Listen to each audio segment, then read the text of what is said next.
All right, what up, what up? How are we doing today?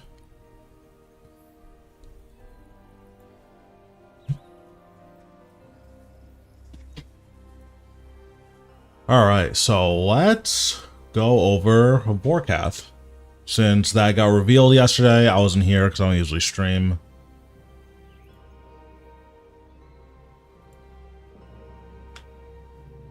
All right.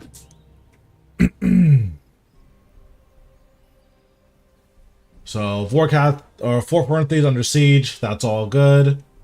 Battle of Vorkath, Zemragul's undead armies in the quest. So my understanding is that the quest is basically going to have the story mode, like you have to do story mode Vorkath for the quest, which is really cool. Yeah, that's basically it. And then normal mode should be, you should be able to decently replicate what hard mode looks like by just doing skips. So if you want to practice hard mode, you can actually just do that in normal mode, which is really nice. And then join in the Vorkath hunt for shards and earn new necromancy weapon overrides. This is for something that's later in the news post, but we'll talk about that when we get to it. So upon the freezing shards of Ungeil, I don't know how to pronounce that. Zemragul is awoken Vorkath. We already know that. If you've done all the Fort Ferentary stuff up until this point, you should just be good to go. So that's all good stuff. And then also build the Grove and the cabin. I don't know if this is required, or the Grove and the botanist bench. I don't know if this is required, but it's good to have it either way. Ungeil. Perfect. Okay. So it looks like the quest is pretty much going to be talk to a bunch of people around the fort and then do story mode Vorkath. So that seems pretty interesting. Like, the quest isn't really going to be a quest. It's just going to be doing the boss fight, which is cool. So there's two phases of the encounter. Siege phase. This phase, you fight against hordes of the undead as they advance to the walls of the fort. So this is the 3 portals that you need to stop from spawning in. Then each portal has a special power attached to it. The clips we saw didn't really show exactly how many of them there were. I don't know if it's actually a hordes, like, oh, you're like surging through like 50 zombies to try to get to the last thing. I highly doubt it's that demanding, but it could be. Who knows, right? But it doesn't look like the siege phase is supposed to be particularly difficult. So even in normal mode, like, you're probably not dying to the zombies and stuff like that. So the siege phase shouldn't be a big deal. It should be more of a thematic flourish than an actual, like, oh, there are like meaningful mechanics here that I need to be aware of. But you do need to smash all of the portals. Well, you don't have to, but you probably should, especially while you're learning. In the guide that I put out, I'm probably just going to recommend smashing all of the portals for normal mode. And then the hard mode guide is obviously you can't smash any of them. So, yeah, just keep that in mind. It's likely going to be easier for you to just break all the portals. And then the boss phase, they've said literally nothing. So, cool. We do know that Zemragul will summon minions. So, my guess, and it's hard to say, but my guess is that what we're going to see is you're fighting like Vorkath and the Zemragul is just doing other stuff the whole time. You're not actually fighting Zemragul. So, well, not like hitting him directly.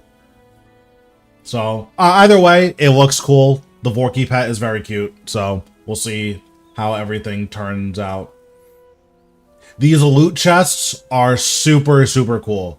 I plan on doing at the very least 100 hard mode opening. I may potentially do something a little bit more ambitious if it, depending on how fast the fight is. Like, If we're getting like 3-minute hard mode kills, I'll probably do like 500. But if it's like 8 to 12-minute hard mode kills, it's probably closer to 100. But I do plan on doing an opening for these because I think it'll just be fun for everyone. And then we get to spam broadcast, so that'll be really cool. Well, hopefully we get to spam broadcast. New ranged armor. So this is going to be made similarly to Serenic. First, the Elite Dracolith looks nuts. I think this looks super sick. I don't know if I'm going to like wear it, but this looks nuts. This looks really, really, really cool. Okay, so this armor set is either really, really, really good or disgustingly broken. I'm not sure which. It depends on whether or not this crit bonus is additive or multiplicative.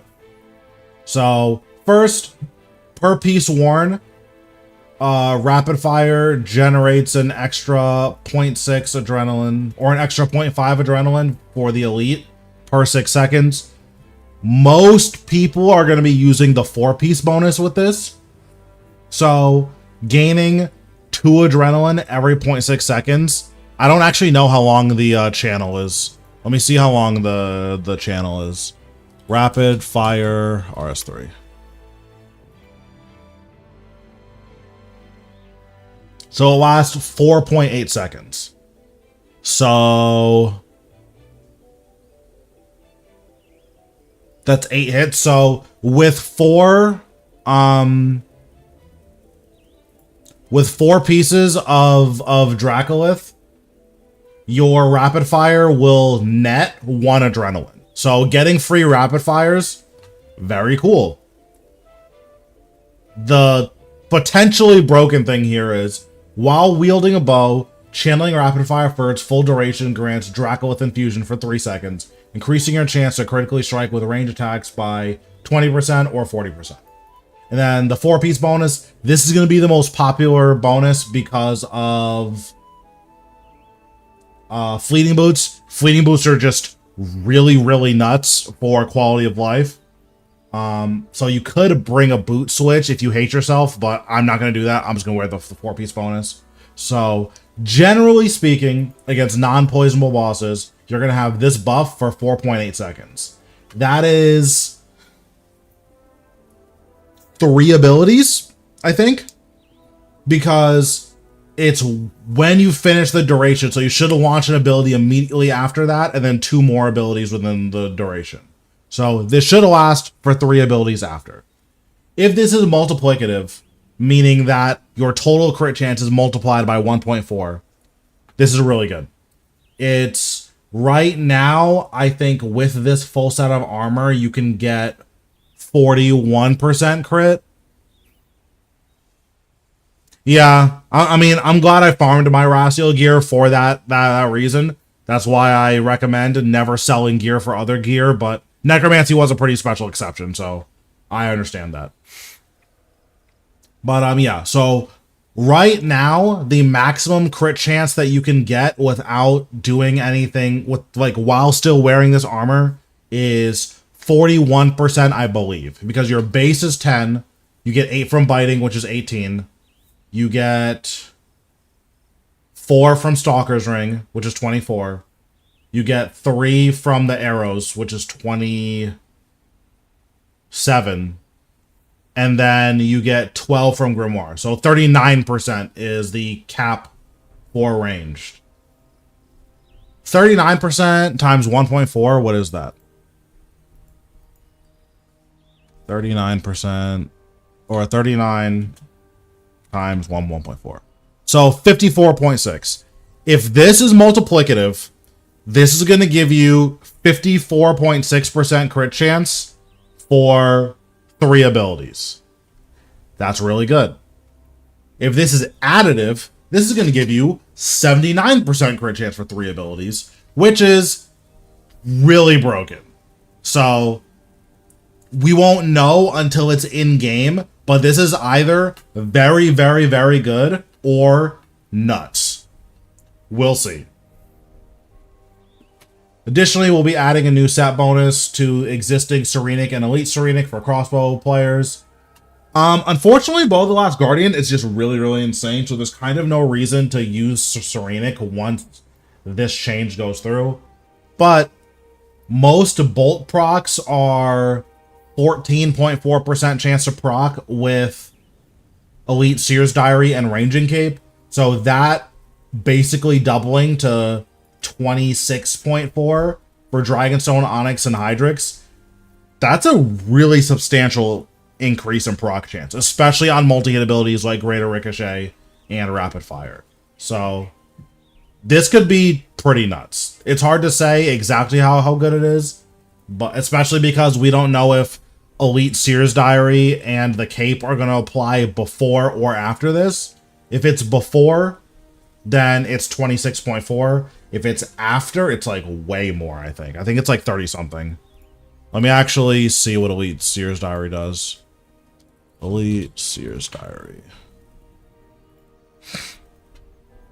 Yeah, what are the rewards for this? Yeah, this is an additive 2% chance. And then I think Range Cape is a multiplicative 20% chance. Ranged Cape perk RS3.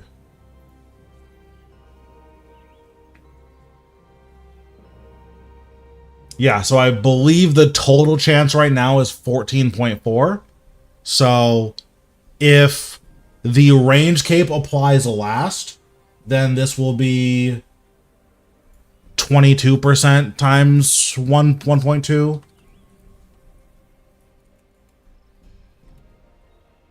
Which is 26.4. Oh, so either way it's 26.4. Yeah, so 26.4%.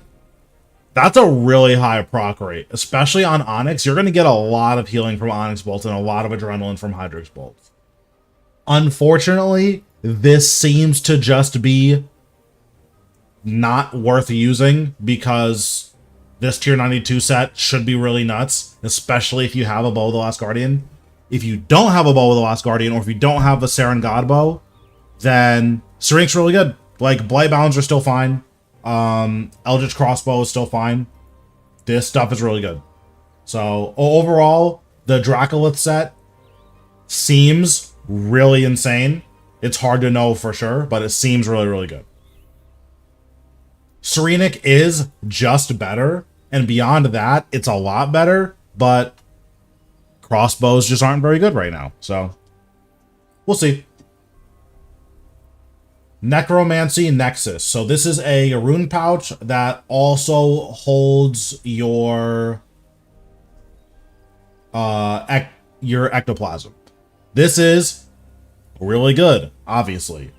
If you are bringing Disruption Shield runes, this will save you 3 inventory slots. Well, if you're bringing runes for magic spells, this will save you 3 inventory slots. If you're not bringing runes, it will save you 4 inventory slots. That's just really good. The only bosses where this is really going to matter are bosses where your inventory space is pretty taxed. So if you're learning Zuk, that's going to be a place where this is like really, really nice to have. At Virago, it's really good. At Solak, it's pretty good.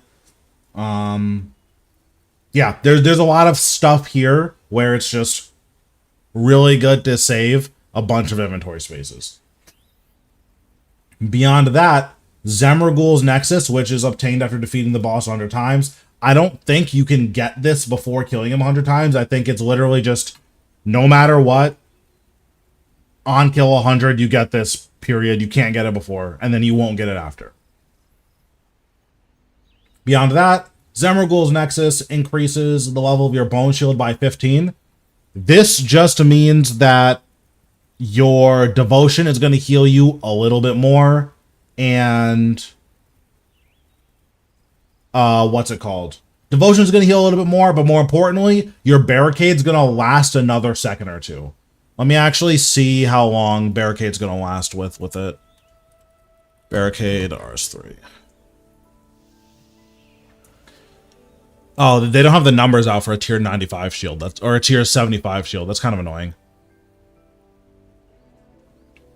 My guess is that the base is going to go up from 8.4 seconds to 10.2 seconds, which means that if you have Turtling 4 with 2 Malatops, you're going to be getting like a 15-second barricade or like a 13.8-second barricade.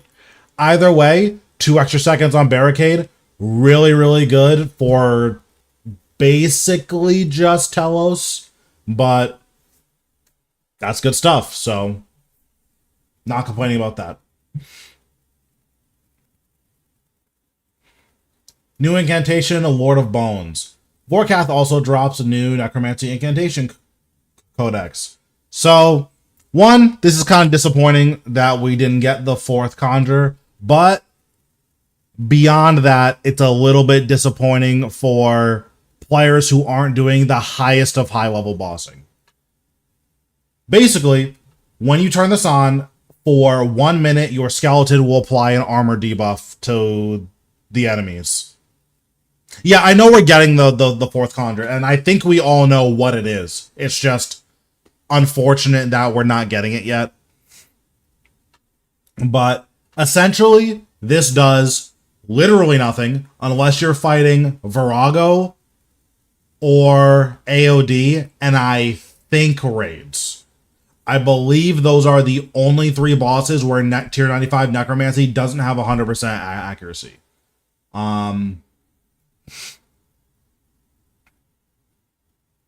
True. But yeah, for every other boss of the game, this will do nothing. For those 3 bosses, namely Virago, this is going to be a massive boon. Like, getting 15% damage against a Virago, just massive. Absolutely insane. Super, super good, especially in P5, or in P10 and P11, where the actual number of damage you're doing keeps going lower the more you push him. This is nuts. This is really, really good. So they didn't actually nerf Ghost and give it back to us as Lord of Bones, because against 95% of bosses, Lord of Bones does literally nothing, because armor will increase your accuracy against a boss. If you already have 100% accuracy, reducing its armor does nothing. So basically, it's, if you're doing Virago or AOD, you're not nerfed anymore. And if you're doing literally anything else, you still have like a 10% damage reduction, which is fine. Like, cool.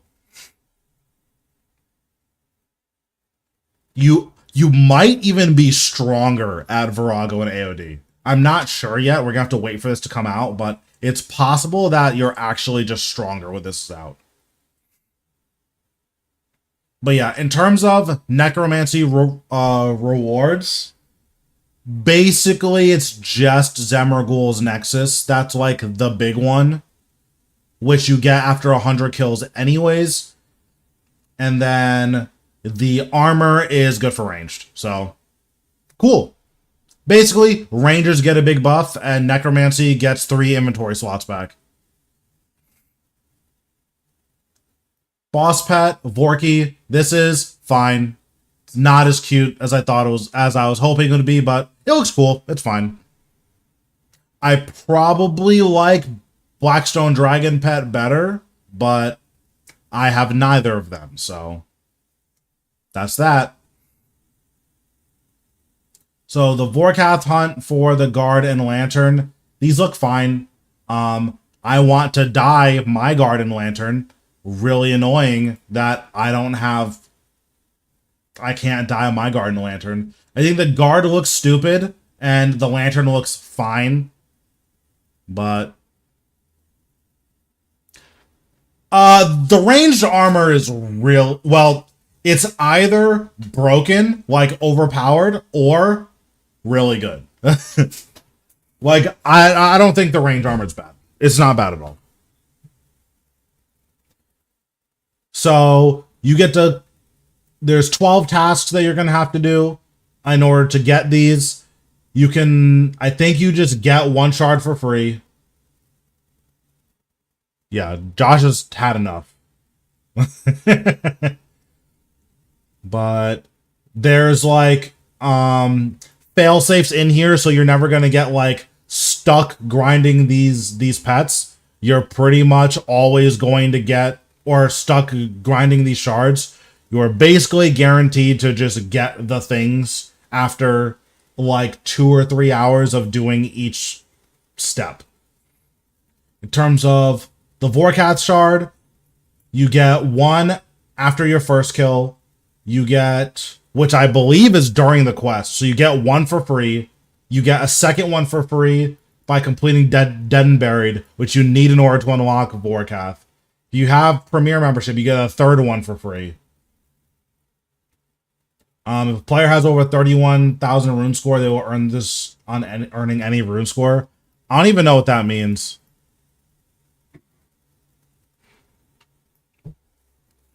Again, I would disagree, but again, it just depends on what type of content you're doing. Like, for me, and the type of content that I'm doing right now, Lord of Bones is nuts. But for pretty much everyone else, Lord of Bones does basically nothing. So I suspect Lord of Bones is actually going to be really cheap. Now, in terms of the armor, it's really going to depend on whether or not this bonus is additive or multiplicative. Because, like, one thing is this set bonus is per piece worn. I didn't know that. So that means that if you wear 5 pieces, which you're probably not going to be wearing 5 pieces, you're probably going to be wearing 4, then you generate 16 adrenaline on your rapid fire. That's really good. Like, free rapid fires is really nuts. I mean, I know that I'm, like, a lot better at the game than most players. Like, solo Virago is probably already top 1% of 1%. Would Lord help in groups that others aren't using Necro? Basically, if you're doing a group boss where someone would hammer, you don't need to have a guy to hammer anymore. So, cool. Right now, I think if everyone's using Necromancy, the only boss that you don't have 100% accuracy on is Virago and...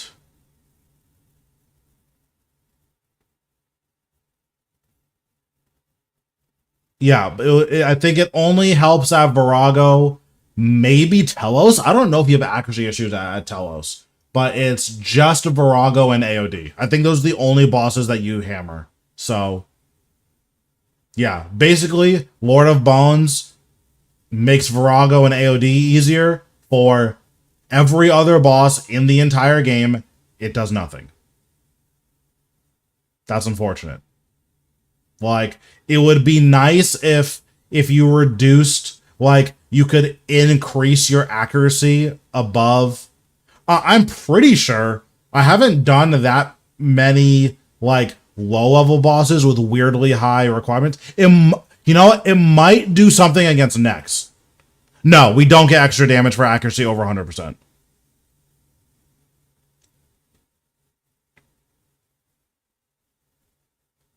So, like, for me specifically, Lord of Bones is sick. For...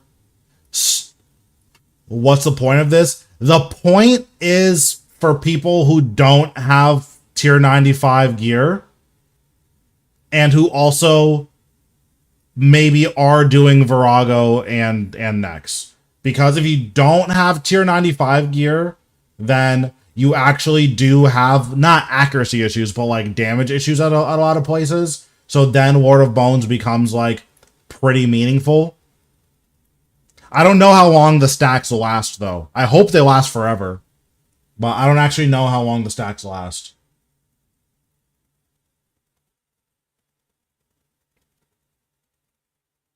But yeah, we'll see. Yeah, like again, Lord of Bones is basically just for me. And then it is good for people who are doing AOD, which right now I think AOD is one of like the more popular bosses. But if you're not doing AOD, it's just for me, which cool. Thanks, Jagex. I appreciate it. What's going on, Silver? But Zemragul's Nexus, this probably, at least the regular Nexus, probably should have been in the game on day one. Like, this probably should have been in the game on day one, but we have it now, so like I'm not going to be upset that we have it now. If this armor set is additive, this is disgusting. If it's multiplicative, it's pretty good. Yeah, I mean, that's what they'll tell you. Hold on, let me... Oh, I just logged out. That's unfortunate. Or is this crashed? This is crashed. Okay, one second. Let me close that. Actually, let me open up the beta so I can see... Because I have a file imported. One second.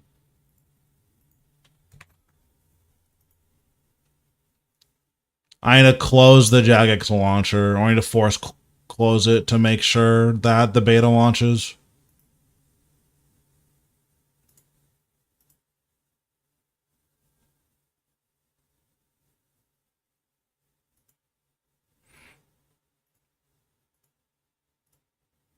And then I type in my password. That's crazy if you think I'm grouping with any of you guys. Absolutely not. I'm only doing it solo.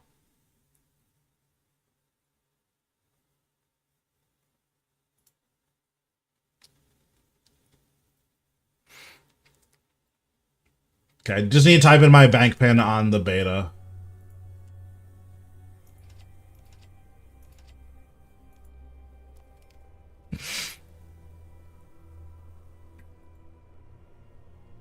Okay, so right now... Wait, where's all my gear? Oh, okay, that's fine. I guess I DC'd or something. So right now, let's see what max crit chance is. Not with that. With this. True, true. So right now we get 4% crit chance here. We get 8 here, so that's 12. We get 3 from Death Spore Arrows, which is 15. We get 12% from Grimoire, which is 27. Our base is 10, so 37. And then we get 6 more from Calgarian Demon. So 43. True. But yeah, so going from 43 to like 58 is really good. Going from 43% crit chance to 83% crit chance for 3 abilities is actually nuts. So that's why it's like, it just depends on whether or not this is additive or multiplicative. If it's additive, this is like god tier armor, best in slot. You're never not wearing at least 3 pieces of this armor. If it's multiplicative, it's really good. Like, you're not gonna wear it because it just does a lot of stuff, but it's really good. So yeah, that's like the big thing about the armor, is it is very, very, very good for Rangers. It's just, is it very good, or is it you're wearing this whether you want to or not? We don't know yet. We'll know on Monday, but like that's the big question mark right now. So let's see. Is there anything else that we need to talk about in here? The Vorkath hunt, you can just do this by killing Vorkath over and over again. Like, you get 1 every 30 kills. I get 3 for free, 4 for free. I get 4 for free, so I'm literally just going to farm Vorkath until I have all 8 of them, because I'm getting the Kill Him Once for free, I'm getting Dead and Buried for free, I'm getting Premier Membership for free, and I'm getting Marks of War for free. So I'm getting at least 4 of these for free. So farming 120 Vorkath kills, I'm probably doing that anyways. So if you plan on farming this boss's log, you're going to get these overrides pretty much no matter what. The question is, are these tradable? And I don't know. If these are tradable, I'm almost certainly just going to sell mine. But yeah, I don't know. And then once you unlock the Death Garden override, you get infinite porters. Thanks, Alex, for the sub.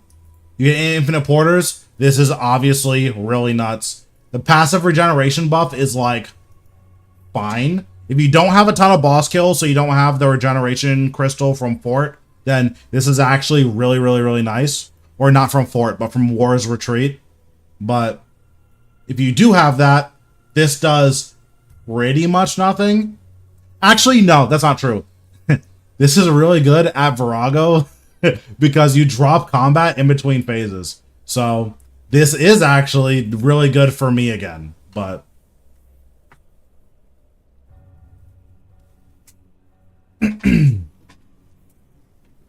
yeah, I don't know. It's like, this is really good. Like, getting to heal to full, well, not heal to full, but getting 2 10% health procs, really nuts. It's probably only 1, but it might be up to 2. And then, yeah, that's pretty much it. The boss fight doesn't seem like it's gonna be that hard. If you can do normal mode, hard mode probably isn't going to be too much harder is my guess. But it also depends on what him doing more damage like means. Like, if Zemergul doing more damage is like twice as much damage, that's probably fine. If it's like, oh, he has a bunch of like soft typeless hits that are like 4Ks and those are like 10Ks now, that's going to be pretty meaningful. So we'll see. But I'm excited for the boss. I think this armor looks nuts. Although I don't really care for the headpiece. But I think this armor looks really nuts. Yeah, boss fight looks fun. The quest doesn't look like it's going to take that long. So yeah, that is, that's Vorkath stuff. So now we're going to open up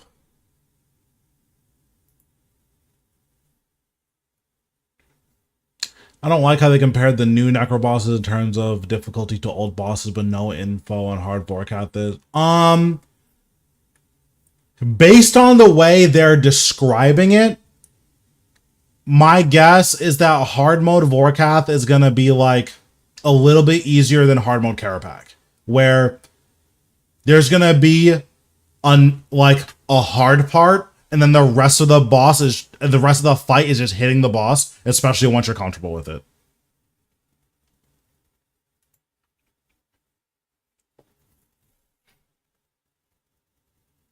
Because like hard mode Carapac, especially once you have max gear, actually not even with max gear, just in general, like hard mode Carapac just kind of stands there and watches you hit him.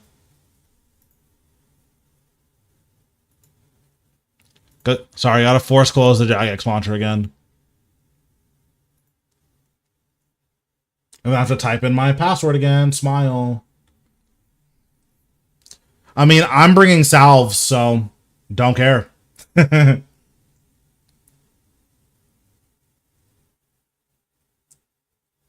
I be bringing them things everywhere. Oh, actually, I type in my pin. Oops. Almost got scammed.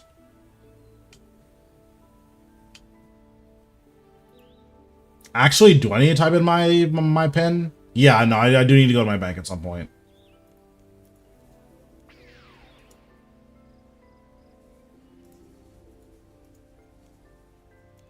Okay, 1 second. Need to go to my bank.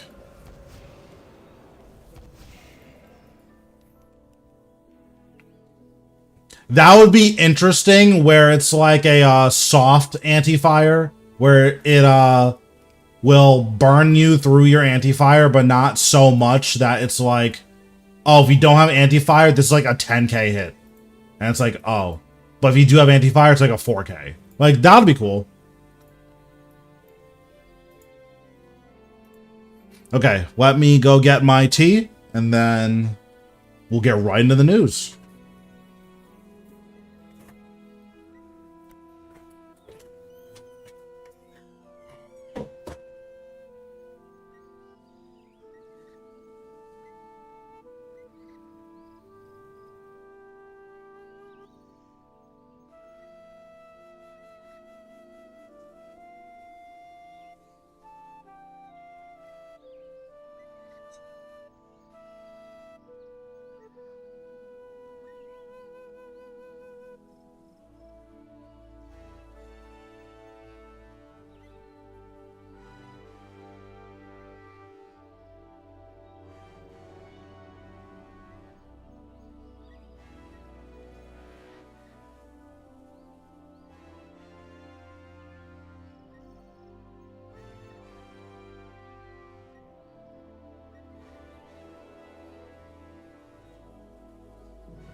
Damn. Sad Jelly's toxic.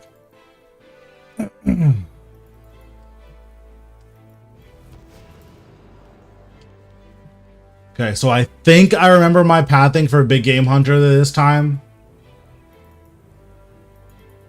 So I wonder if any auras actually do anything. Do any of these matter? Oh, yeah, I guess I'll put on Wisdom once I get there.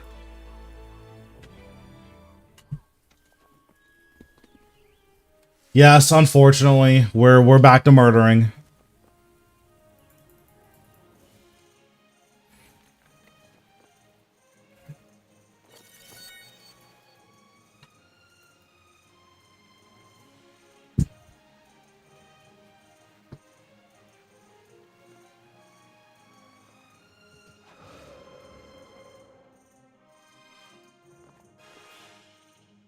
Yeah, like, I try to make, when it comes to events like this, I'd rather do something that's worse XP but decently entertaining than do something that's like not great XP, or that's like really nuts XP, and then you guys are just sitting at a still image.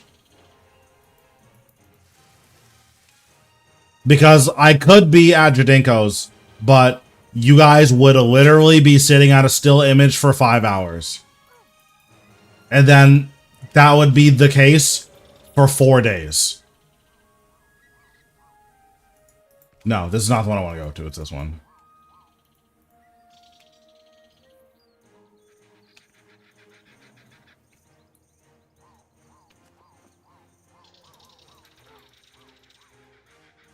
Very nice. G-Conk is a really, really good ability, so it's always good to get that.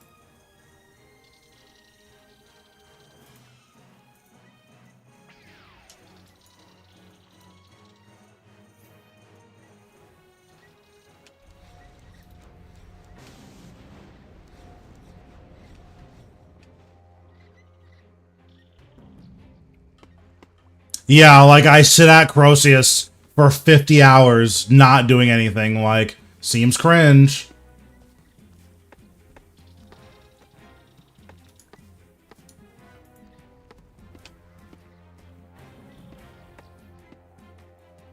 Oh, I have my wrong axe. This is so bad.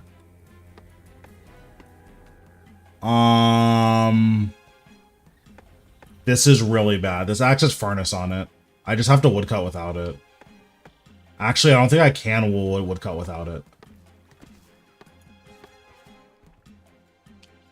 Um...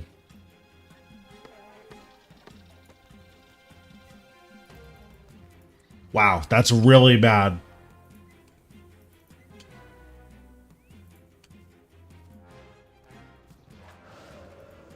Yeah, I totally forgot.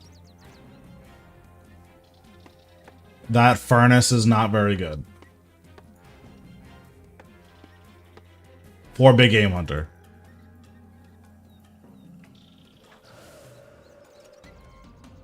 Yeah, we're probably going to be able to finish up, what's it called, on Saturday, right? Cyberpunk? Well, at least the Phantom Liberty stuff.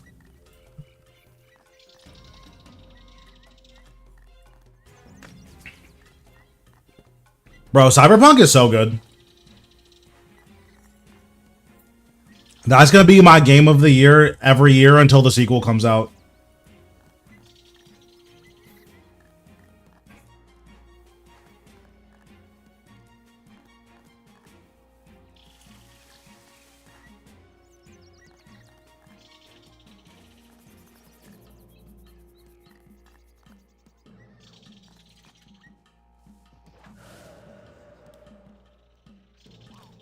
True, let him know.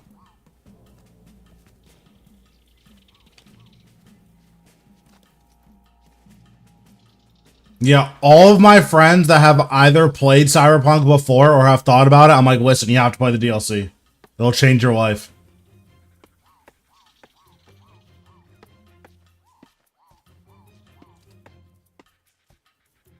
At least until the incident happens.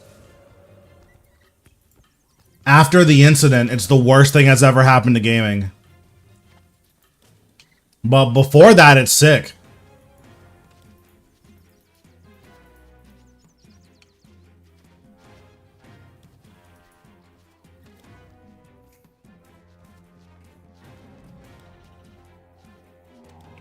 So, a lot of the hate is, like, kind of justified, because it's not really like, oh, Cyberpunk's a bad game. I don't know if anyone was saying that Cyberpunk was a bad game. Most people were saying, hey, this doesn't work. Which, one, CDPR games never work. If you played CDPR games, you would know that. Expecting it to work on release, you played yourself. Like, that's all it is. Yeah, so I didn't have those expectations because I didn't watch any of the trailers for Cyberpunk. I was just like, oh, I like The Witcher 3, and this game's supposed to be really good, so I'll play Cyberpunk.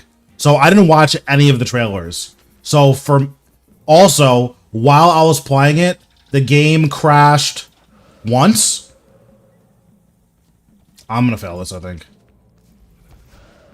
Okay. Yeah, while I was playing it, the game... Oh my god, this guy is so cringe. But yeah, like, I had one crash, and then I fell through the map twice. And that's including since I've started streaming it. Because I fell through the map once, like, two streams ago. So it's like, in all of my time with Cyberpunk, it's like, I've had 3 game-breaking bugs. That's fine. Like, for an open world game, that's not that bad. And then one of them was day one. So like, for me, those are the only issues I've really dealt with. Oh, and then the cutscene in the beginning with Jackie. That was really funny. But again, that was also me not watching the trailer. Or any of the trailers, rather.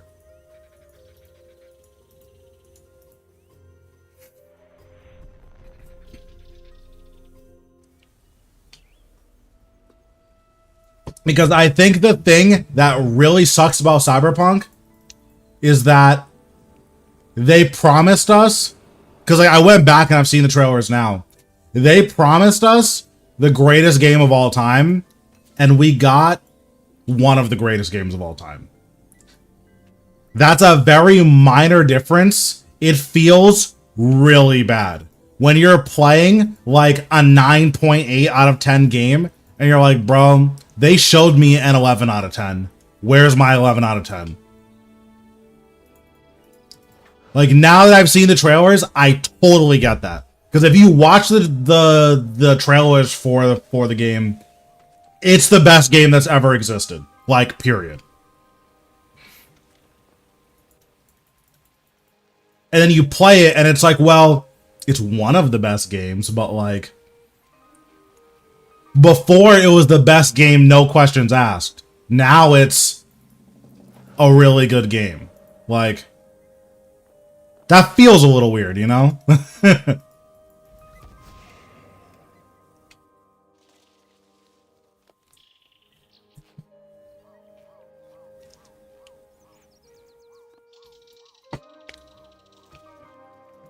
Yeah, and then like there were mechanics that weren't in the game as well. Like, now that I've played the game, I don't think the game would have been meaningfully better if I could wall run. I don't think it would have been meaningfully better if I could like change the color of my car. But those are things that are like, they're just fun to play around with and they're fun to mess around with. But like, I don't think it's, wow, this game, that's what makes it a better game, is that I can wall run. Like, cool.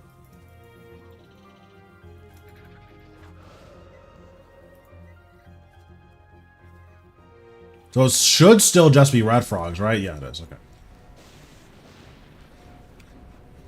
So that does mean I need to redo all... Okay.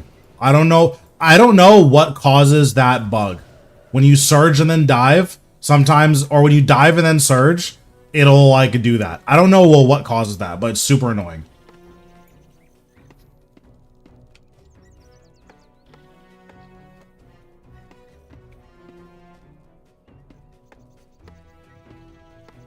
It would be really fun. It's one of those where it's like, this is another cool way of playing the game that we don't have.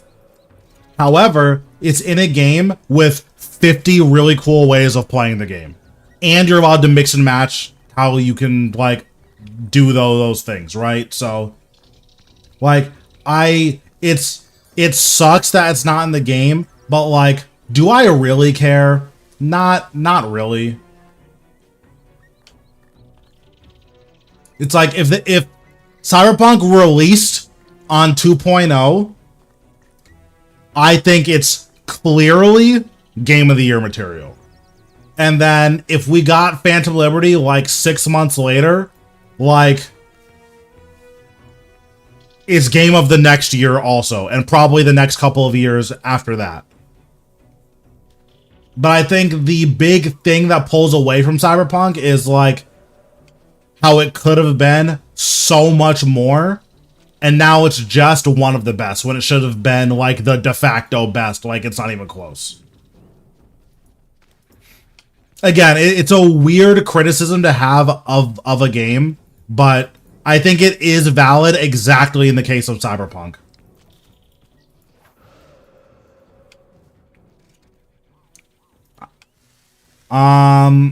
That's an interesting opinion.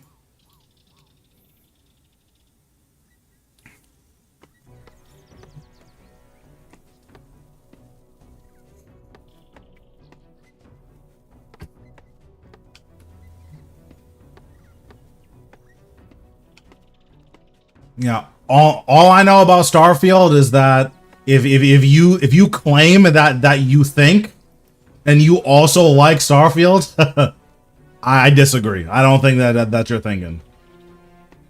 Can't be thinking that hard if you like Starfield.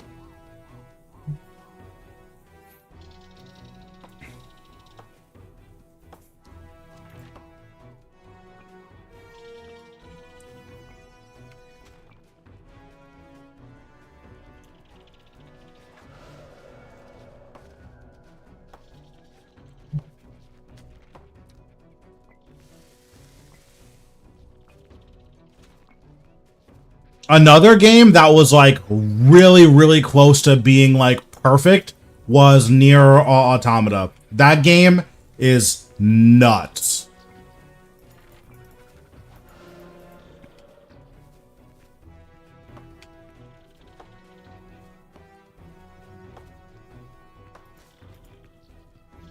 I mean, we'll see. After I finish Cyberpunk, I'm gonna be playing Resident Evil 7 and 8, and then once I finish up those, then we'll start Starfield.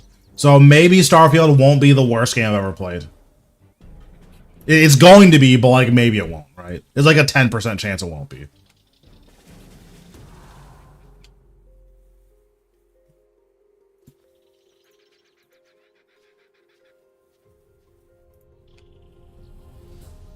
Where's the pad? I'm so lost. Oh, it's right there.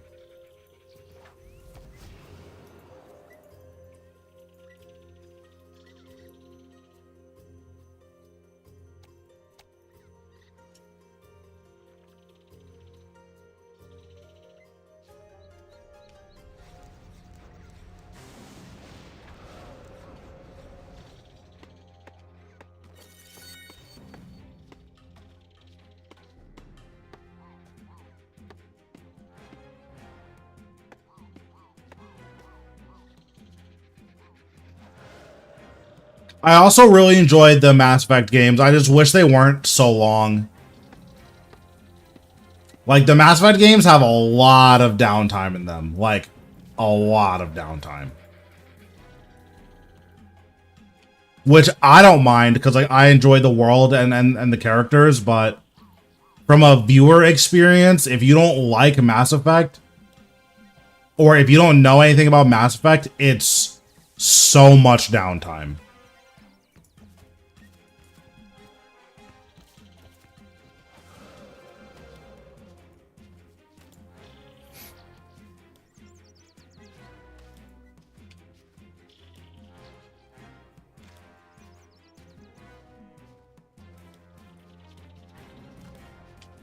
Yeah, I thought Mass Effect is probably, like, in no particular order right now, like, my favorite games are, I'd probably consider the Mass Effect trilogy. Well, no. Well, let me rephrase. In no particular order, my, like, top 3 games right now are Cyberpunk, Nier Automata, and Mass Effect 2. I think Mass Effect 3 was really, really good, especially with the multiplayer. Like, I thought the multiplayer was super fun for Mass Effect 3. But, like, Mass Effect 3 was just really good, and, like, Mass Effect 2 just did everything right. Like, they're, like, that's as close as you can get to, like, a flawless game, but that's just me.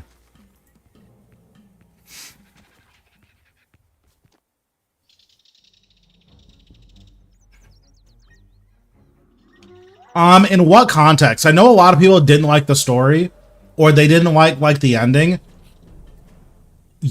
I probably disagree with most people who didn't like the ending.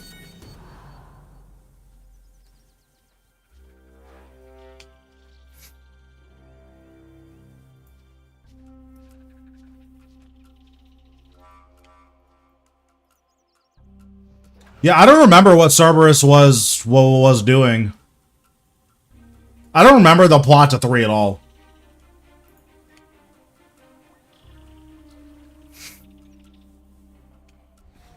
Well, not the plot. I remember the finer details.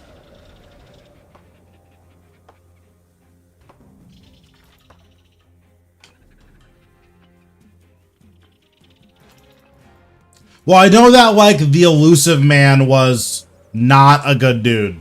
But I don't remember, like, what Cerberus... Oh, okay.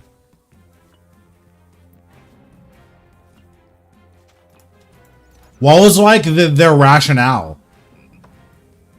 Oh, didn't the elusive man want you to harness the Reaper tech for humanity?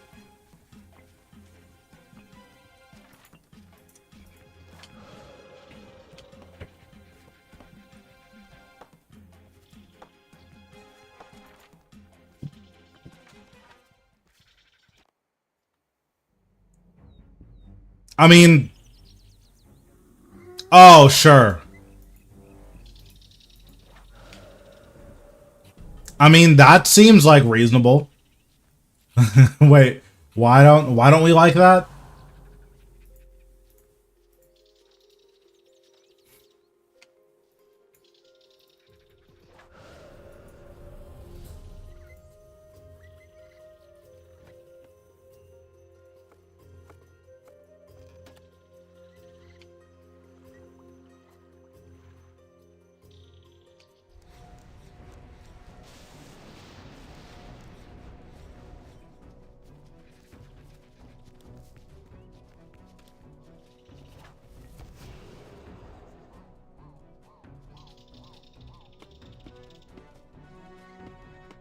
Oh. That doesn't seem right. Although, I mean, that also does seem like a classic ends justifies the means, right?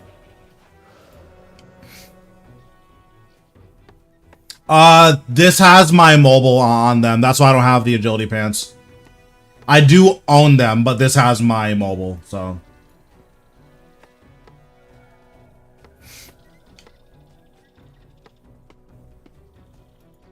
I don't feel like changing out my relics. That would be optimal, but I don't feel like changing out my relics.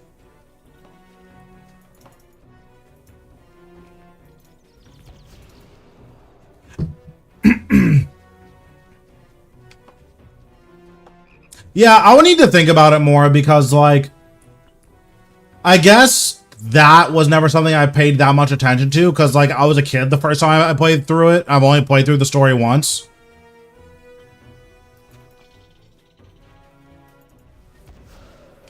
Because I remember the big controversy was the ending, which I thought made sense.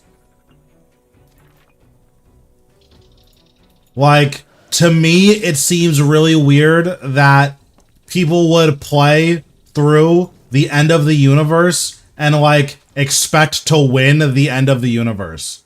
Like, even if you win, there's necessarily going to be a ton of casualties. Like, that's what the end of the universe means. So, like, sometimes, even if you try your best, like, it kind of doesn't matter. Like, so there's just gonna be a price to pay. Like, that was the message that I took away from that. But a lot of people were, like, really upset with the ending.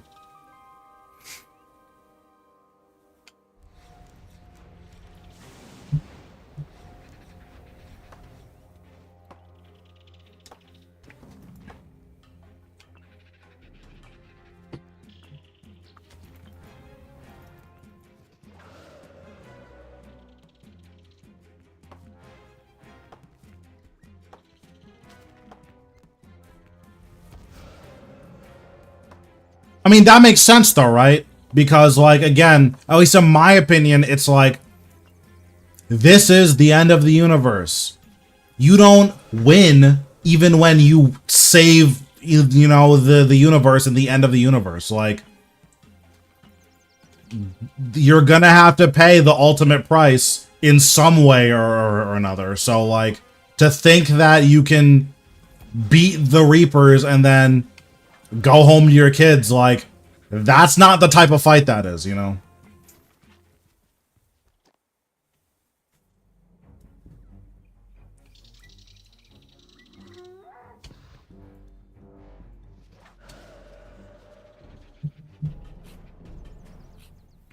But again, that was like my interpretation of it, so.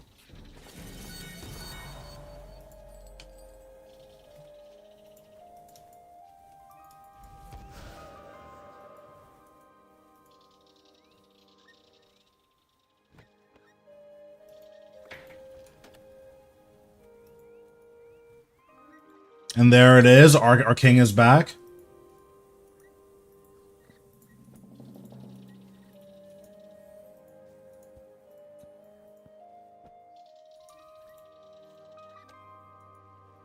The Mass Effect 3 ending.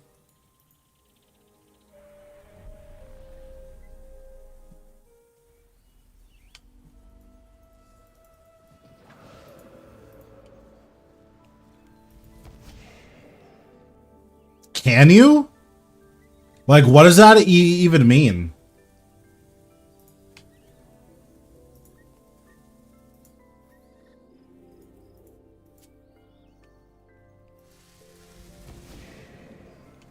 So, yeah, I need to go here.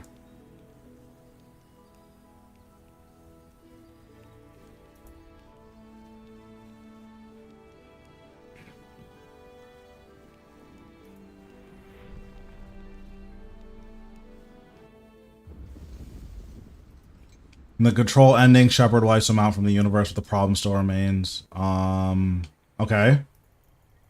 Well, like, does the problem remain, though? I mean, yeah, the synthesis ending is, like, kind of stupid. Like,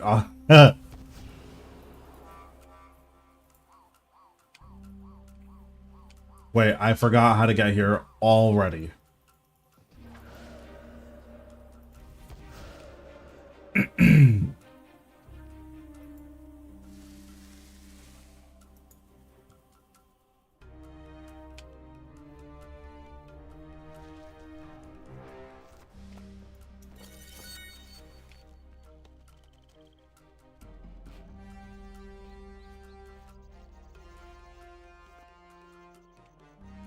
Is that AI will eventually end all organic life.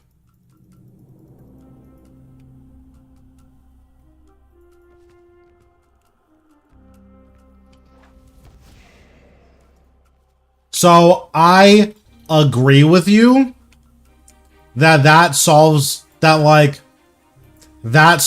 problem for now, but it's like a bad solution and doesn't actually solve the problem.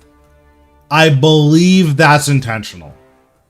Like, it's one of those solutions where it's like, if you're intelligent, you understand that this is the wrong solution, period. Because you're just kind of pushing the response down the line. But I think it really applies to the way a lot of people think, where a lot of people are like, listen, I saved my friends, I saved my family, and the problem's gone for now. So, like, I think giving people the option to pick the clearly wrong decision because it makes them feel good, I think that's, like, fine.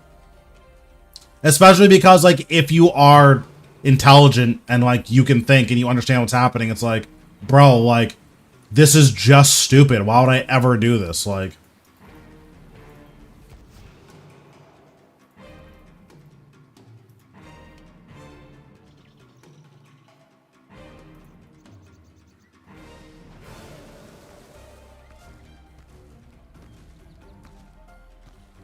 it would have been nice if there was, like, an after scene that was like, here's the consequences of your actions.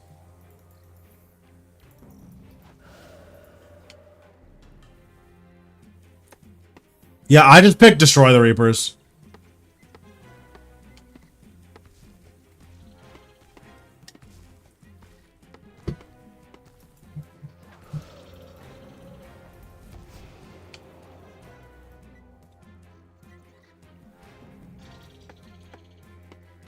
Yeah, I don't remember what happened in those. I know there was the one where in Destroy the Reapers, like, Joker wakes up on another planet after the Normandy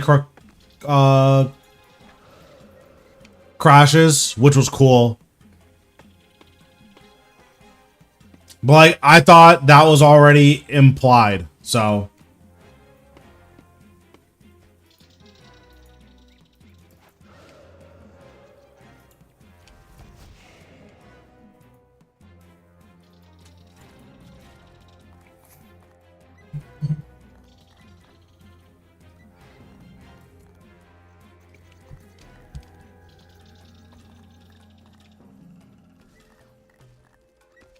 A lot of people also hated Andromeda. I thought it was fine.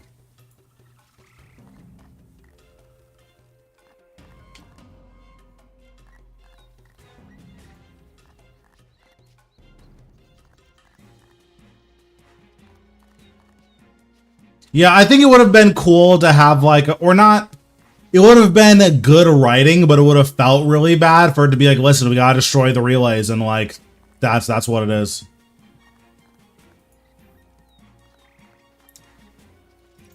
Like, the big issue with Andromeda is that you can't follow up Save the Universe with anything and have people enjoy it.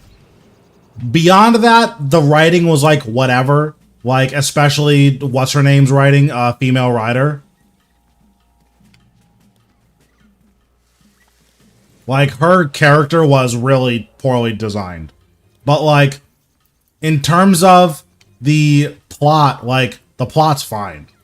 Yeah, exactly. Like, Commander Shepard's like the guy. Commander Shepard's him. Like, if you have a new character, it's not Commander Shepard, so don't care. But, so there's that part of it. Beyond that, the writing was, like, fine. But, like, the gameplay was nuts. Like, it's far and away the best gameplay that Mass Effect has ever had, and, like, it's not close. Like, I still sometimes play the Andromeda multiplayer, because, like, the gameplay is just that clean.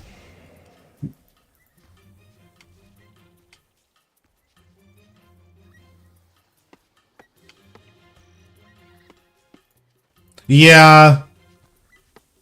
Yeah, there was a lot of stuff like that was just like, this is a little weird. It's not like bad. Like, I don't care. But it's like, this is a little weird. But that's one of those games like where like if it wasn't called a Mass Effect, but it was called something else, I don't think it would have been getting like 3s and 4s. It would have been getting like 6s and 7s.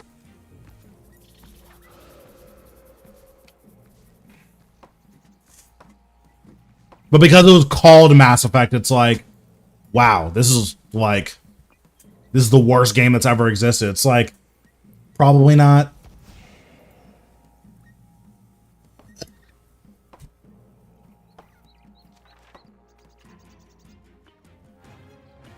There were a lot of graphical issues because basically the engine that they were using is built for combat. It's not built for facial animations and talking. So getting the facial animations to work with the rigging was just a monumental effort, and they just couldn't get it to work right.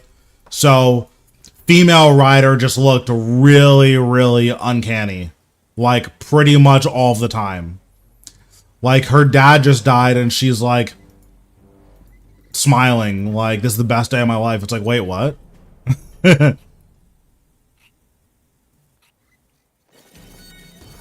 Yeah, like, the multiplayer of that game was really, really fun, in my opinion. Like, I still play it sometimes. I didn't play too much of it, but I played a lot more of the Mass Effect 3 multiplayer. But, like, it's not bad by any means. It's like, it's pretty good. Well, let me rephrase. It's fun. It's pretty limited because, like, people don't play Mass Effect for the multiplayer. But the Mass Effect 3 multiplayer was, like, really good and got a lot of expansion packs. Yeah, Mass Effect 3 is, like, that's probably one of my favorite co-op games. Like, Warframe kind of captures the Mass Effect 3 multiplayer vibe. But, like, Warframe has a whole host of other issues that, like, it makes it hard to get into.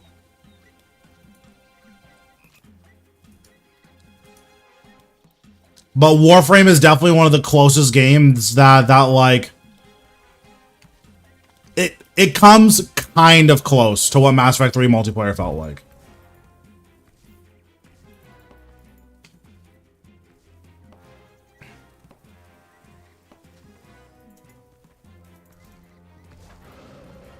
Bro, I remember people camping with the Grenadier who had the grenade pylons. You would just have infinite pylons. Or you have infinite grenades.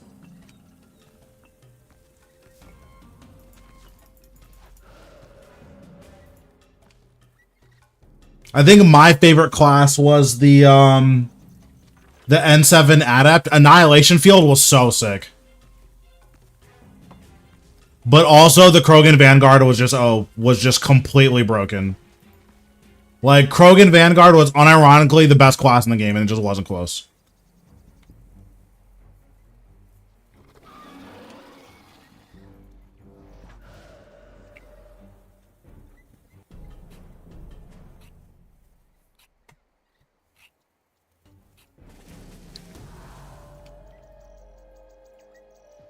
Yeah, Mass Effect 3 multiplayer was super, super nuts.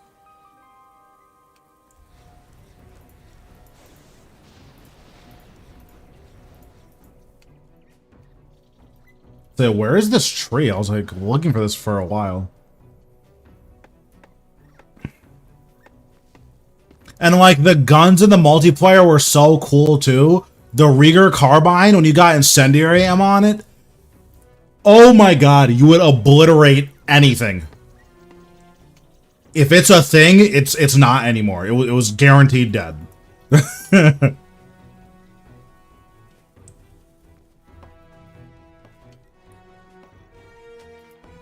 Like I remember that gun being nuts.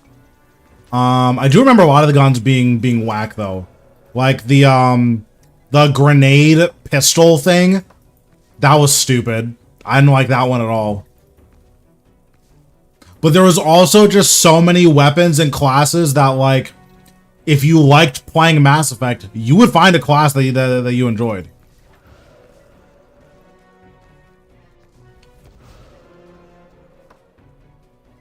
Yeah, it was like, I think it was called the Scorpion.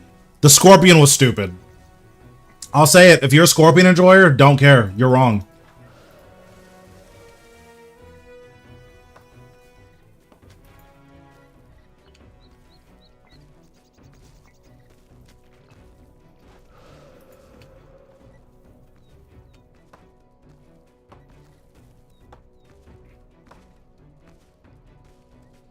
True, let him know. Oh, and then Geth Infiltrator, that class was god tier. You were literally a piece of paper. If anything breathed on you, you'd die instantly. When you were using the Geth sniper rifle with Geth Infiltrator, you'd like headshot a boss twice, dead.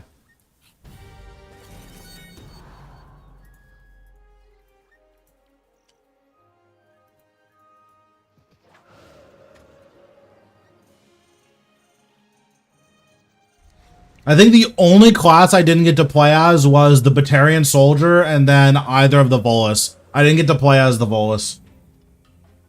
They looked really funny though.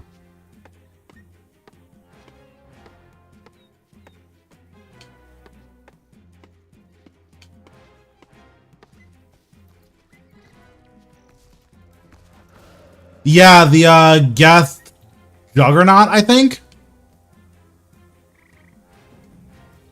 It was either called a Geth Juggernaut or a Geth Destroyer.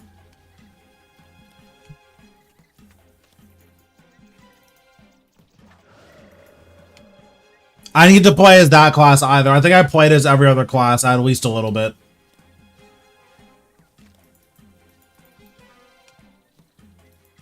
Yeah, that one was really, really good. All the N7 classes were nuts. I remember people spamming the Biotic Slash with the N7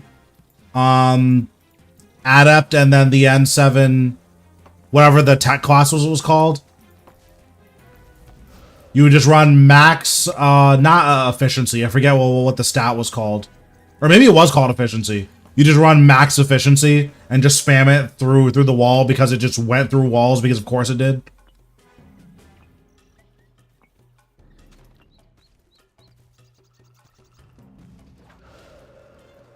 And then the N7 Destroyer was just nuts because of the grenade arm thing.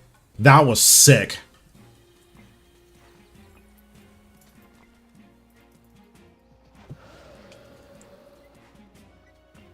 Bro, Mass Effect 3 multiplayer might be the truth. I think that was the only bad thing about the Legendary Collection. Yeah, I was just gonna say that. The only bad thing about the Legendary Collection was that they didn't bring back the multiplayer. It's like, bro, I would be a Mass Effect streamer so fast if that multiplayer was in the game.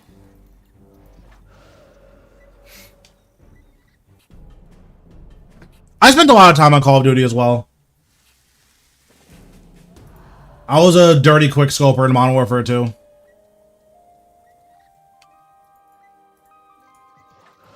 Don't care though, it was fun and it was broken.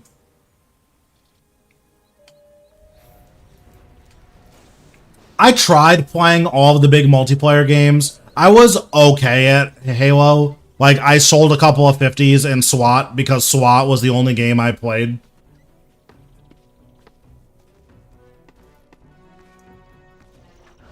Or rather, it was the only game that I was good at. I was terrible at snipers, like really bad at snipers. I was good at SWAT though.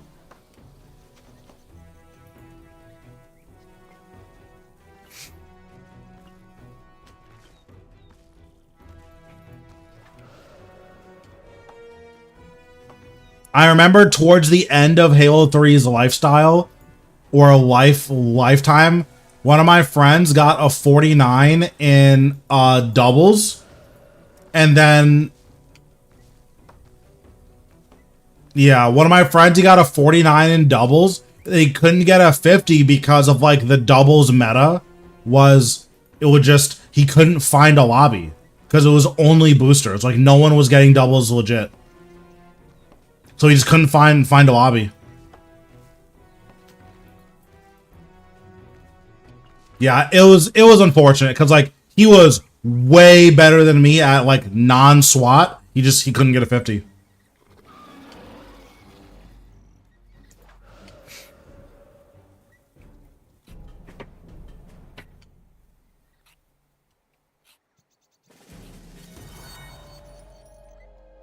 But yeah, I was like disgusting at Call of Duty 4. Like, besides RuneScape now, because I think I'm like pretty top tier in RuneScape.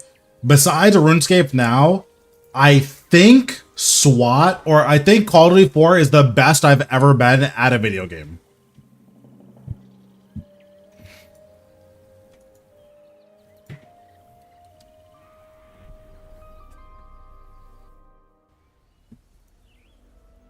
Like in Call of Duty 4, I had a 5.45 KDA over like 200,000 kills. Like I was actually him when it came to Call of Duty 4.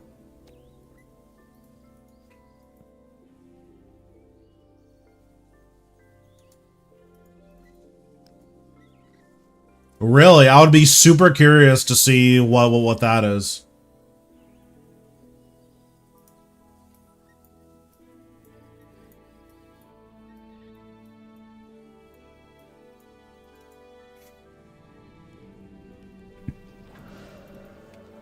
Because I have Modern Warfare 3, and it's like, it's not bad. The issue is the spawns on all of the, on any game mode where you don't have forced spawning, the spawns on that game mode are the most worthless things I've ever seen in my entire life.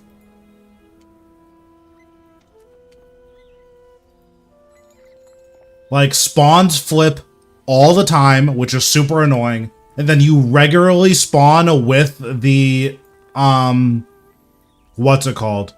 You regularly spawn with the enemy team if you guys die at the same time. Like, you'll watch someone die, like, you'll watch the kill cam, you'll see them die in their kill cam, then they'll respawn, and you also just respawned right in front of them. And, like, that happens actually all the time in the game modes where you don't have a forced side. So the only game modes that I like playing on the new Call of Duty are Control and Search. Also, this might be controversial, but if you disagree, then you're wrong. Hardpoint is just worse than Headquarters. I don't know if Hardpoint's like the worst game mode. It's just worse than Headquarters.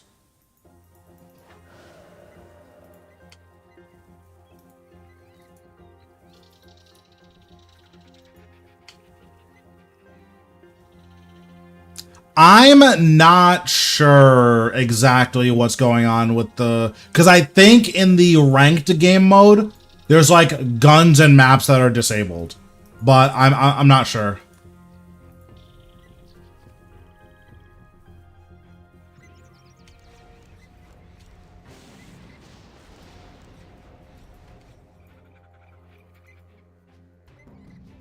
I pretty much exclusively play objective-based game modes.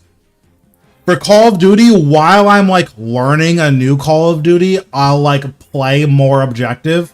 But just having something to kind of funnel people all in one direction, I prefer those game modes as opposed to the alternative.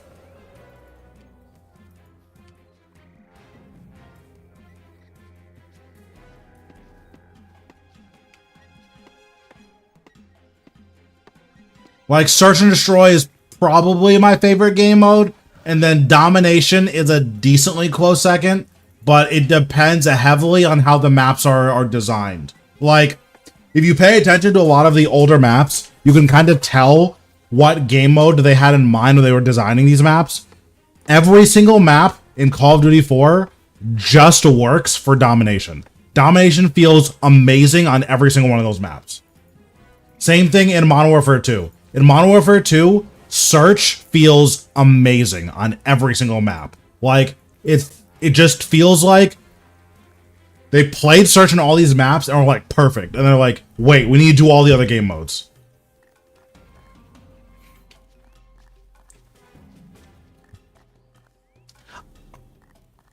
I like Search because you get to do a lot more cool stuff in Search because there's no respawning. So, like, ninja defusing is really funny. Like, you get to do a lot more cheese. And Call of Duty is just not a game that you should be taking seriously ever in your entire life. So, like, having a game mode that you don't get punished as hard for cheesing is really nice. Plus, there's just something really satisfying about running up the middle of the map and shooting the whole enemy team in the back of the head because they're all sniping.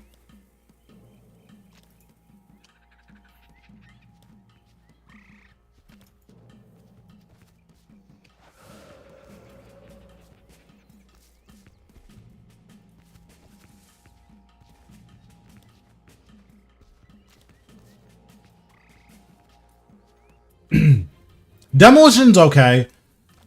Control is like a decent replacement for Demolition.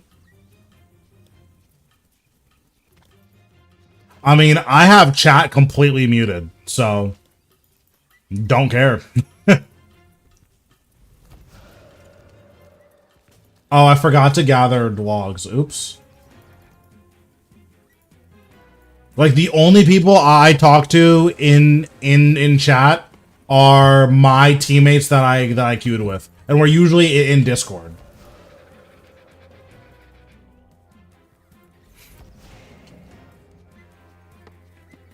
Yeah, don't care. Don't care. Has nothing to do with me. I'm I'm like really toxic at multiplayer games. Like, it's really bad. Not like flame toxic, but I'm really antagonistic. It's not good, and I acknowledge that, but it makes me laugh, so don't care.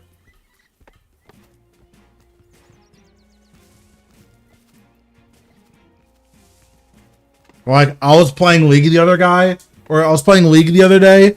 This guy wasn't using his ultimate. I don't understand. Like, maybe his R key was broken. I don't know what was going on, but he wasn't using an ultimate.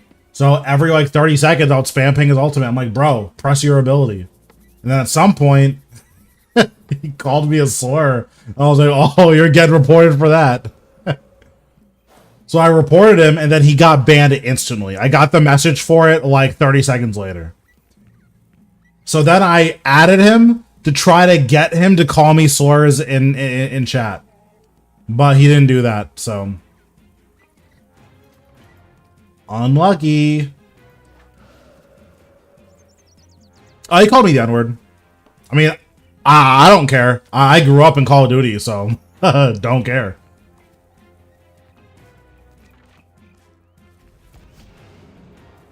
Bro, antagonizing people in multiplayer games, it's so much fun. You don't understand. It's such a powerful technique.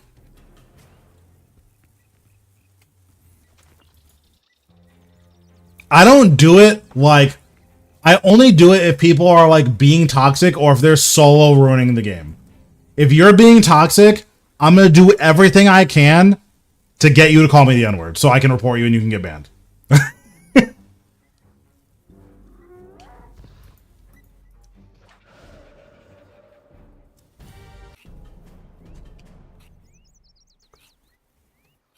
Like, it's just, it has to be done. If you're gonna ruin my game, I'm gonna try to get you banned. Don't care.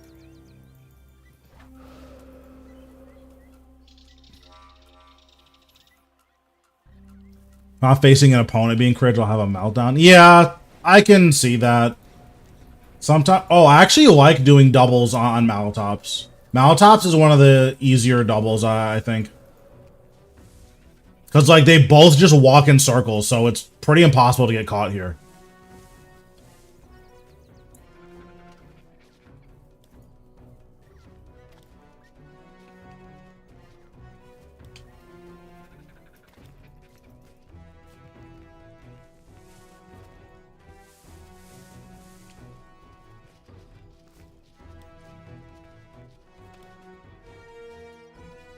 Also, if you're on the enemy team and you flame, you better win.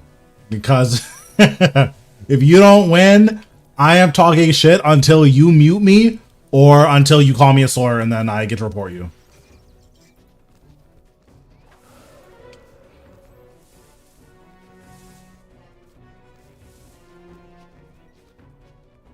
Like, that's my one rule. You can talk all the shit you want, you have to win.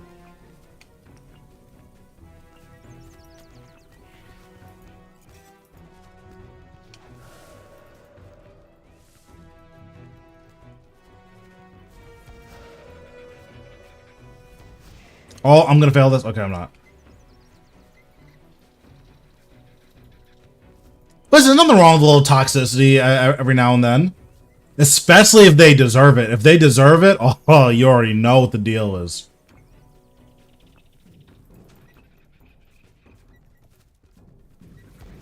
And it's usually pretty easy to tell who deserves a dose of toxicity.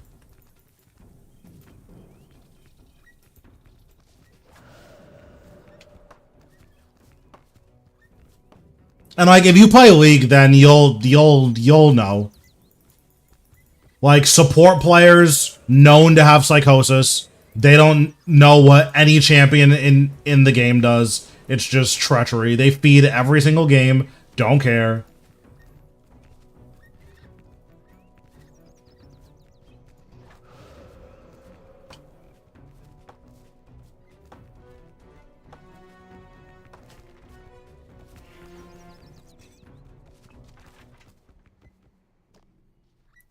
Listen, I'm just keeping it real. I've had because I play in mid diamond right now, like, so I'm not the best of the best, but I'm pretty far up there. I think. I get so many support players that don't know what Aphelios does, and it's like, bro, Aphelios has been out for like 4 years, okay? You don't have an excuse to not know what he does now, especially in Diamond. If you're Silver and you don't know what Aphelios does, you probably don't know what your own champion does. So, like, I don't blame you. But it's like, bro, we're in, like, D2 games. Like, why don't you know what my champion does?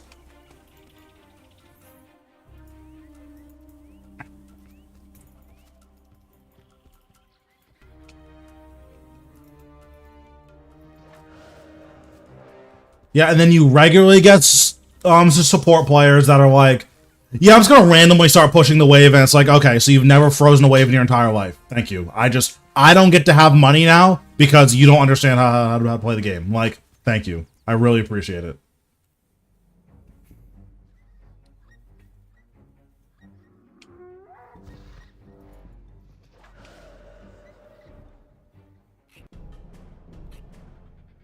Yeah. So depending on the elo you're in, there's a lot of players that know zero things. So yeah, like I agree there, but I have a little bit higher expectations of people who are in Diamond. Like, it's just treachery.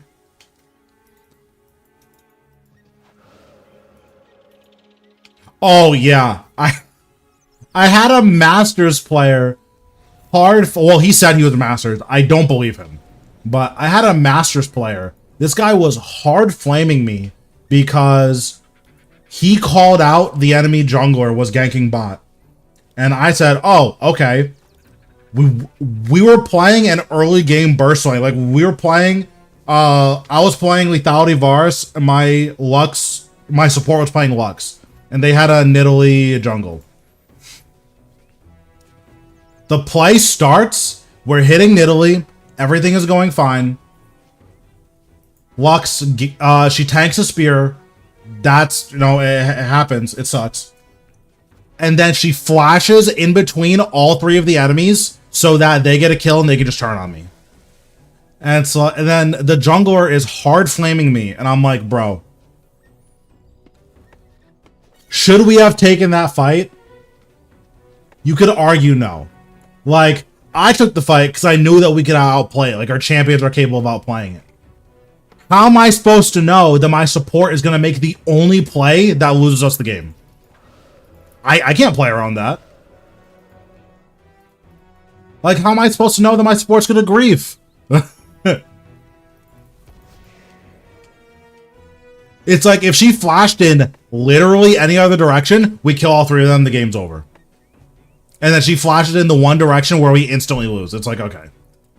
I don't know what to say.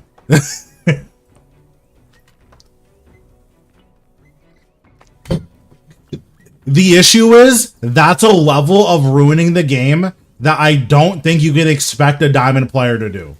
Like, that's a, like, bottom of the tier list, like, oh, this player is just learning League of Legends and doesn't understand, like damage potential and stuff like that. Like, it was one of those plays where it's like, oh, you need to be one of the worst players in the game, like you're bronze or iron, which are the two lowest leagues, or you need to be like trying to lose. Those are the only two explanations for why she made this play. And if she's just bad, that's fine. Why are you in my ranked games? I don't understand.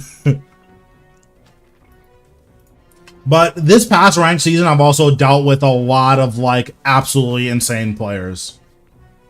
Like both skill-wise and like mental-wise. I think last season in my promos to Diamond, in my first promos to Diamond, because I got it the second time. In my first promos to Diamond, I had a Gold 1 player on my team who hasn't played a league in 6 months.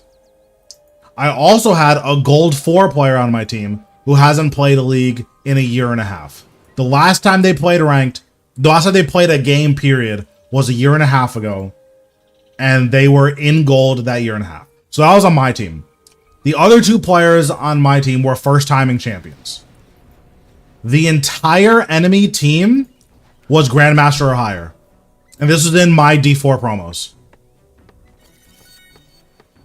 How is this possible? Why is this happening to me?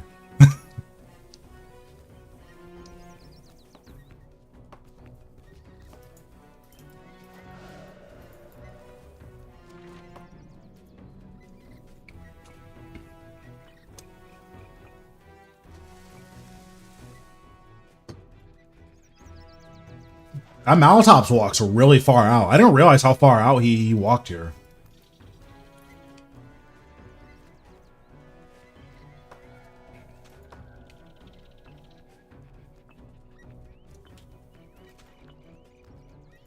But yeah, that's why I don't play that much League anymore. I don't have the mental stability to deal with gold players in my Diamond games. I can't handle it.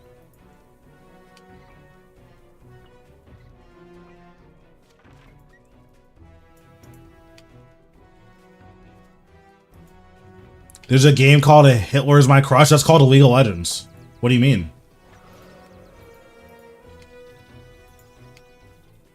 All of my support players have a shrine to Hitler in their closet they pray to every morning and every night. Please give me the strength to ruin this game.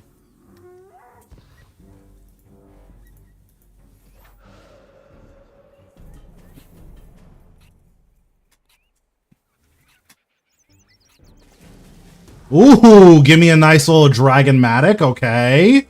We finally getting some money.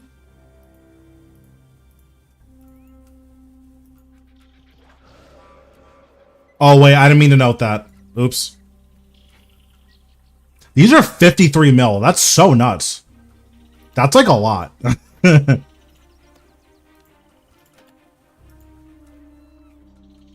All right, I'm feeling a back-to-back here. Thoughts?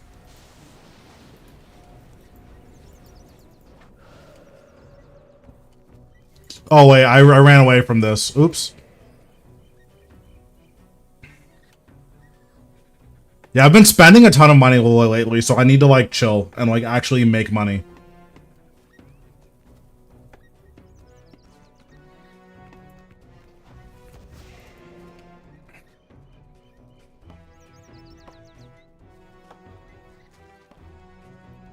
Oh, yeah. I've seen Dota 2. I, like, can't be bothered to actually learn it. But I've seen Dota 2. I saw one clip of a Husker, like, getting fed. When I say this guy was 1v9, he was standing still, obliterating the entire enemy team. They're using all the spells, doesn't matter.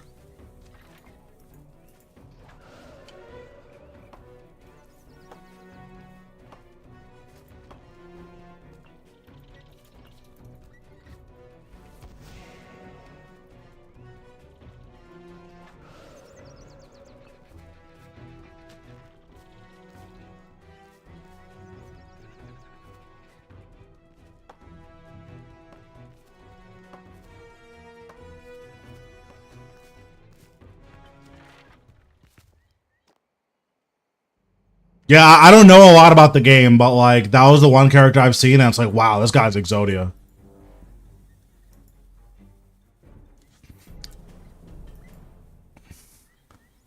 You had to camp ring for all styles? Reaver's ring. It's all style bonus and gives crit chance, so there's just no reason not to use Reaver's ring. Especially because we don't have a necromancy ring now, so, like, your options are very limited in the amount of rings that give a necromancy bonus.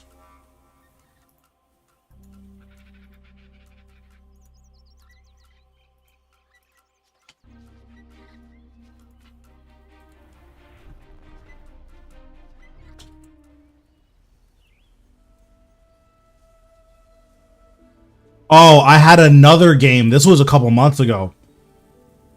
I had a Diana who was first timing Diana in my Diamond games. Diana isn't very hard. Her Q is a arc ability. Like, it's a beam that, like, arcs. Whatever it lands on, it gets marked. And then her E can dash to that enemy for free. Meaning that your cooldown gets refunded. Yeah, that's pretty good. But yeah, so your cooldown gets refunded if you hit a marked enemy. My Diana found out in this game that that's how her E works. In my Diamond ranked game. Like, what do I do? How can I still be mentally stable when this is what my players are doing?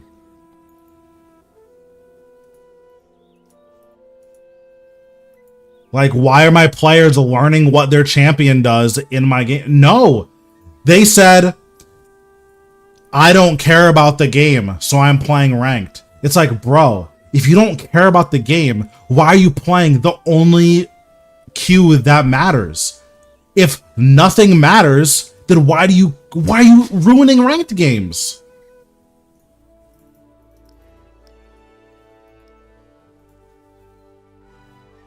It's just treachery. It's the only way to describe it. Just treachery.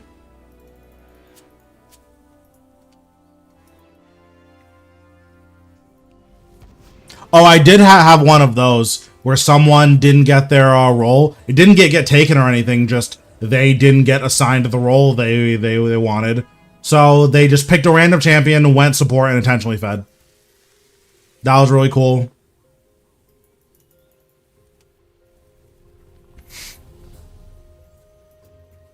They did not get banned for that because they didn't type anything.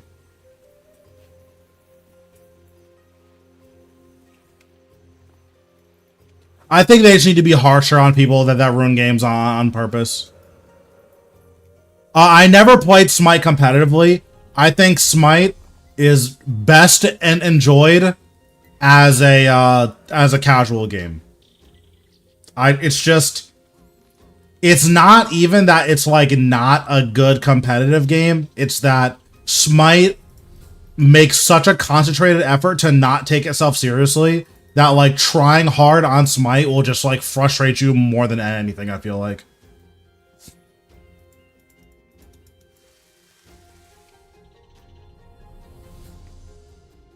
It's kind of the same thing with the new Call of Duty and all like the crazy skins you can get for your operator. Like, bro, why are you getting mad at a game where like you're getting killed by Nicki Minaj and 21 Savage? Like,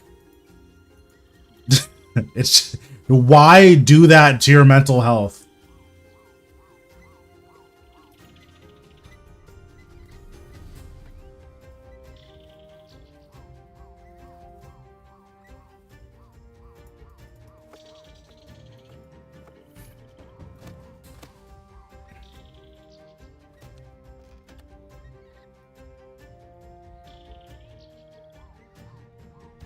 Yeah, which in some ways that's definitely really annoying because it's like there will be obvious issues with the game and they're doing nothing to fix them.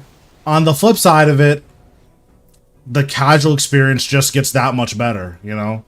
Especially when you consider that the God Pack is the single best form of DLC that's ever existed. Like, it's really hard not to want to play Smite like once a year.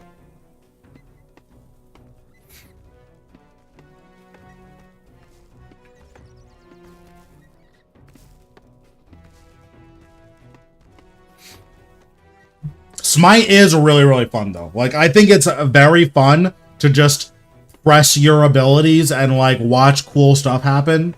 Like, Smite is really, really fun, and a lot of the characters are really fun, but I can't imagine playing that game seriously. It just seems really exhausting. I did like, Paragon, the Overprime. That was, like, really cool. Because I've never played the original Paragon, but Paragon the Overprime was like, basically they took League, like Paragon's characters and then implemented them over League's system. Like, it was really good. It was really fun. I know it's not what Paragon players like, because I think Paragon players are all playing Paragon Predecessor.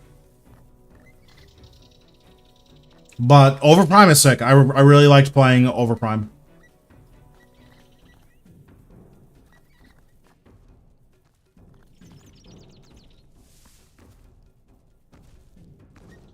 There's just one character that's like really toxic. I think the character's name is Fuse, or maybe Phase. She has a CC that's like a blind, except it's not just, oh, you can't see, or, oh, it's like a flashbang. It, like, the visual overlay is like, if you put on, like, goggles and then filled them with water, and then that's what you see for 5 seconds. It's the worst blinding effect I've ever seen in my entire life.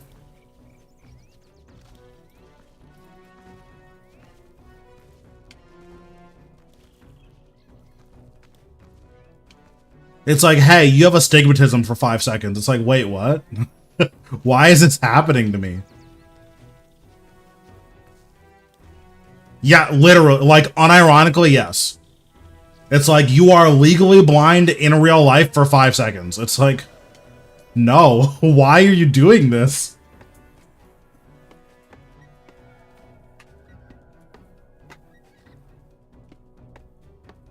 After I finish this hunt, I'll see if I can find a video for it.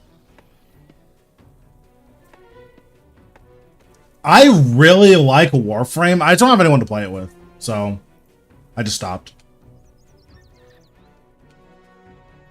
Because, like, Warframe is fun, but it is very grindy. And, like, playing a game like that by yourself is just... You're gonna burn yourself out sooner than later.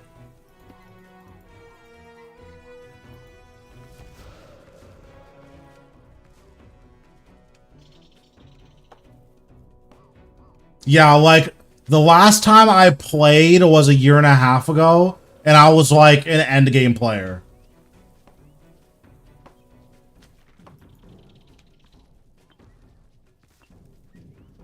Yeah, like, I think when I stopped playing, I was MR 32.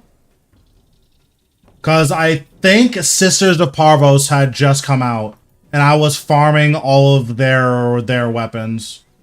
I had gotten basically all of them, except for the ones that you have to buy with Platinum. I'd gotten basically all of them. But that was the last, like, major update that I played. Actually, no, that's not true. I played when the Zaramon stuff came out. So, the Incarnate weapons, I played when those first came out.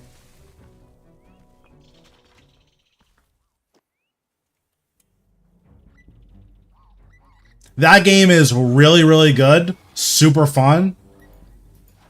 That grind is nuts. Especially if you're a completionist and the game really encourages, like, that style of gameplay. That grind is nuts.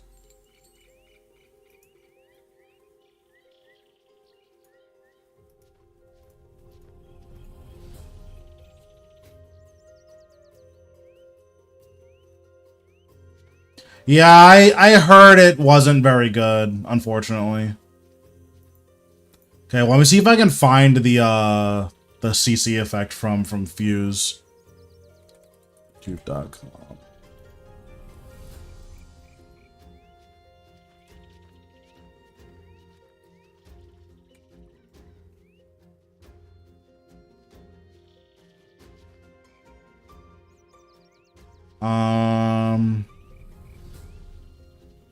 I'm not gonna be able to find this.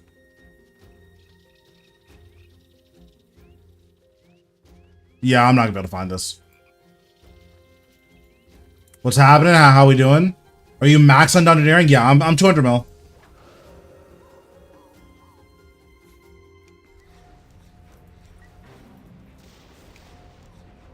We're just doing some big game hunter.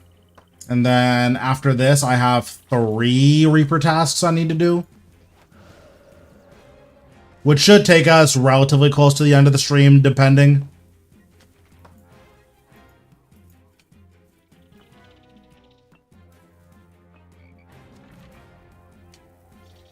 Yeah, like, Warframe is definitely fun. Like, Warframe is just power fantasy of the game. Like, the whole point is you're supposed to be disgustingly broken. Very, very nice.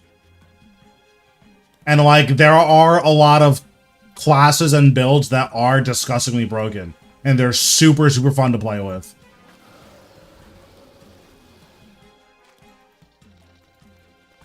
And there's also a lot of stuff in Warframe that I'd really like to play, but...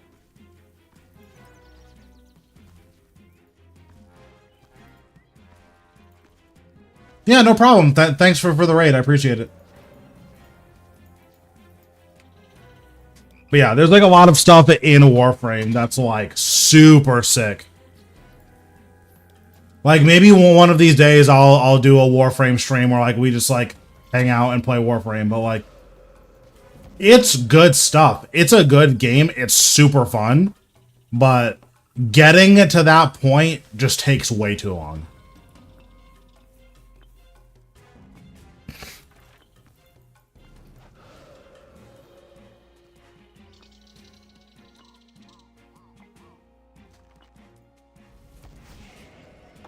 I think I'm fine here, maybe? Question mark? Oh, yeah, it took him a while to get here.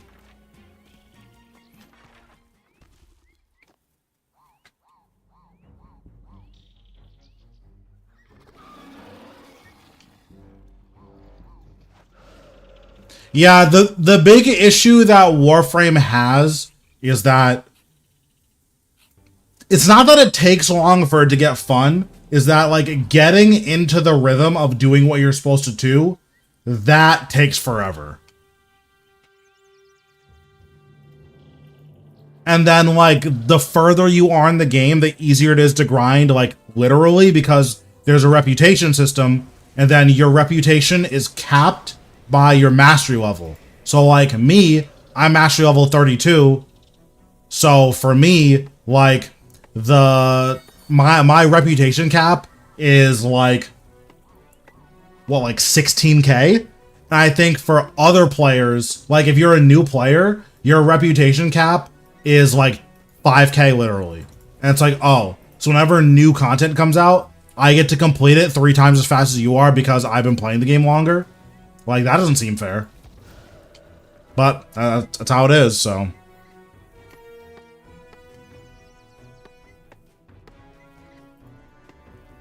Yeah, and there's a lot of really cool fights. Like, the Eidolon fights are sick.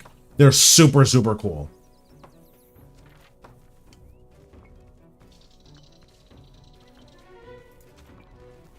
And then hunting, what's it called?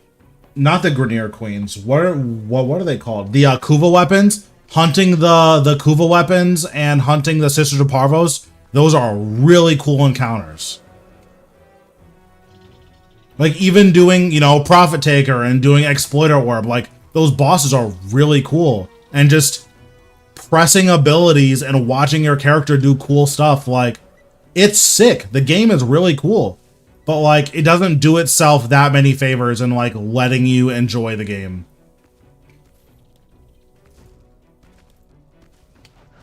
Because, like, for me, if I want to build a new character, because I'm level 32, I get my max mod capacity as soon as I unlock a character.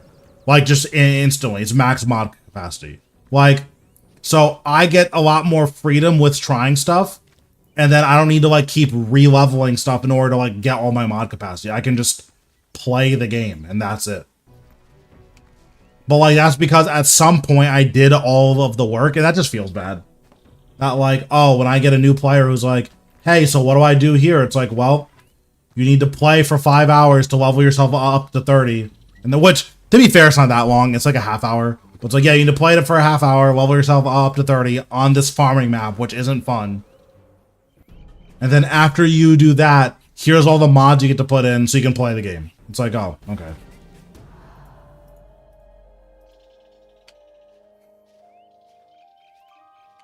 Yeah, like, I get to bypass that entire system. Like, the leveling gear system, that is not a thing for me. All of my gear, the instant I get it, it's maxed. Which is sick for exactly me.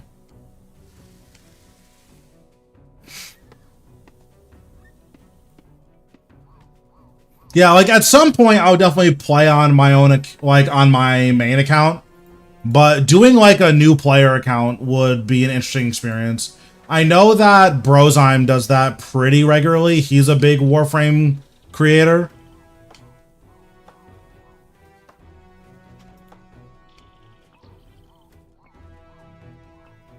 Yeah, like, MR12, like, you've played the game, but, like, not really.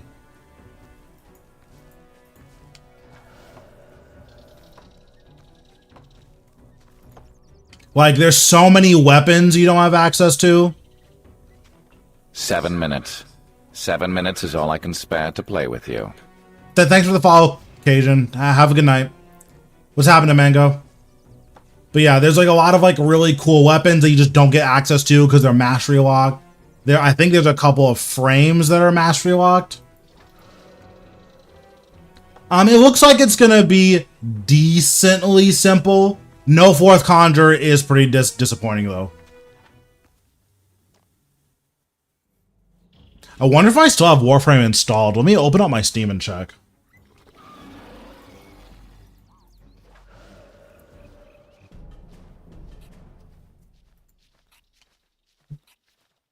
Because I definitely need to reinstall it.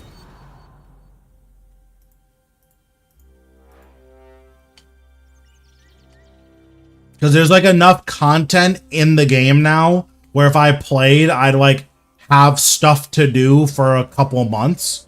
Because basically, once I hit, like, max rank, the way I engage with the game now is like, okay, whenever there's enough stuff for me to do that I'm going to want to play for a little while, that's when I'll start playing.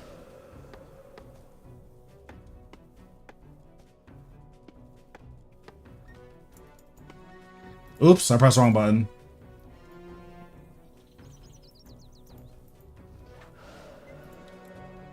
Okay, let me check my library.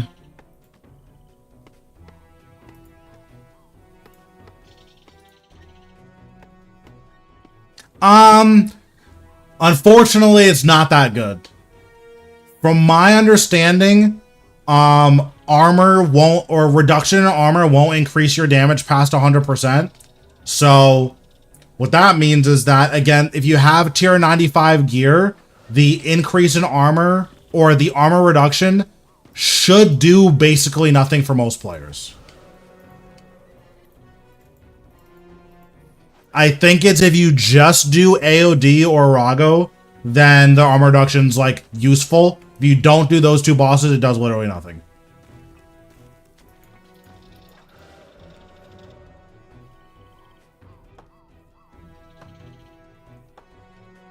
Yeah, like I do Virago, so it's awesome for me. The new ranged armor looks really nuts. Yeah, it's one of those items that I don't think you should ever buy it, but it's a lot like Scripture of Full. I don't think you should ever buy it, but if you get it, then yeah, use it. Like Scripture of Full, the upkeep is basically 0, but the upfront cost, it's the most expensive scripture. So like, I don't recommend anyone buy a Scripture of Full, but if you get a Scripture of Full as like a drop, sure. Like it's probably the second best book slot if you get one as a drop, right?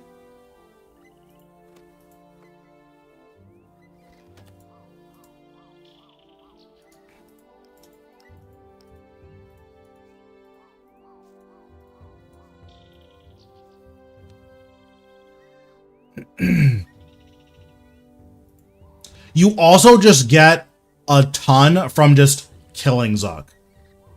Like, obviously, I have a lot more kills.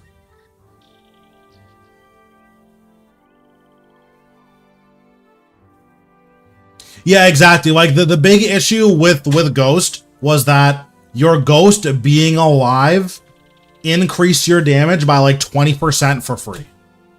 And it's like, wait, what? Like, why? Or actually, it's closer to like 25%. So like, that was a little bit weird. Because like, thematically, that doesn't make any sense. But also, it's just, it consumes a lot of Necromancy's power budget. So that's why they ended up nerfing, Haunt. And then now, this is just, hey, if you don't have 100% accuracy, now you do. Which, again, the only bosses where, like, people are, like, hardcore farming them, or that you can, like, grind, that you don't have 100% accuracy, I believe it's base next by, like, a little bit. Like, I think it'll give you, like, 2 or 3% damage potential. Virago, it's gonna be a massive buff there, because you should be getting pretty close to, like, 15% damage. And then AOD is pretty good there. The best in Rage, once you're comfortable, is around 500%. Because that's when you can still get full mechanic skips, but, like... Yeah, that's, like, the highest in Rage that you're not, like, disgustingly powerful. Or, sorry, that's the highest in Rage that you're not, that you're consistently getting mechanic skips. I don't think Pavo wants Bagrata, but maybe it does. Okay, that's what I figured. So this is...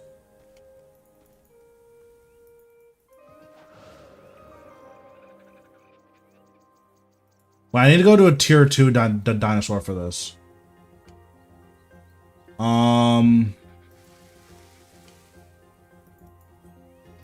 Is it this one? I think it's this one.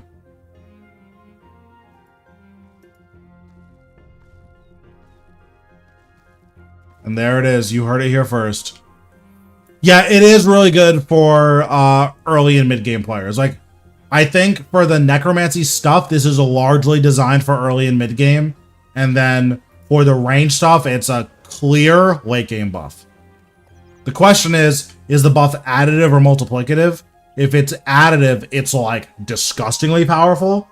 And if it's like potentially nerf worthy, and if it's multiplicative, it's fine.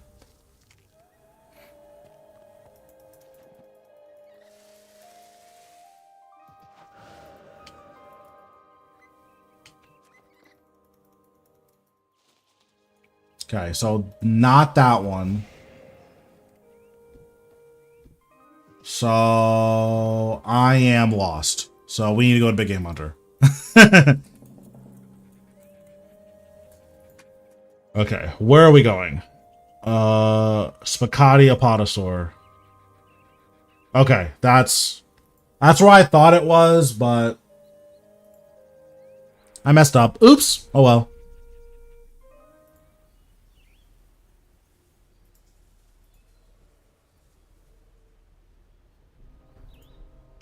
So, I'm only going to talk about the tier 92 because the tier 90 is just worse, and I suspect most players are going to be able to just grind out the tier 92. But basically, the tier 92, per piece, you get 0.5 adrenaline on hit for each hit of rapid fire. Most people are going to use four pieces because fleeting boots are just really, really, really good, and there aren't that many bosses where you can just like full channel a rapid fire with no consequence without having to move. So most people are going to be using tier 92, or they're going to be using four pieces. So what that means is at 4 pieces, your rapid fire will net 1 adrenaline, and at 5 pieces, your rapid fire will net 5 adrenaline, which is good stuff. That's really good. Beyond that, if you full channel a rapid fire, the 3-piece basically is your next 2 abilities get 40% crit, the 4 pieces your next 3 abilities get 40% crit, and then the 5 pieces your next 4 abilities get 40% crit. That's basically what it is. Well, it's not this, it's not this, it's past this one.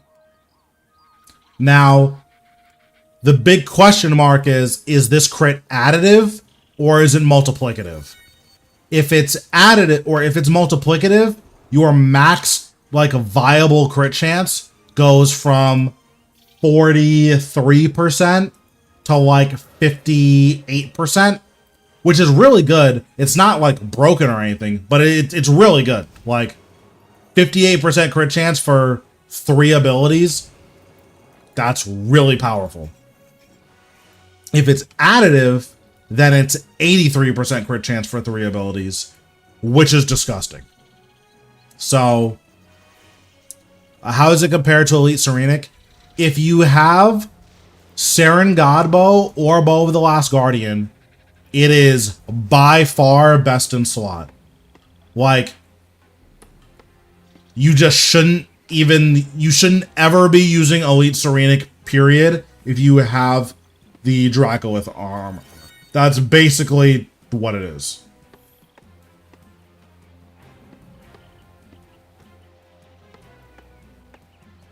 Elite Serenic is really good for crossbows. Unfortunately, crossbows are still just worse. But there is a like potential for there to be new builds that open up because crossbows will have a way higher proc chance on Onyx bolts and Hydrix bolts. So there's a possibility that your proc rate on Hydrix bolts is so high, which will be 26.4%.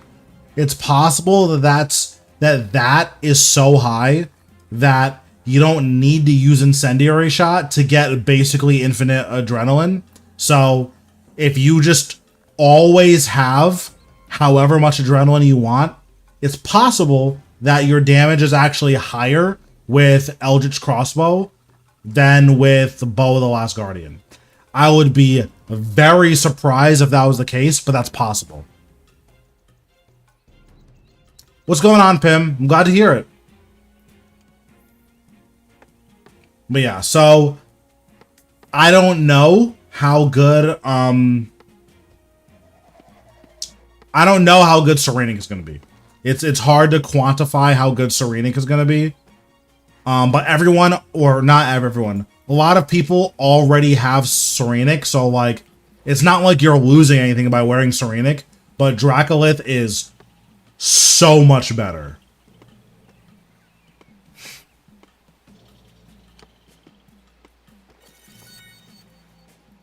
And it looks sick. I think Dracolith looks nuts.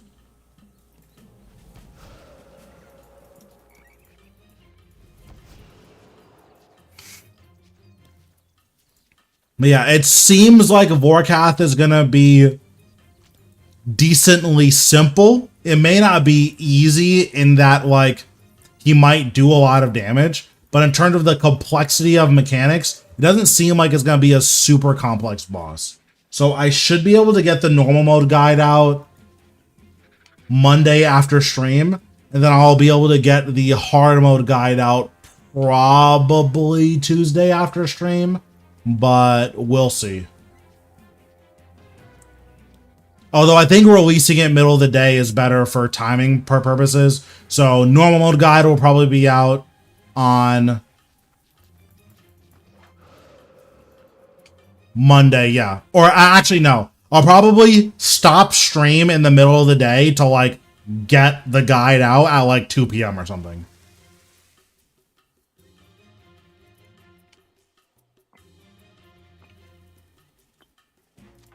I'm probably going to solo it mostly for content because like I want to be able to put out the solo normal mode guide and the solo hard mode guide. But after that, I could definitely see like potentially doing group content. I'm not sure though.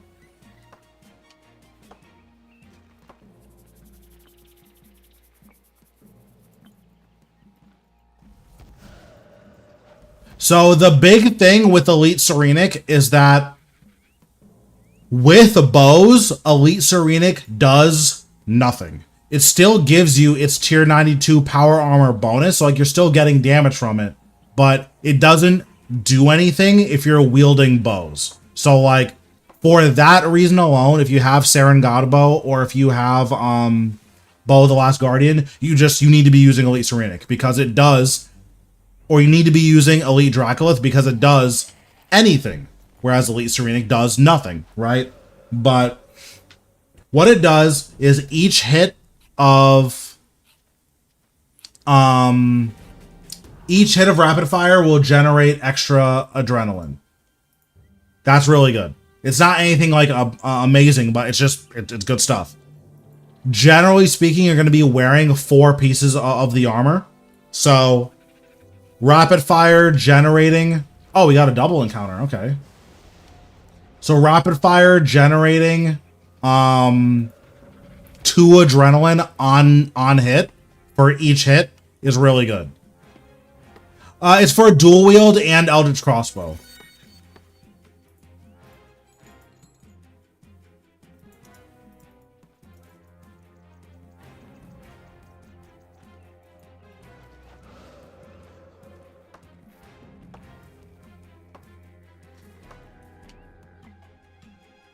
Yeah, it also looks nuts. I really like the way it looks. Like, really like the way it looks.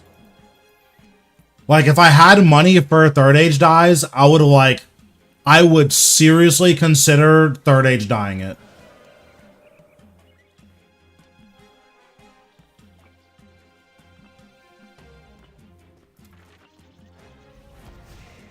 It is also the only tier 92 with gloves and boots that will be dyeable. So, well, that should be dyeable. I don't think we know if it is dyeable for sure.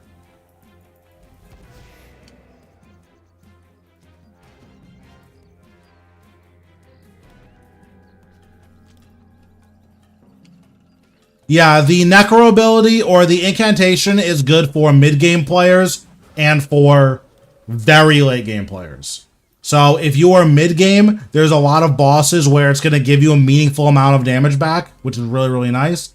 If you're a late-game player, then it's good against exactly Virago and AOD, which I do Virago, and it's really good against Virago because you're gonna get a very good like portion of damage against Virago. So cool. The buff that you get for the Vorkath hunt, that's also very, very good. The combat buff is like whatever. That's pretty much only useful at Virago. But the Porter's buff, more Porters is more better, right? So that's really, really good as well.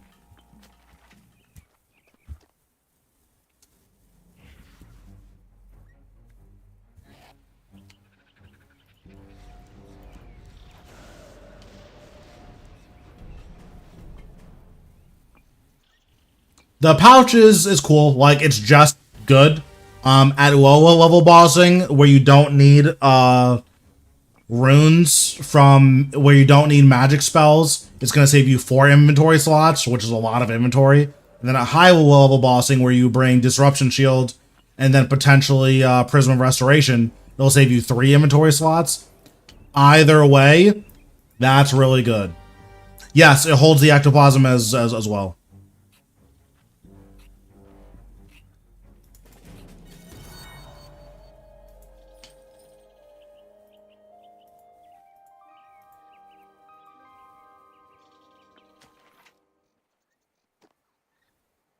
Yeah, so there's gonna be an event called the Vorkath hunt, which is, it's a lot like the Golden Cape and the Golden Party Hat event, where like you just need to do a bunch of stuff around RuneScape.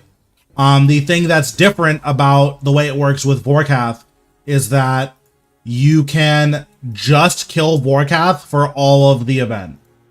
So if you wanted to, you can just farm Vorkath and you'll get all 8 shards eventually. But for completing it, you get a cosmetic override for your lantern and your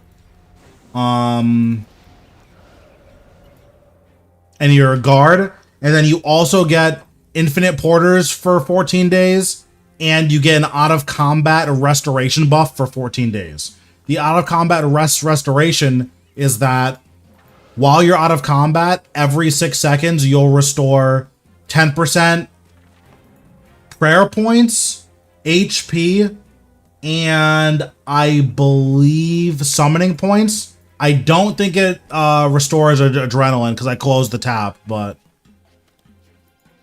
yeah, there's been a lot of good stuff. But we need to yell at Jagex about something, so I'll probably make a post that complains about new cosmetics are ugly equals FOMO, and then I'll get 1 million views off of it and become a millionaire. So I might do that, but generally speaking, I think there have been a lot of really positive updates.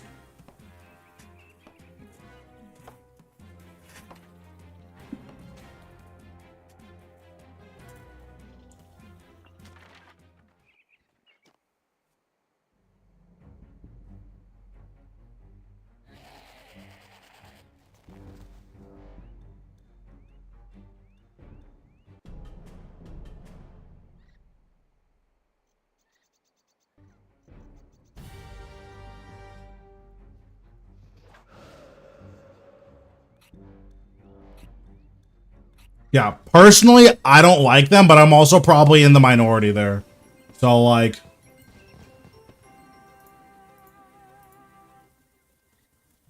okay, 110 agility. Silverhawk boots are OP. And that's what happens when you don't train agility a single time legitimately in your entire life. You just incidentally gain a ton of XP.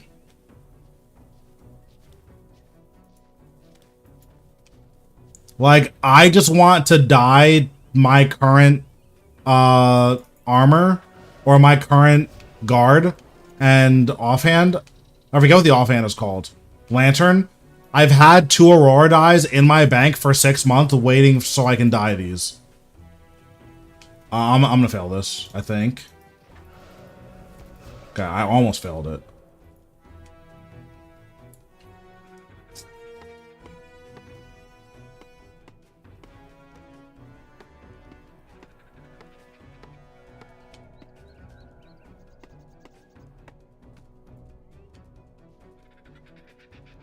Nope, you can't dye them yet.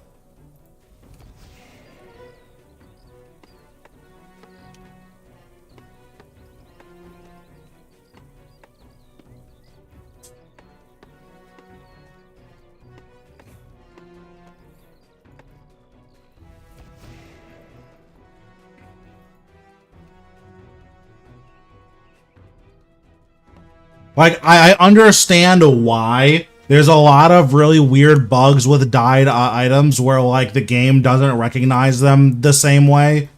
Like, for instance, shortly after Necromancy came out, that was when they fixed Langs so that Aurora dyed and Soul dyed Langs actually worked. I think they either couldn't be augmented or their augments just wouldn't register. And it's like, oh, how long have Langs been in the game and two of the dyes just didn't work with them? Like, that's really suspect. But that's probably why we can't dye them yet, because getting the tech to actually work is just not computing right now. It's also probably pretty low priority.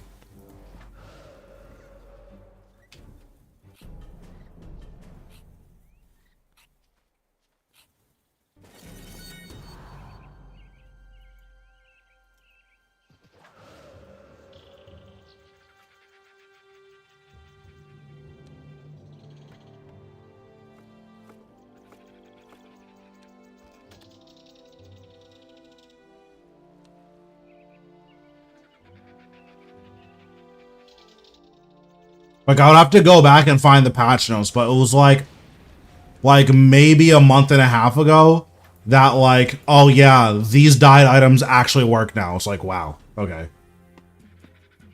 Yeah, Third Age is my favorite dye. Aurora dye is my second favorite. Aurora dye is, like, good enough that I'm probably never gonna get Third Age dyes unless I'm, like, ultra rich.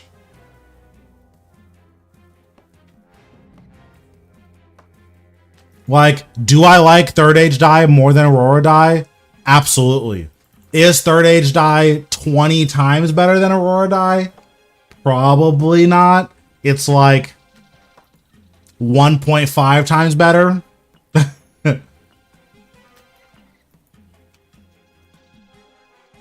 So until I'm at, like, yeah, I can drop 35 bill on dyes, I'm probably not going to be super interested in getting Third Age dyes. I might use one if I open it, though. I would need to think about it.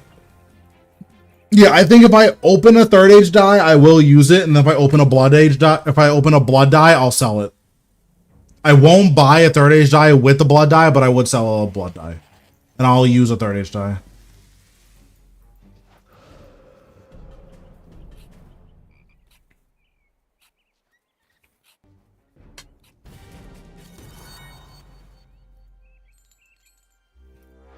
Oh, wait, I don't need to note these.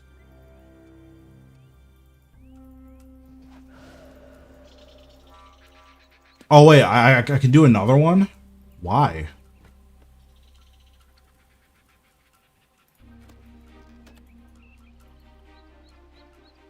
Oh, I had a double encounter. I was, like, super confused. Oh, another double. Okay. I was so confused.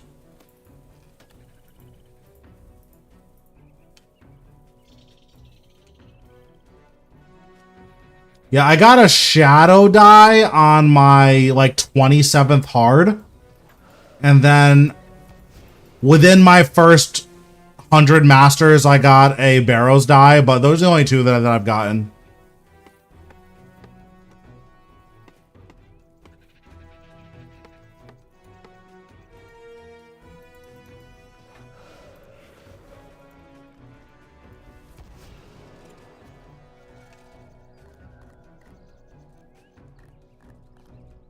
I say only like that's a low amount. That's a lot given how few clues I've done comparatively.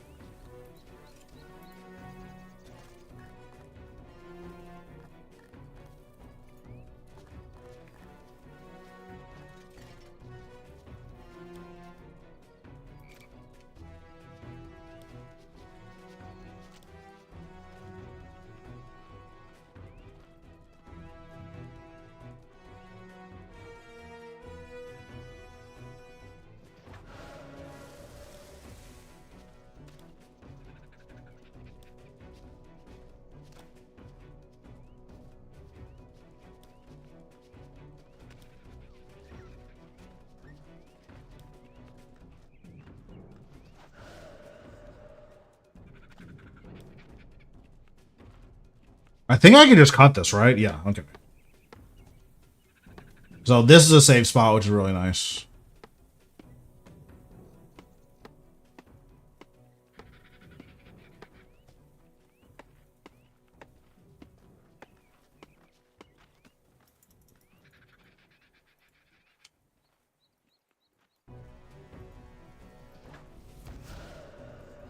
Dude, the dive into surge bug is so annoying. I don't know what causes it, but it's so annoying.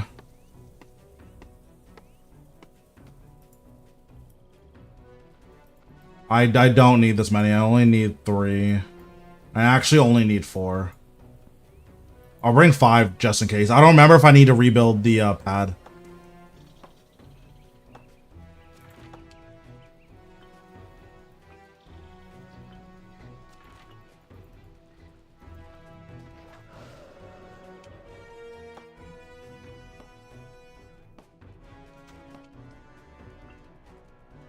I don't think you need to rebuild the pad in doubles, but figured I might as well keep an extra log just in case.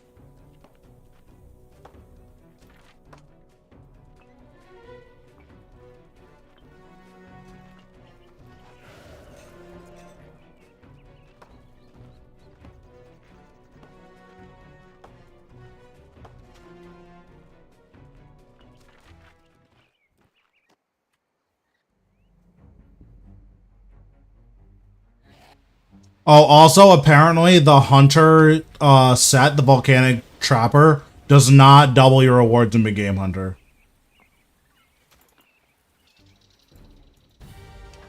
Otherwise, I would be wearing it.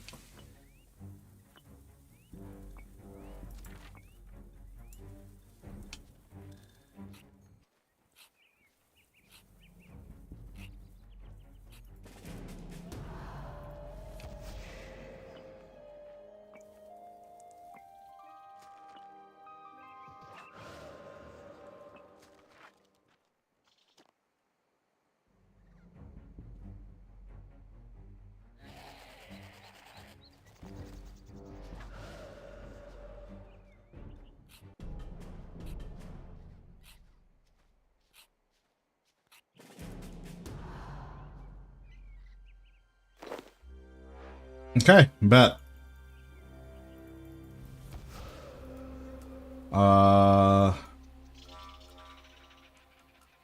Okay, we can deposit all of these, all this.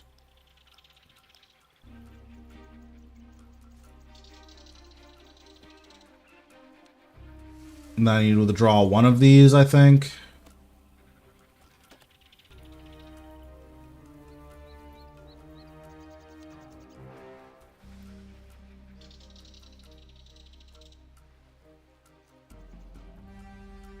Yeah, so this one is Pavosaurus, I believe.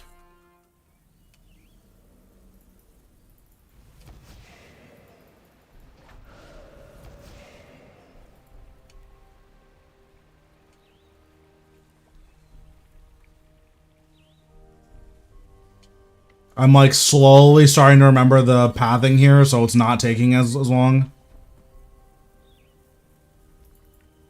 I wonder if woodcutting here counts for my woodcutting dailies. I can't really log out here, so I can't check, but I wonder if it counts.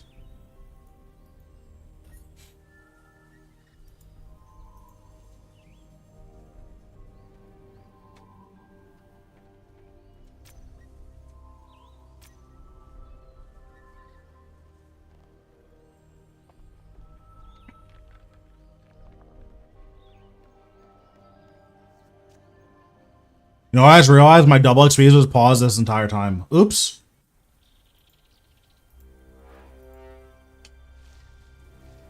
Oops.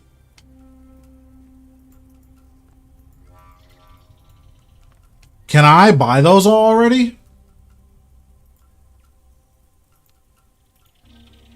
Because I have the 4 bonds, so... If I can buy them already, I'll just buy them now.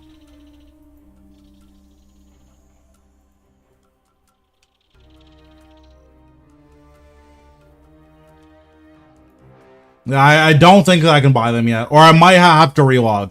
If I have to relog, I'm going to I'll do it after my Reaper task.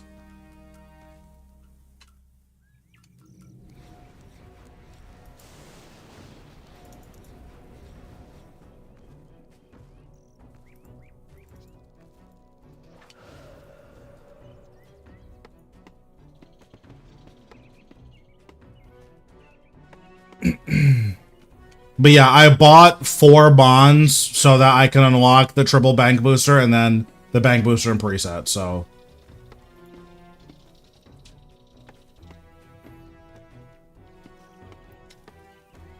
It is hard to say.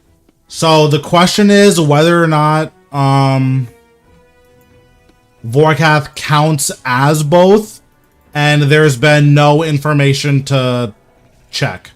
So we'll have to check on day 1 by just wearing Undead Slayer armor and wearing Dragon Slayer armor. Luckily, I have both. So not both on the same armor, but I have access to both. So you do get, or the enemy does get a debuff if your X-Slayer perk works on them.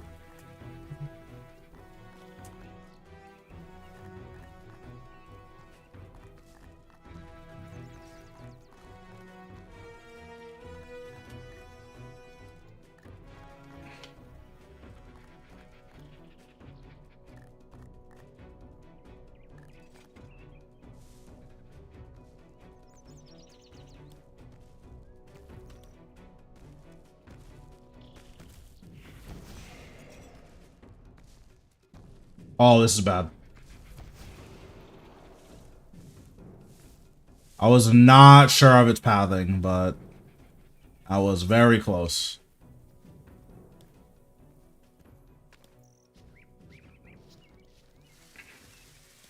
It may also be that both of them work, but only one will like they work individually but not together. That's also a possibility. But again, we just won't know until we actually get our hands on it.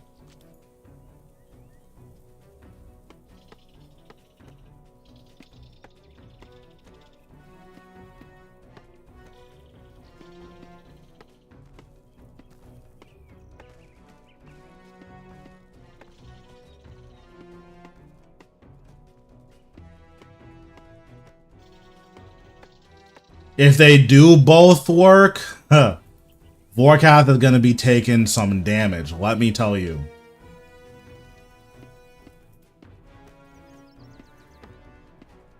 Yeah, getting a 30% damage amp from both of these sigils is going to be very, very good.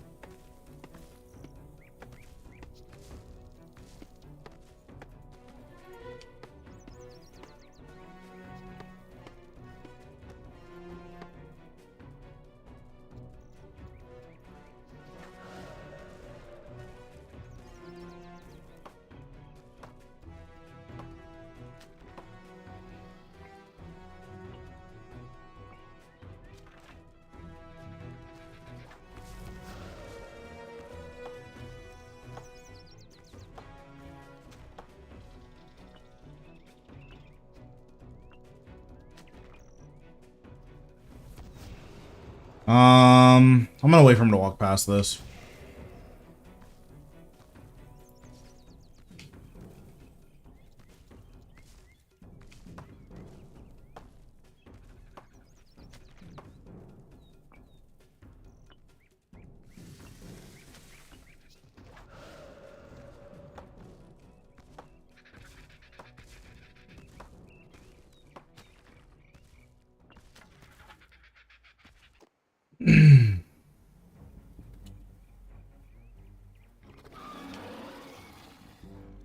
I hope I get the Hunter Pet soon.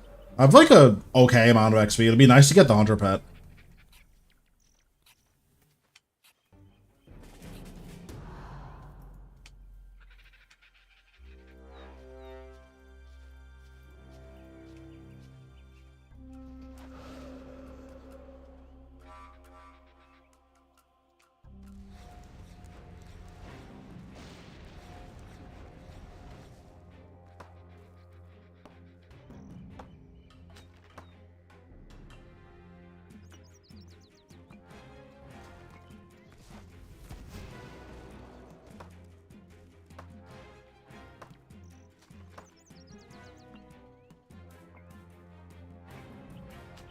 Yeah, the Sonic Wave thing feels really bad right now, but I think in the future it's going to make a lot more sense.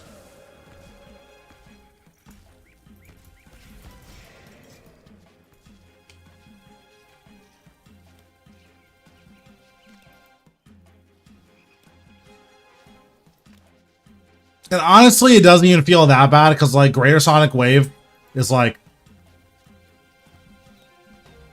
you would you would want to use it if they didn't share a cooldown. But base Sonic Wave, you didn't actually care about. So it's one of those where we're not actually missing out on anything. We just feel like we're missing out on stuff because Jagex told us that, like, things are going to be a little bit different, if that makes sense.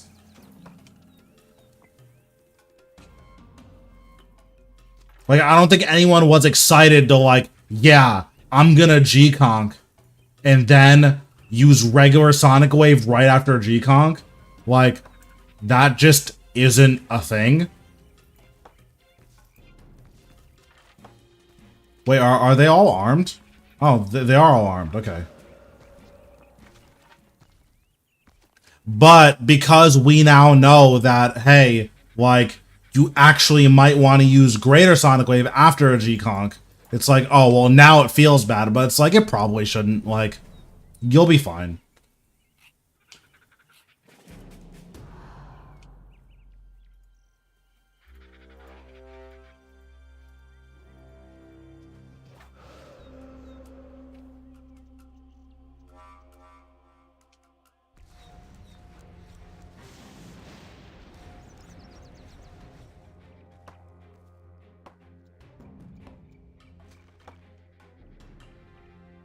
I need 3, 7. I need 7 and then 3. So 10 total.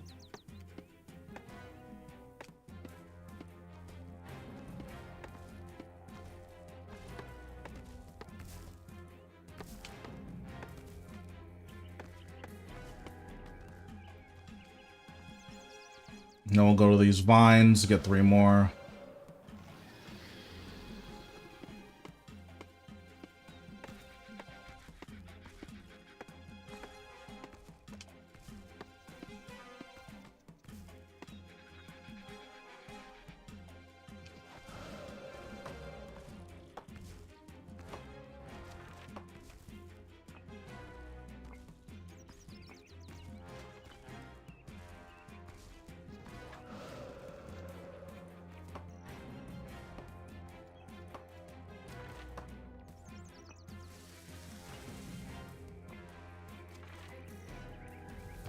Yeah, one thing that's really weird that, like, a lot of... It's not, like, just a RuneScape thing. It's, like, a people thing. Is that if in the past you're allowed to use 2 different things, and one of them is better than the other one, it doesn't matter that if you use one, you can't use the other. However, what happens a lot of the time is that, okay, we're going to make a change so that if you use one ability, you can't use the other. All of a sudden, everyone in the history of the world is going to start theory crafting rotations where it's like, well, if you see here, if we actually were allowed to use these 2 things together, then in this instance, it's actually better. It's like, okay.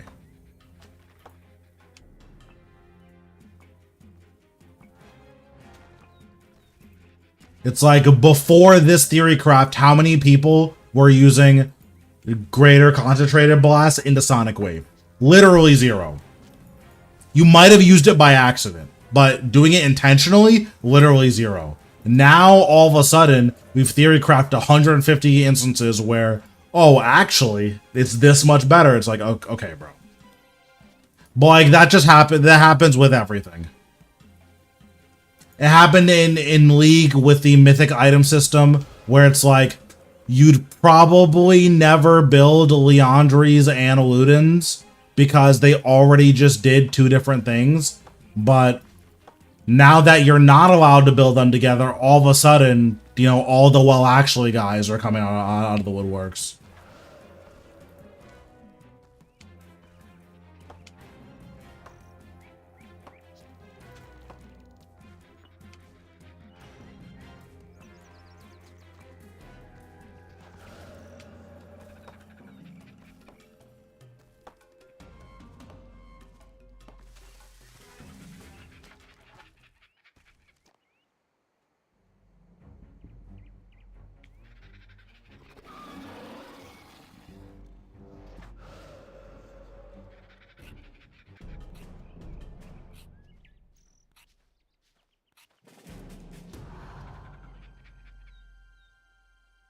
Okay, so after this, we have two more dinos here, but we have 3 more sets to do.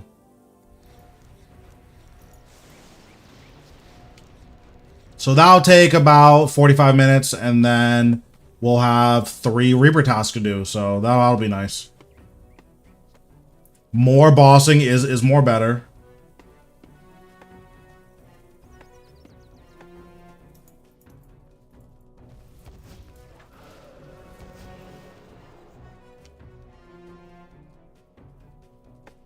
I haven't gotten a triple encounter in, well, since I've done this. I've gotten 1 triple encounter. It would be cool to get another triple encounter. Okay, 180 mil wood cutting. We're almost to the point where we're never going to do wood cutting again. That's exciting.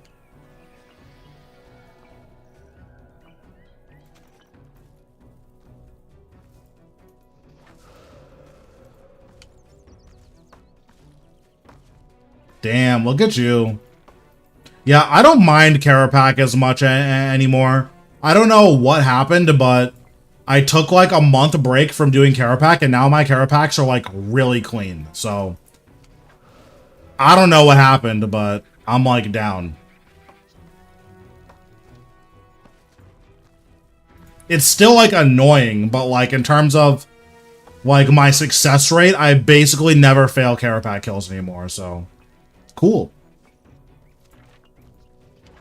Yeah, woodcutting definitely sucks, but I force all of my dailies to be woodcutting, and then I just do golden bamboo for my woodcutting, so it hasn't been as bad since I've started doing that.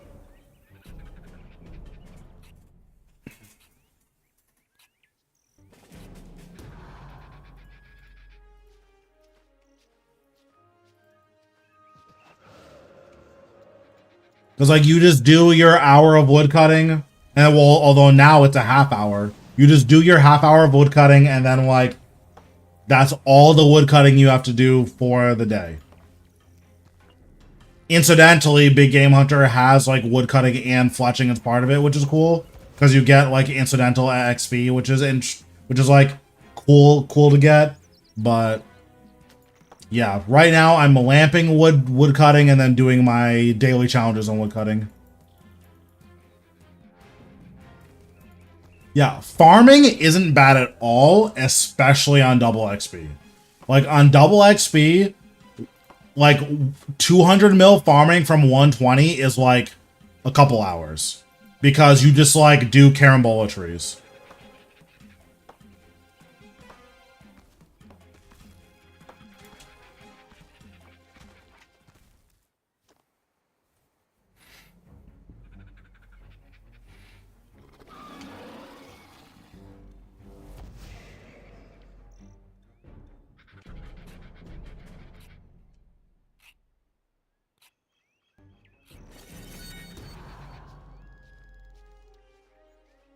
Okay.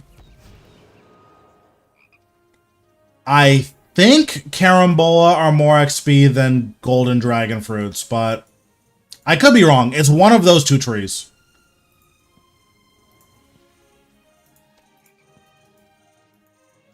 KBD is spawning, so I will do KBD.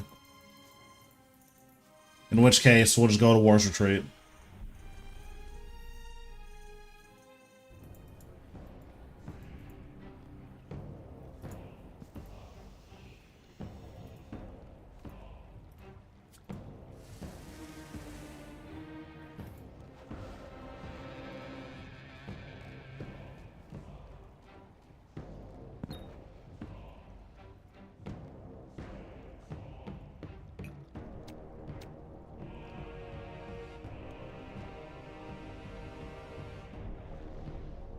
Let me actually check for you.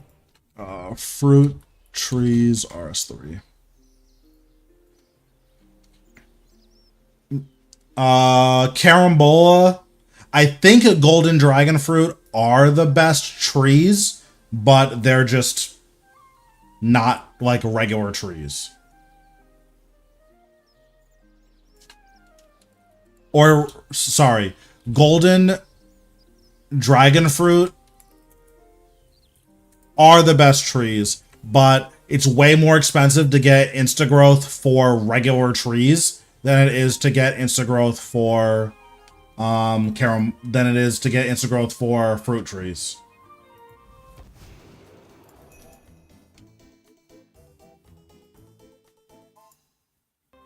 Oh, apparently I got a penguin pet.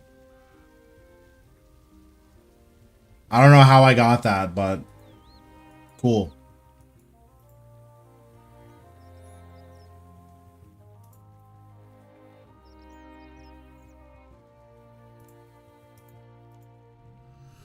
Yeah, the big issue with golden dragon fruit is that, oh, I'm gonna be the only one here, I think.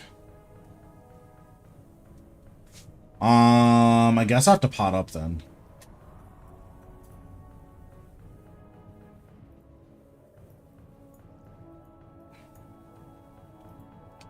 Oh no, there's one more person here. That's fine. Oh, there's two more. Okay, I don't have to worry about it then.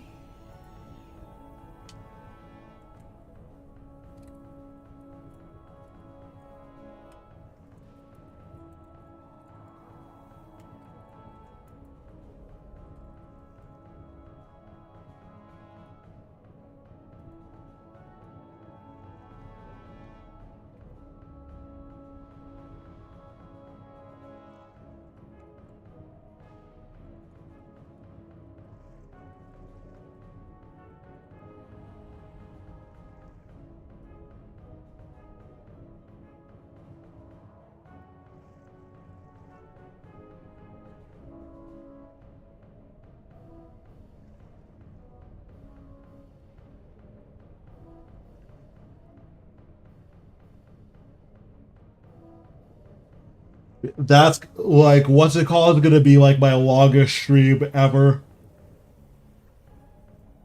Oh man, it's probably gonna be like a 14-hour stream or something. I don't know if I'm gonna get up at 8, but I'm definitely gonna try.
Well, I definitely went a little too early, but it's fine. I'll just live transfer.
Very nice. Survey says. Okay, I got scammed. Well, happens.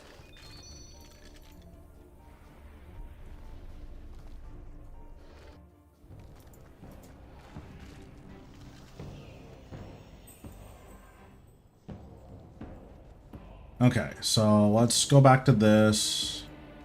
Put these two on.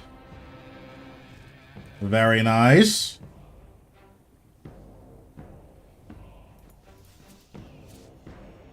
Put those on. Put Silverhawks on. And then, what was I in my book? Oh, I had this on and this on. Okay, and then I can buy more frog repellents, so we'll buy those. And then we'll bring our sharks. Bring our note paper.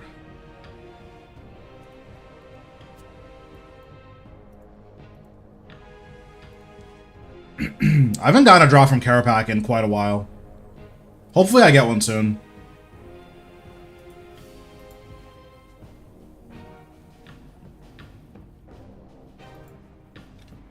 The wilderness event usually not usually. It tells you what you're supposed to do.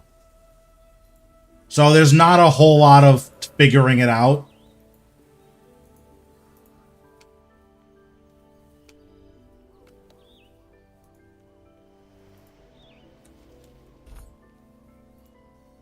Yeah, they typically tell you what they're going to do.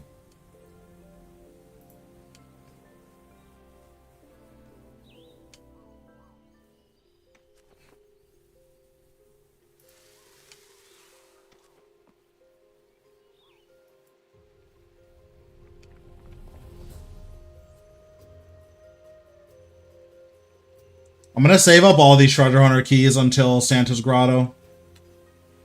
Unless, like, a crazy event comes through. But between now and then, like, we might get a Thanksgiving event. Actually, no, we're not getting one. So yeah, I'm just gonna save these keys for Santa's Grotto.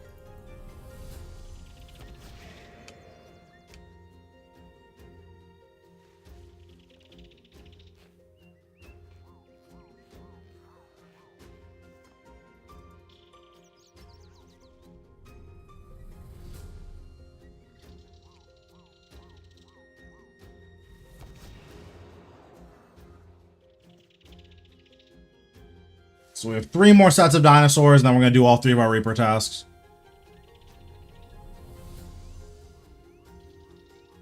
So when you save keys, rather, when you use keys and you have a bunch stockpiled, it will always use your 3 daily keys first, no matter what.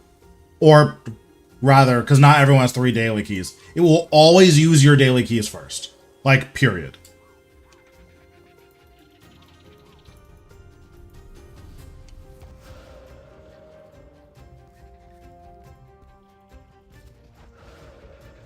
Is this the right way?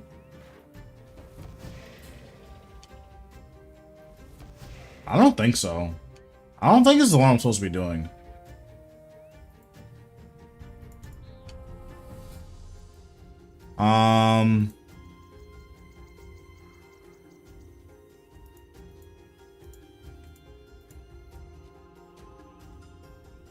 There's Arcane Apatosaur. Where's this?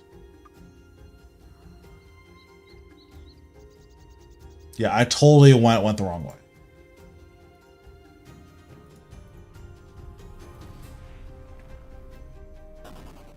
Hunter XP, where are we at? We haven't gotten that much XP. This isn't like a great XP. But I've gotten 2.4 million Big Game Hunter XP so far. If I bought meats and focused entirely on tier 3s, the XP would be way higher. So like that's probably something that if I cared specifically about getting like the best XP period, then that's what I would do. But I'm just not that interested. Again, like the point of Big Game Hunter is to do something relatively interesting while also gaining XP.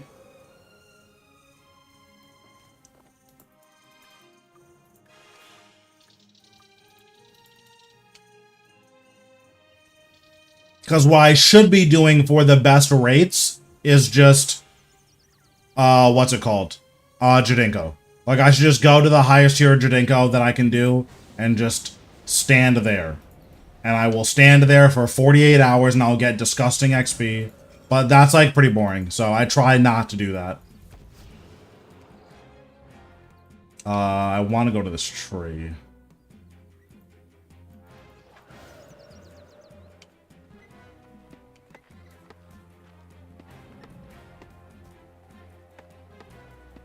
Wait, that counts? I didn't think that would count. That's on me. Oops, don't do that. I'm glad I didn't build anything yet. Okay, so that tree is not safe. This tree is probably safe, though.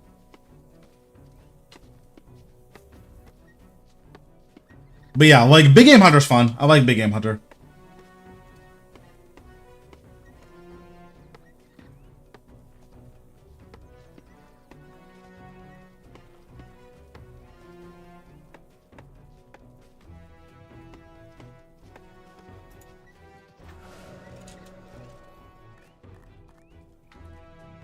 Bro, I thought that tree was safe, but the angle that I approached it at was not safe.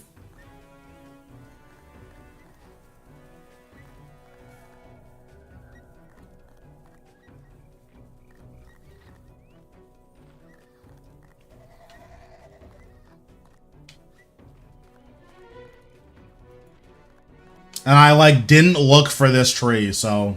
Oops.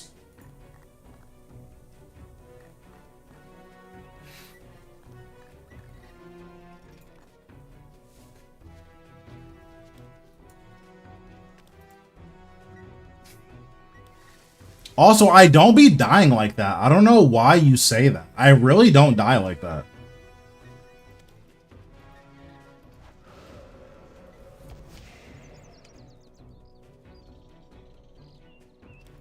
The only boss I die, like, a lot at is AOD.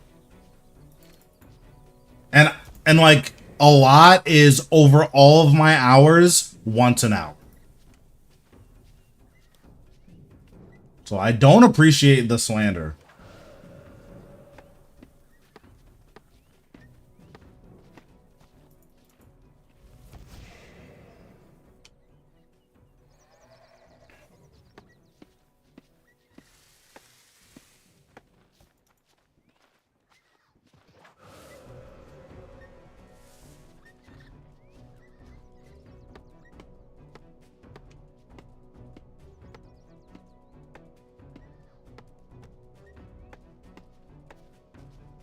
I need to learn Crozius. I haven't, like...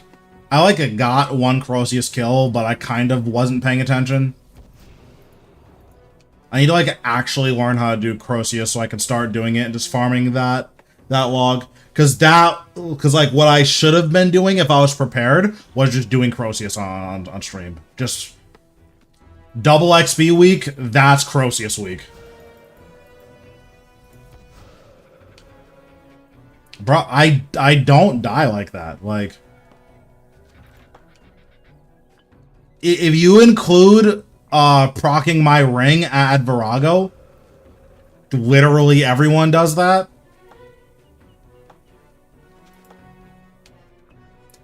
It's hard if you don't use the plugin. If you do use the plugin, you just do whatever the plugin says. Like, the Crozius plugin is one of the more, like, egregious things that Alt 1 does. Like, it's on the same tier of, like, the game playing itself for you as Quest Helper, in my opinion.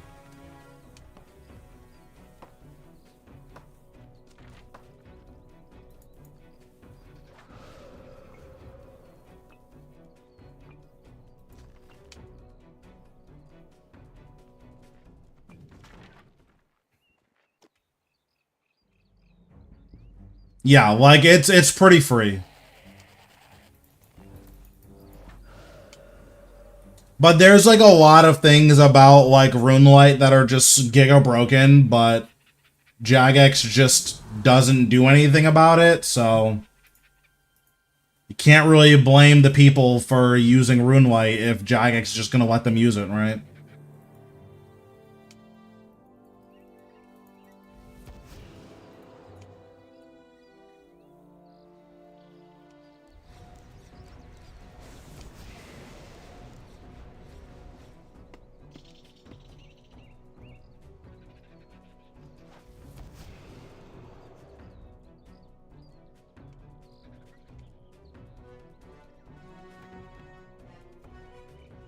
Oh, I don't have enough space for this. Okay, that's fine.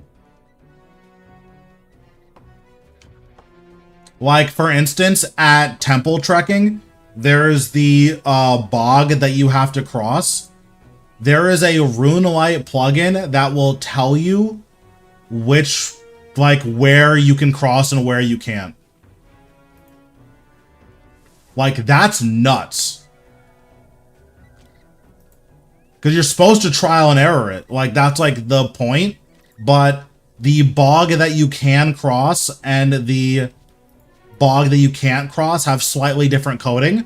So you can... there's this overlay on Runelight that will give you the, like, the text file for the bog. And then, yeah, like, you can just use that to tell you which one you can and can't cross. Like... That's nuts. Like, I think most people, I think if you care about balance, it's very obvious that Runelight is cheating. Like, it's super obvious. But so many people use it that, like, and they would be really upset if Jagex, like, wouldn't let them use it anymore, that we've just kind of accepted that you're allowed to cheat with Runelight specifically.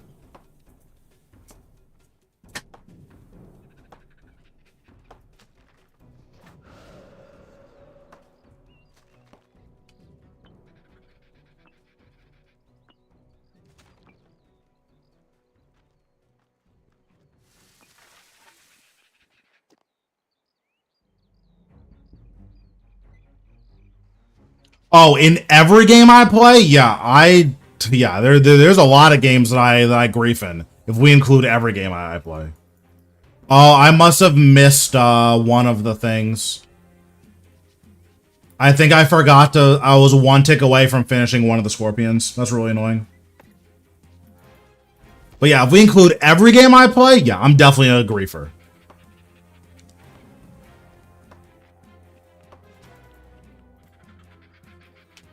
But, like, if we're only talking about RuneScape, it's like, bro, I don't die that much. Like, I don't know why you're slandering me.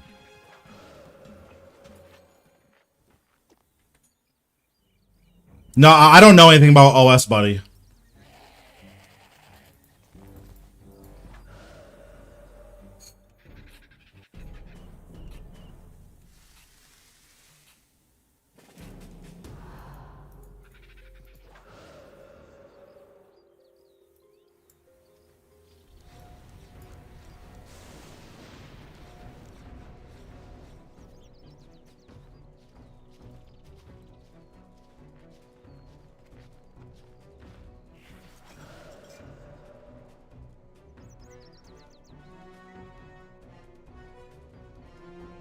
Sick.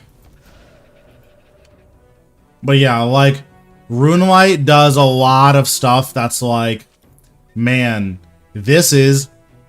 Like, I think Quest Helper is the most egregious, like, widely accepted one. But, like, the thing with the bog, like, that's literally cheating. Like, Quest Helper is also cheating, but that's, like, even more egregious than that.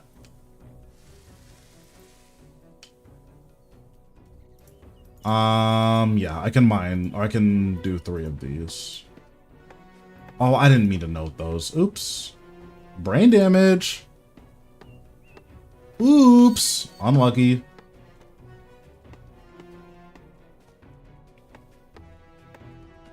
Yeah, and like those are probably cheating as well. There's I know there's one that tracks your own Venge timer, but I'm pretty sure there's one that tracks your opponent's Venge timers, which is nuts. There's also one that tracks how much damage you've dealt to your opponent, so you can not know, but you can have a really good idea of how much food they have left. Like, that shouldn't be allowed.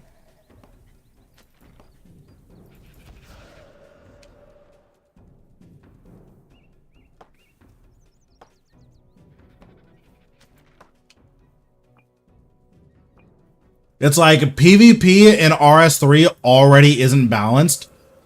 Imagine if there was something, although I think you can time your opponent's freedoms. Or no, you know how long they last. Imagine if you could time the cooldown of your opponent's freedoms.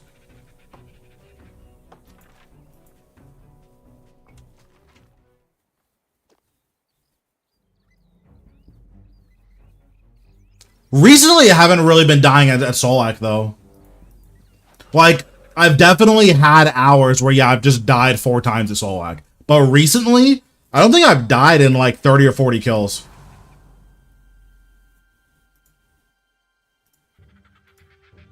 Which I guess, in the grand scheme of things, isn't that much. That's only 2.5 hours of Solak. But, I don't know, recently I think I've been playing pretty clean.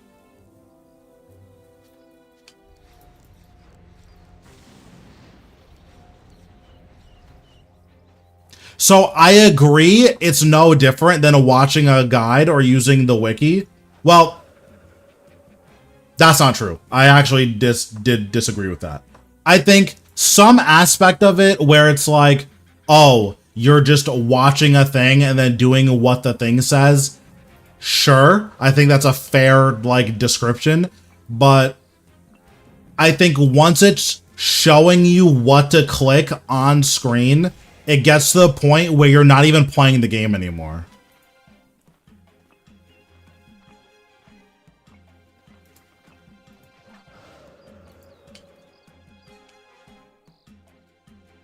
Yeah, you need Priscillic Essence from Nex in order to make the tier 92 armor. Now, I'm assuming that's, I don't know how much Priscillic Essence you actually need, but you have to imagine that every player with Serenic or Elite Serenic is gonna need Dracolith and enhanced Elite Dracolith, so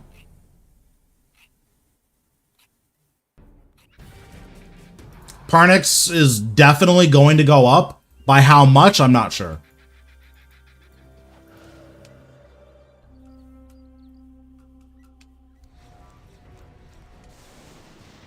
But yeah, I don't know. Like, I would say there's a meaningful difference between you tabbing out of RuneScape, looking at a guide, and then tabbing back in and doing what the guide says, versus RuneLite highlighting the thing you're supposed to click. Like, it's like a meme in OSRS that, like, RuneLite isn't fair because it turns every quest into click the light blue box. And that's it. And, like, that's true. Like, that is what you're doing with RuneLite.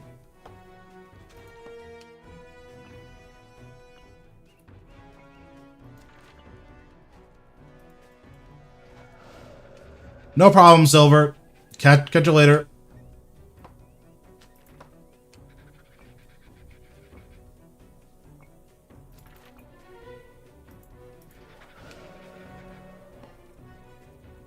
Well, yeah, again, like once they've said, like, yeah, RuneLite is good, you're allowed to use it, then, like, there's no reason to not use it.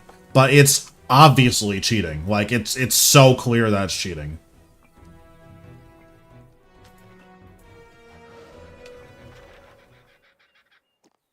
Yeah, and I don't even think that you're wrong for using it. Like, especially with how important RS3 quests are. If there was a RuneLite equivalent for RS3, yeah, of course. Like, you should use this as long as Jagex says it's okay. But if Jagex says it's not okay, then it's like, okay, well, probably don't.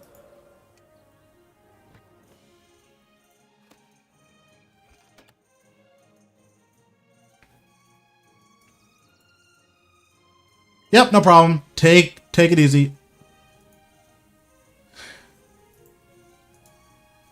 Yeah, there's definitely a lot of quality of life in RS3 that's like really good, but those are like dedicated quality of life changes, which again are meaningfully different. At least in my opinion. Okay, so now we're going to Asiatops. I know where that is.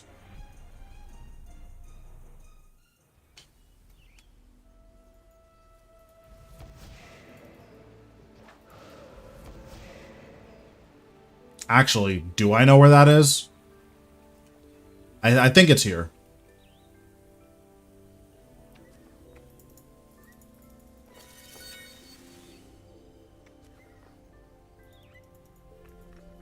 If it's not here, then I definitely know where it is, but I'm pretty sure it's here.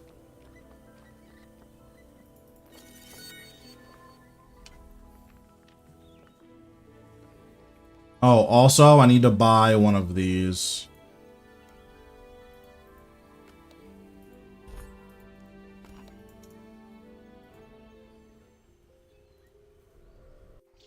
These are free money. Buy them, put them in the GE for 10 mil, and then wait until they sell. Or put them in the GE for 15 mil. Just put them in for some amount of money and wait until they sell. You can buy one a day from the double XP store.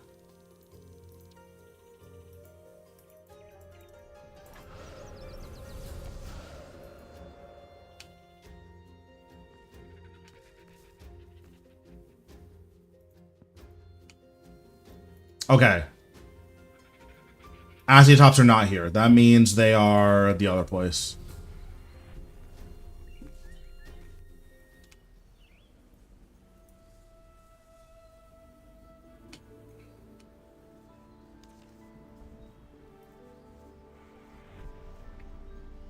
Yeah, unfortunately, I spacebarred through too many quests, so now that I know the lore is really good, it's like, well, I have 5 quests left, and I'm not gonna try to learn what's going on, you know, this far in. Like, I'm just gonna look up a lore video. Although, on my new player experience account, I plan on not spacebarring through all the quests.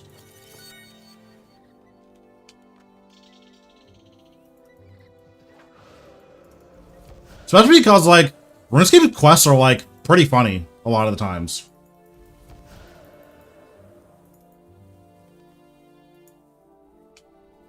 Dude, Asiatops looks so nuts. This dinosaur looks crazy.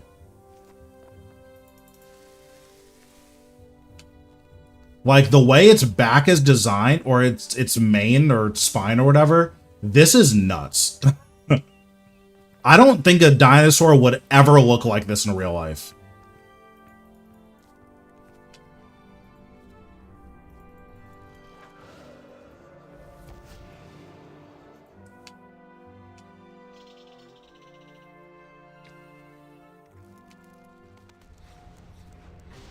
Yeah, I think in some ways it'll be cool to just kind of like show people what they should be doing as a new player.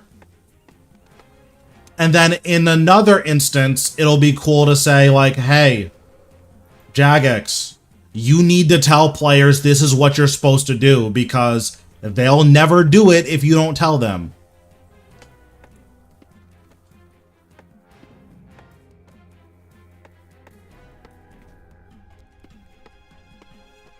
Like, and to be fair, the optimal way of doing things is going to be a lot different than like, hey, probably do this. But you don't need to tell people like to do optimal, because optimal is, okay, the instant you make a new account, you do the best moneymaker available to you until you can afford a Grace of the Elves and a Luck of the Dwarves, and then you get 120 Archaeology. That's what you should do on a new account in terms of optimal gameplay. Like, if I was going to make an alt right now, I would transfer 150 mil for Grace of the Elves and Luck of the Dwarves, and then I would do Archaeology. Actually, would I do Archaeology to 120? I think I would unlock Invention first, and then I would do Archaeology to 120. Because invention is divination, which is a gathering skill, and then buyables. So you just do your buyables to 80, do divination to 80, and then what's it called? Archaeology to 120. Like, that's the optimal way to make a new account. That's just, like, not that fun. Well, I think it'll be fine, but I think for most players, that's not that fun. Yeah, you do divination to 80, which I believe unlocks Porter 5s, or maybe it's Porter 4s. Let me check, actually, because I can just check.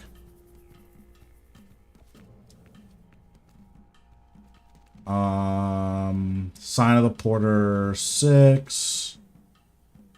Sign of the Porter 5. Or Sign of the Porter 4.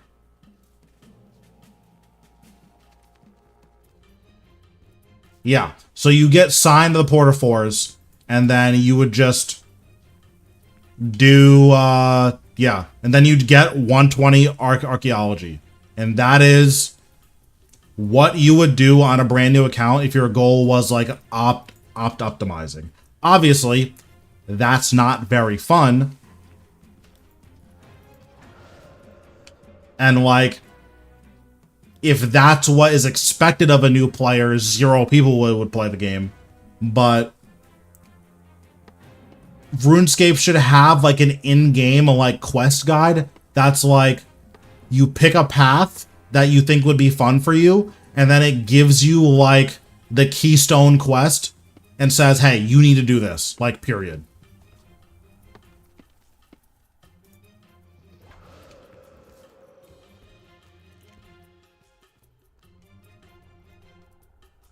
Like, if combat is something that you're interested in doing, the game should not force you, but, well, it should force you, but the game should recommend you, hey, you need to do Temple of Sentiston. Here are all of the prereq quests and the orders that you should do them in order to do Temple of Sentiston.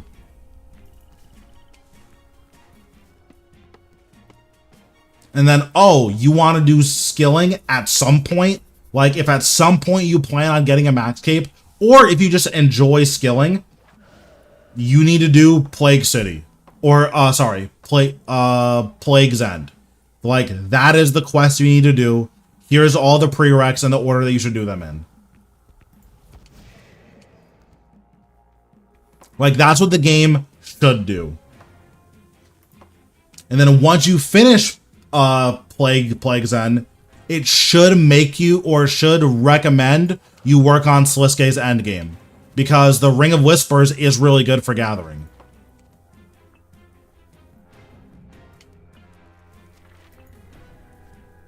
Like, the reason I didn't do Sliske's endgame is by the time I realized how good the Ring of Whispers was for gathering, I was already maxed.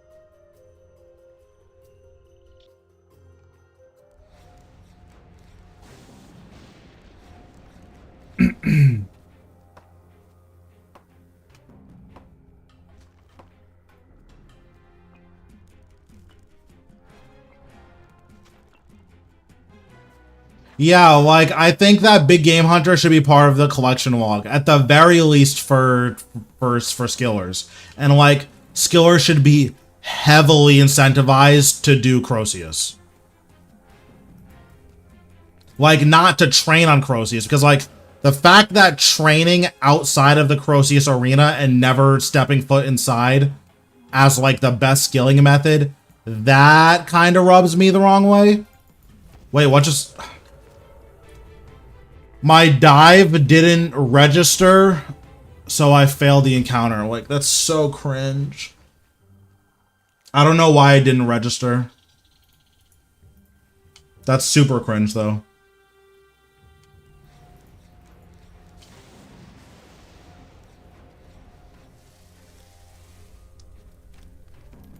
But yeah, like, apparently there is a pathway system built into the new play experience. I don't know how robust it is. Like, I don't know if it's telling you to go that deep in terms of quests.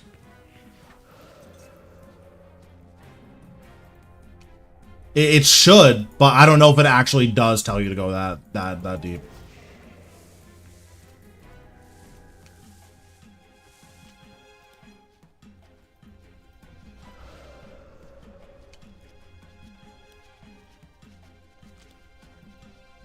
Yeah, I think the tier 2 dinosaurs are harder than the tier 3s. The only dinosaurs I like regularly fail are and by regularly I mean like 1 out of 5 encounters I'll fail at once.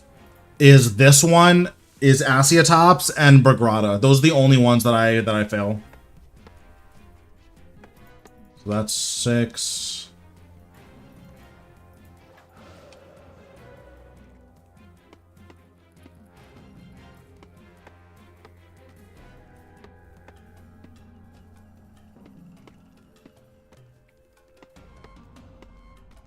Well, I think the issue with RuneScape, and this isn't RuneScape's fault, this is the player's fault, is that most people who play RuneScape don't actually like RuneScape.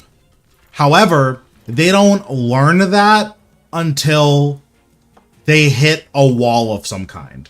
Where there's a lot of players who, for instance, they don't like bossing, they like making money, and they like number go bigger. So because they like number go bigger, they do whatever the highest end boss is. That's why a lot of people were crying when they nerfed Raciel, or when they nerfed our damage to Raciel with the Death Skulls and then the Haunt nerf, because all they saw is their GP per hour smaller. Like, they weren't seeing, hey, this is the newest boss in the game, and endgame players dealt with 2 mechanics. You would deal with 1 Finger of Death, maybe, and then you would deal with the wall for sure. You always got 1 wall no matter how fast you killed it. And then you dealt with P4. The newest boss in the game that's supposed to be a decently hard boss, you probably shouldn't be so strong that you're only seeing, you know, 1 mechanic. Literally. Like, P4 and then a wall once. Like, that probably shouldn't be how we're experiencing Raciel. But people didn't care about that. What they cared about was my GP per hour went from 200 mil an hour to 120 mil an hour. I think a lot of players don't actually enjoy RuneScape. They like making GP per hour and they like number go bigger. So a lot of the issues that people had with the nerfs weren't justified, or not they weren't justified, but they were weird issues to have if you care about game balance. Because if you care about game balance, they like should have like, we shouldn't be killing Raciel so fast that he's a DPS dummy. Like, we should be dealing with his mechanics. Doesn't matter how good you are at the game or how good your gear is. You should deal with Finger of Death. You should deal with Volley of Souls. And you should deal with at least one wall, right? Like, in terms of from the game designer's perspective. But a lot of players, they didn't like the nerfs, not because of what I would consider legitimate reasons. They didn't like the nerfs because, oh, GP per hour smaller, frowny face. And it's like, I guess.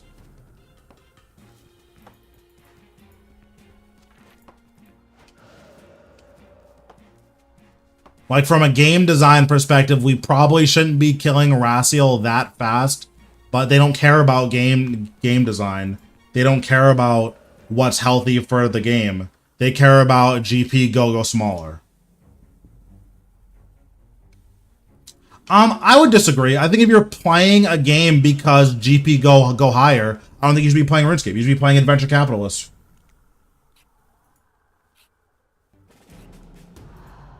Like, just go play mobile games if all you care about is GP go bigger.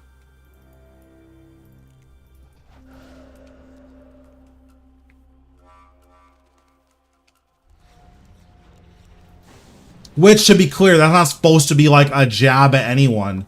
It's like, obviously, you don't like RuneScape and you probably haven't liked RuneScape for quite a while. I don't know why you're playing the game. Like, why play a game that you don't like? Because the same people that are crying about, oh, Racial takes me 20 more seconds to kill, so my GP per hour is lower. Those are the same people that were crying that Necromancy is broken. And the same people are crying that Necromancy is worthless after they nerfed it. Like, these are players that you can never win with these players. So, like, trying to appease them just doesn't make any sense.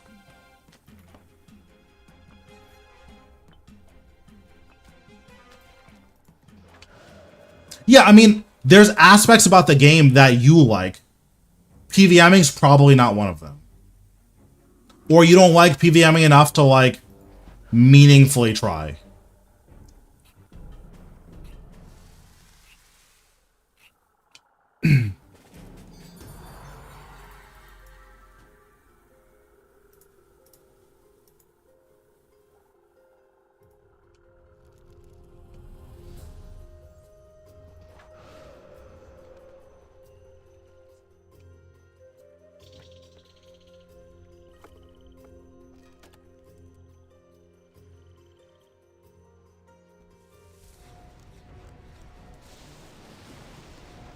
Oh, a double? Oh, this is gonna be so cringe. Alright.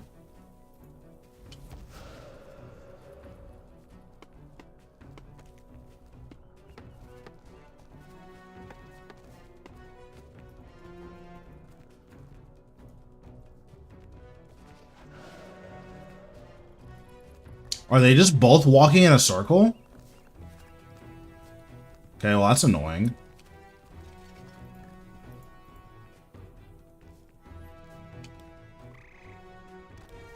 Yeah, I mean, a good amount of players are only going to play because their friends are playing it. That's how most MMO players are. I would imagine.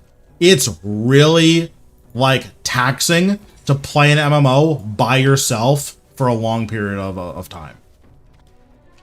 Like, even when I don't have a ton of IRL friends playing RuneScape anymore, I still have, like, my clan. Now I have my friends chat.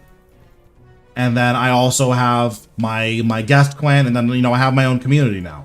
So that's not something I have to worry about, where, like, as long as people want to watch RuneScape, I'll always be somewhat motivated to play it.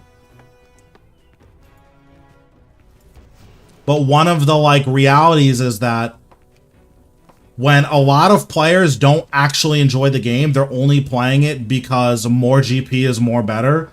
What you end up having happen is the players who do like the game, their friends will quit because their friends didn't actually like the game. And then it's like, damn, dude, like, now I'm playing the game that I actually like, but by myself. So it's just, it's hard to justify still playing it, you know?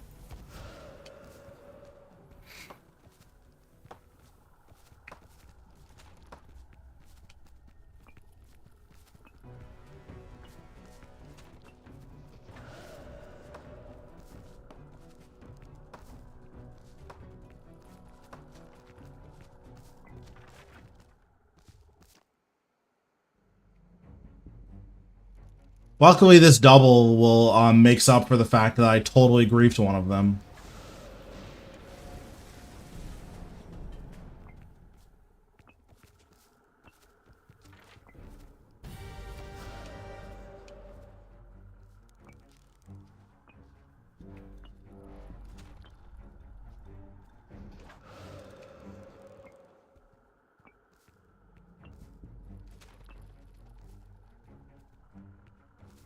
I'm so hungry. After I do not this hunt, but the last hunt, I'm gonna take like a short break to eat.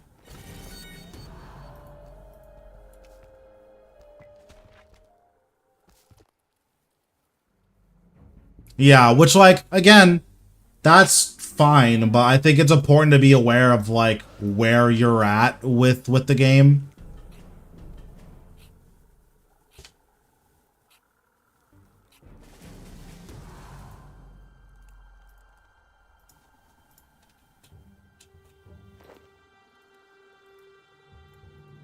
Oh, I didn't need to note all of that. That was kind of a waste.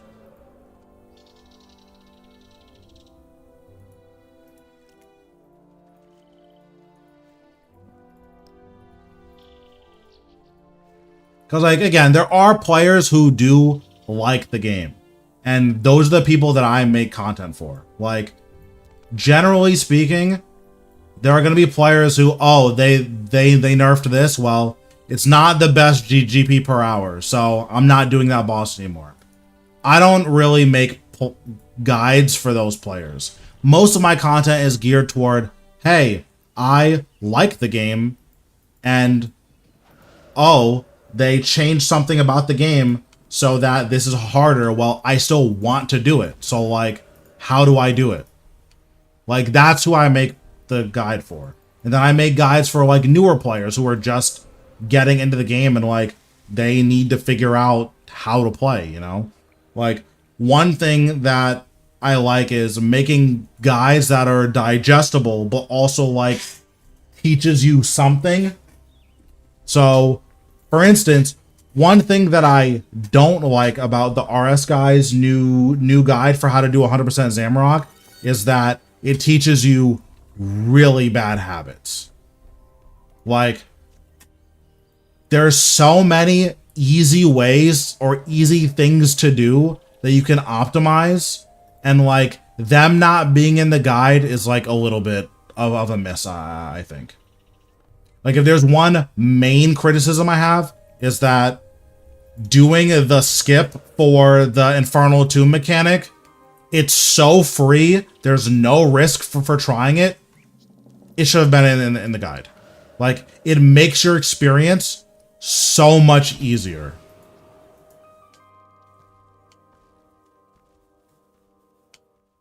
And if you mess it up, you just do it the normal way anyways.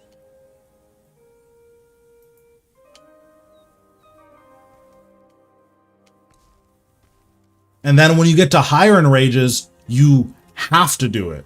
Because if you don't do it, Zamrock will do so much damage to you that even if you use triple defensive, it doesn't matter. You'll still sign. And it's like, oh, okay. Like, if all of that is the case, why teach someone, yeah, just tank this mechanic?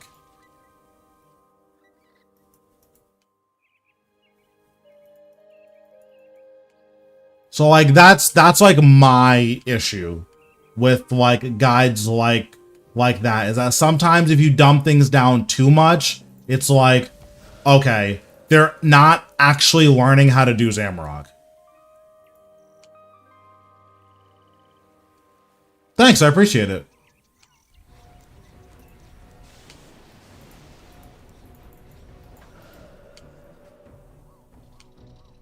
But like, people are getting kills, and Zamrock's the best moneymaker in the game. So, unfortunately, it doesn't matter that you're teaching people really bad habits, because they're learning how to consistently do 100% Zamrock, which is, I believe, the 5th best moneymaker in the game.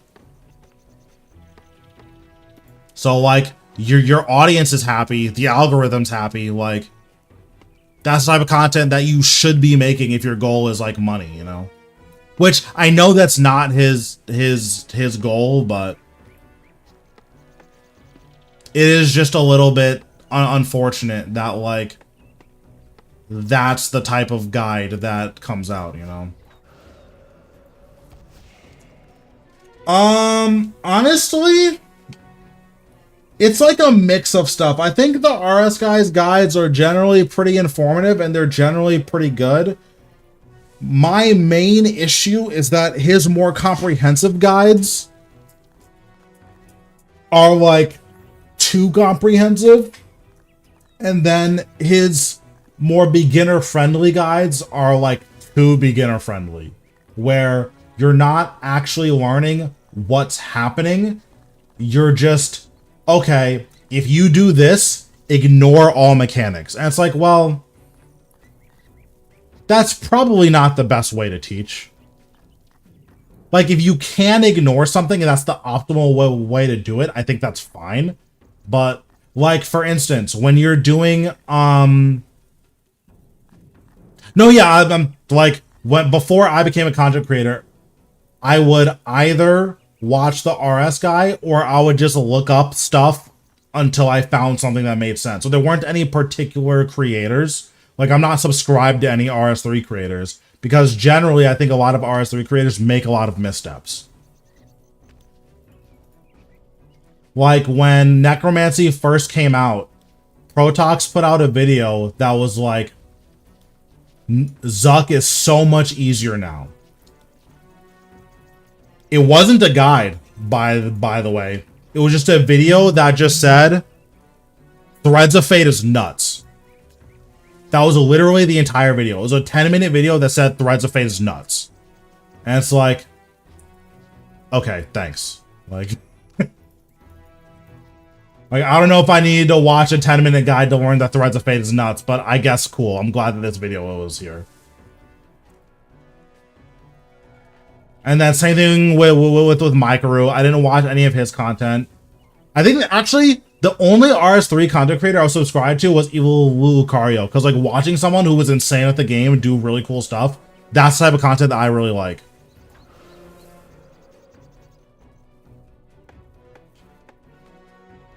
But like one of the things that really sucked about learning Zuk was that none of the big content creators had easy fixes for how to deal with Zuk's mechanics. So like, I didn't know that for Zuk's bleed, you can just surge through him and walk back to your starting position, and that'll clear the bleed. I didn't know that. I also didn't know that for his Quake mechanic, if you surge through him, once he slams his sword, like, that's it. Mechanic's done. You'll never take damage over time a single time. And it's like, man, why did no one put a guide together with like all of this information together? Because I didn't even find those two things out in the same guide. I found those out in two different guides. And it's like, okay, like, yeah, and like, I'm glad because that's like the type of content that I want to be making. It's like, okay, if I personally need to use 3 different guides to do hard mode Zuk, like, that's whack. I want to make a guide that you look at one guide, this is everything you need to know. And then if you want to optimize, here's a guide to help you optimize.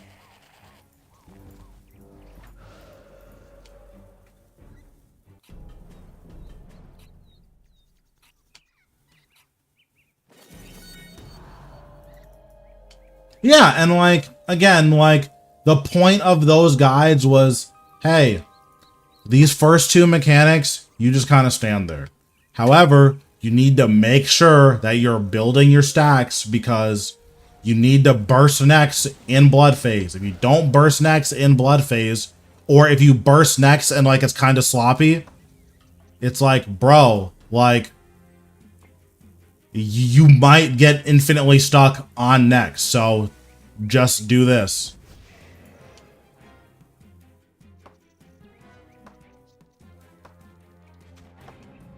Yeah, and like, again, like, that's the type of content that I want to make. Like, and I'm glad that it seems that's the type of content that I am making and that a lot of people are receiving it that way. It's like, okay, if you watch this one guide, you can do the boss.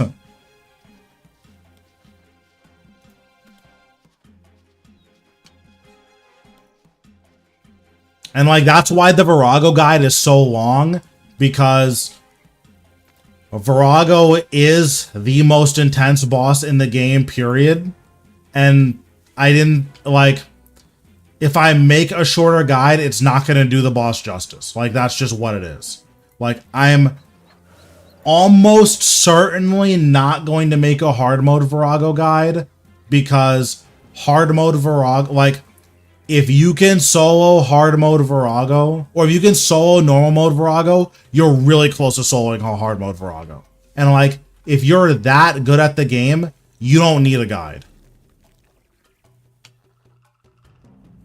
Like, you can figure out hard mode Virago.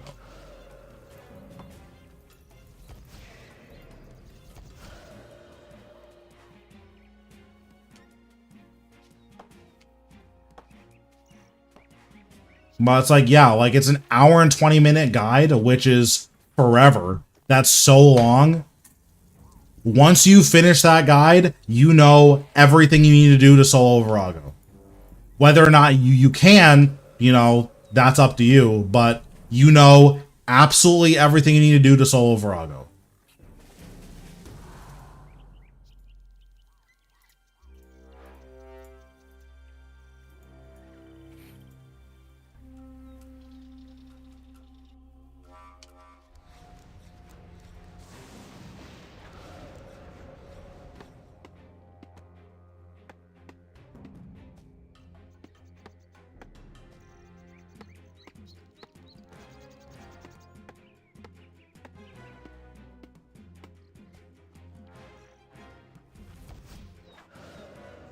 I mean, in terms of like how good I am at the game, like, I know I'm not the best, right? Like, literally, there's like a lot of metrics that you can use to like judge my gameplay. I don't kill bosses particularly quickly, because I don't really care. Like, there are bosses I care about speed killing, but like, I don't kill bosses particularly fast. That's just not very interesting to me. What I care about is being able to kill hard bosses efficiently without using many resources, and then soloing group content. So like, at this point, quite a few people can solo Solak. Still not that many people can solo Virago. Like, my guess is that there's less than 100 people that can solo Virago. Like, period. A lot of that is because there aren't that many good resources for learning how to solo Virago. Like, one, I have the only solo Virago guide, or the only solo Virago video guide. So, before I made my guide, they're just, no one's teaching anyone how to solo Virago. Like, PVME has a text guide, but their text guides are impossible. Like, I've never read a PVME guide and then came out the end of it knowing more than going into it. I've always had more questions than I had answers. Like, looking at a PVME guide.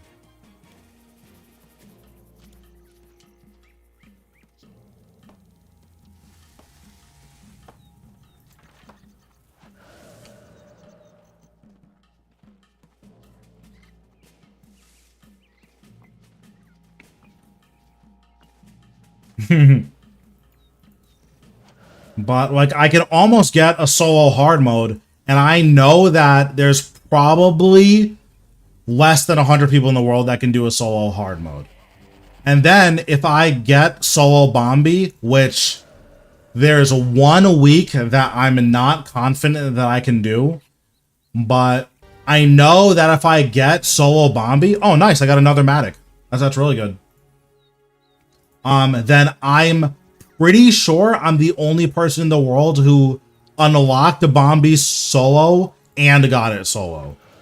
So like, whenever that happens, like, that's something that I can say like, hey, there is one person in the entire world who's gotten solo Bombi and unlocked it solo, and that's me. Like, so at the very least, once I get that, I'll be able to say I'm one of the best in the world.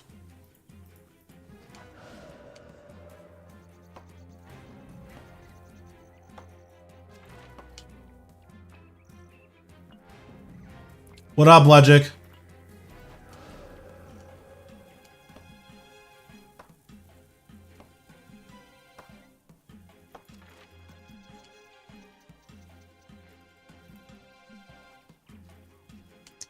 Yeah, like there are creators who like their guides do have value, but there are creators who like their content is geared towards people who've tried the boss and aren't able to like get kills, but they have tried the boss and they like understand what's going on. I'm doing okay today. We've gotten 2 Dragonmatics today, so that's really good.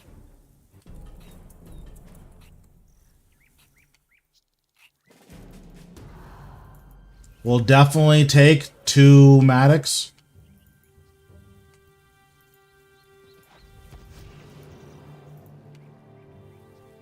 Yeah, I will definitely take it.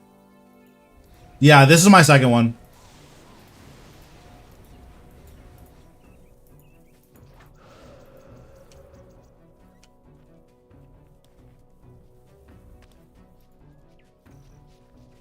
At the end of stream tomorrow, I'm gonna sell off all my big game hunter loot.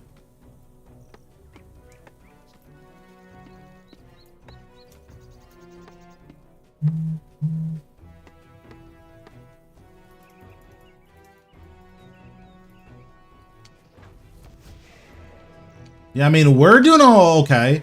I think I've done enough hunts that even getting these 2, it's like, hold on. Is there a, can I see how many I've gotten? Like, let me see.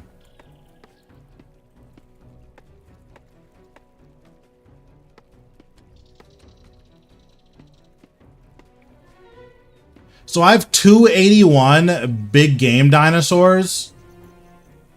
And I've gotten 3 Matics total. So like, I'm only just about at drop rate. Even though I've gotten 2 today, which is like kind of crazy to think about. How I was way, way, way under drop rate and like now it's fine.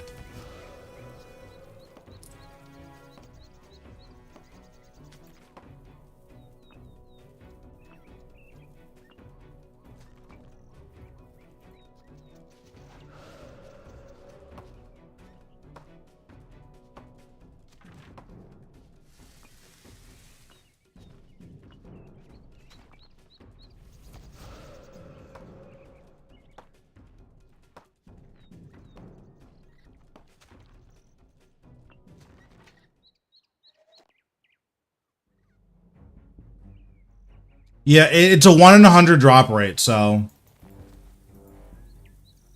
after getting, you know, 2 in 10 kills, I am now slightly above drop rate.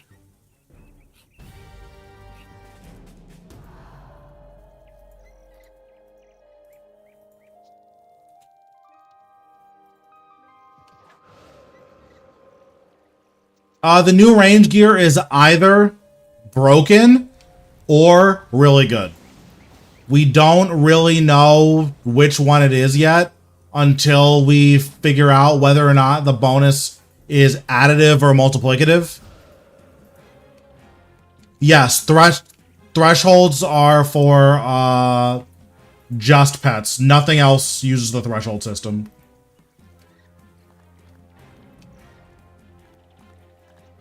Technically, Zamrock also has a bad luck mitigation system, but in terms of specifically the threshold system, that only applies on pets.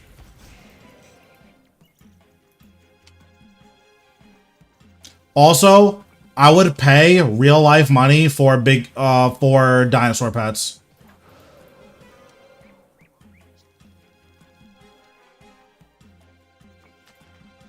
Like, the baby Malatops is so cute. I would pay real life money for a baby Malatops pet.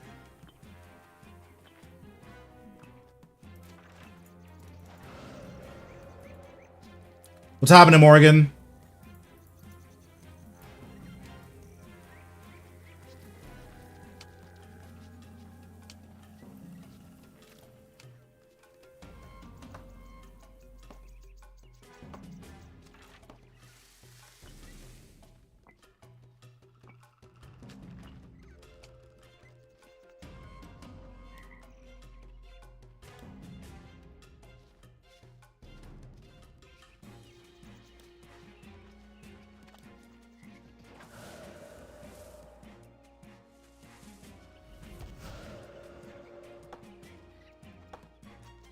Yeah, my OBS like crashed and wouldn't restart, and I just couldn't figure it out. For like 2 days, I was like trying to fix it and it just wasn't working. It was super annoying.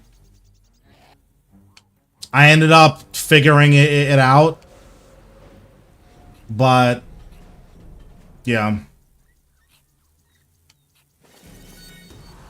I mean, they're not bad. Like, there are very few items in the game that are, like, bad.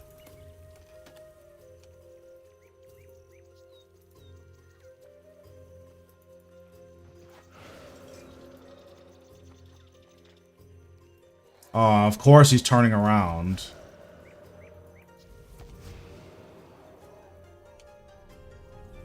Like, I think the only thing in the game at this point that's bad are main hand Kopesh, bone blowpipe, and Drygors. I think those are the only things in the game that are bad.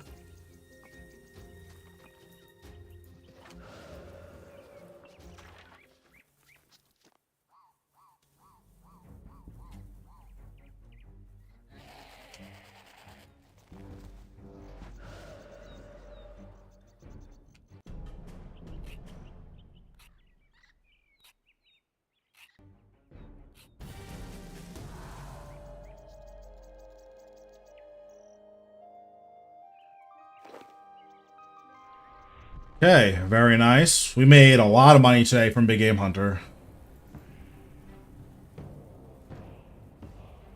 Oh yeah, the offhands are bad too. Yeah, the tier 95 God Wars 2 offhands are bad. Like, they don't do anything.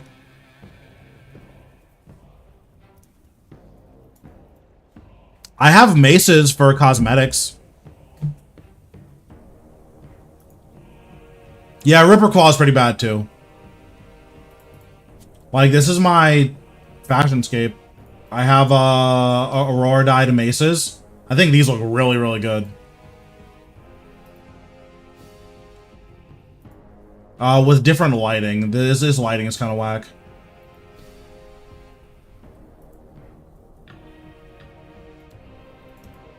Yeah, like, these look really, really good.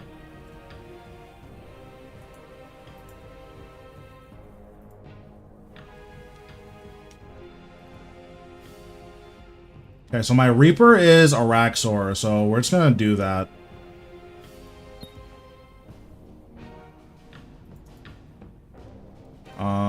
What do I want to bring to Araxor?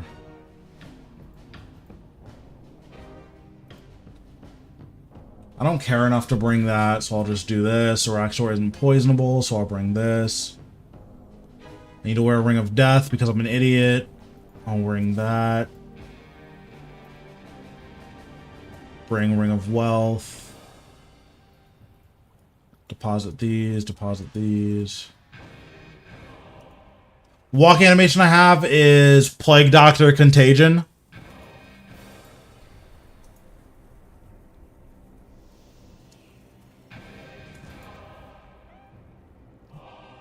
Yeah, I mean, I'm gonna do it on stream. So right now, the plan for Monday is as soon as I wake up, we're streaming. So I'm gonna try to get up for 8, but I haven't been getting that much sleep lately, so we'll see. And then we're going to stream until I am comfortable on normal mode Vorkath. I'm going to get off for like a couple hours to make the normal mode Vorkath guide. And then we're getting back on, and then we're farming hard mode Vorkath until 10 p.m. Eastern. So it's gonna be like 14 to 16 hours of streaming / content creation.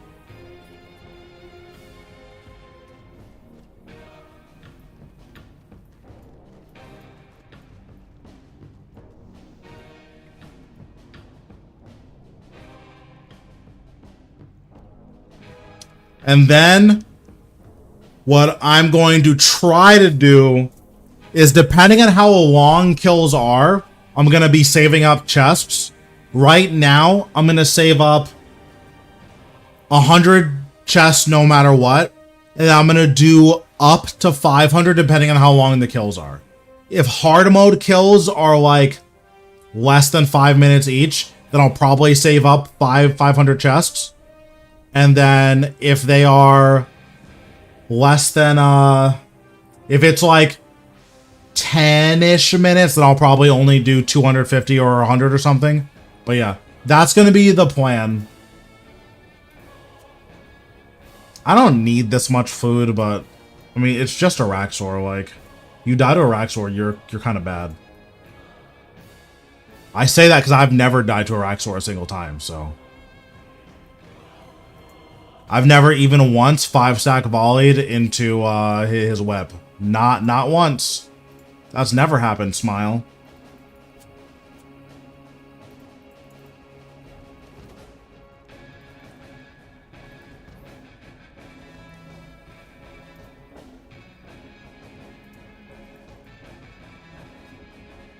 So I have 2 pieces of his armor.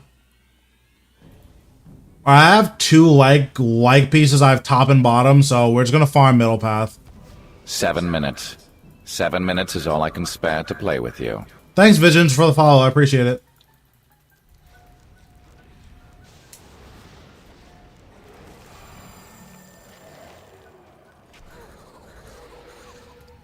I really don't like melee racks. Melee racks is super annoying.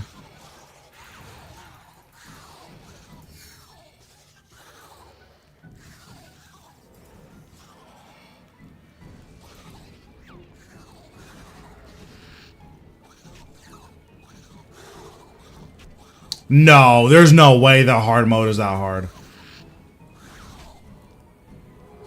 If you can't afford Dark Shard and Dark Sliver, like the tier 85 ones, you could use Drygores. Honestly, I would just say I wouldn't bother meleeing until I have them unlocked, but that's just me. Like, if you want to use melee regardless, then that's what your option is.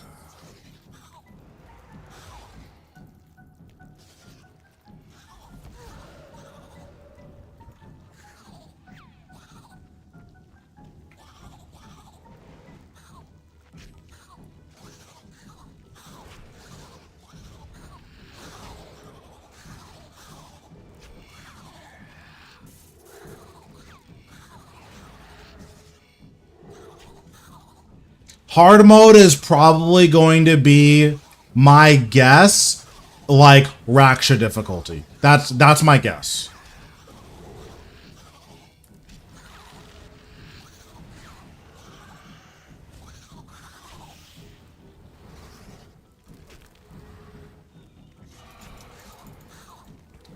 I didn't see it spawn. Well, it's a good thing I have my sign of life. That means I didn't die.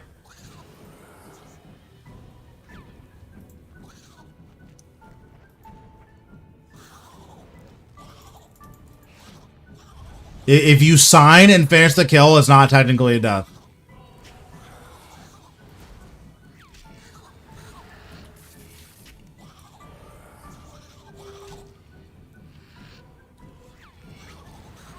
Yeah, it's soon, but who knows when that's going to be.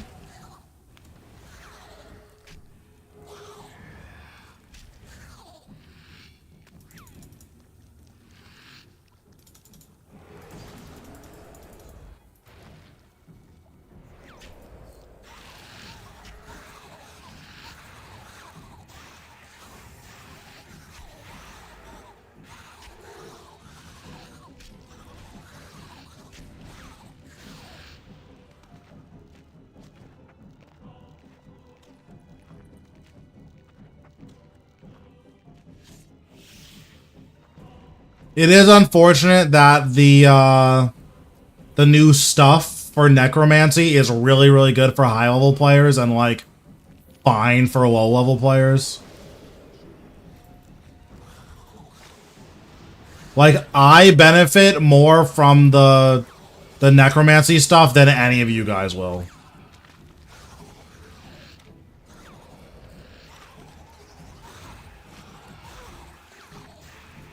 Yeah, depending on how things go, I might even be able to get it out on Tuesday morning.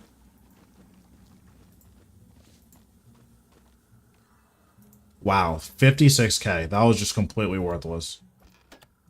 Like, I'm gonna try to get the normal mode guide out by, like, midday on Monday. And then the hard mode by Tuesday at noon. That's the goal. Oops, misclicked.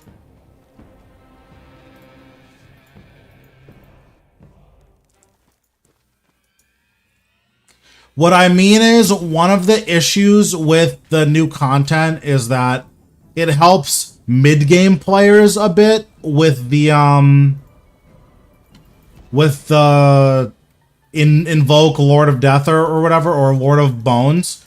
That's really good for mid-game players who don't have max gear. And then it's really good for late game players who have max gear and are doing a lot of AOD and Virago.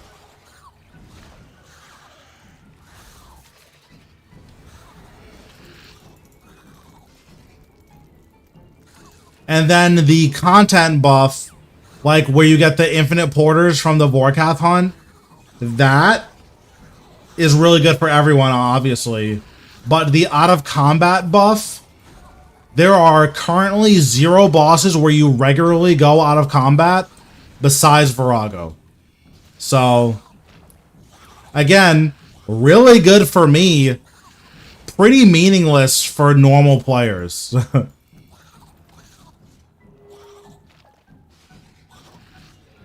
And then Lord of Bones is, like, really good at Virago. Like, it's not just like, oh, this is, like, whatever. Like, I'm pretty sure with Lord of Bones, at Virago specifically, you're gonna be stronger now than you were before, what's it called?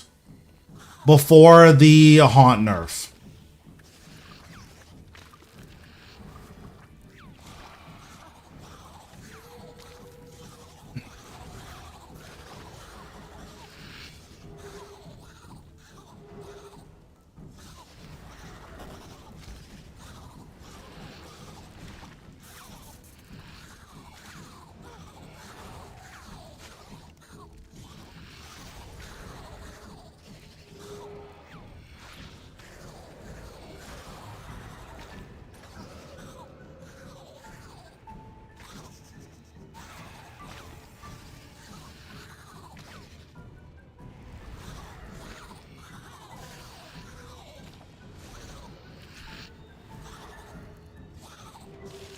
I shouldn't have to move to dodge this spider, but we'll see.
I don't mind KBD Reapers anymore. When I get them, I usually just AFK for an hour.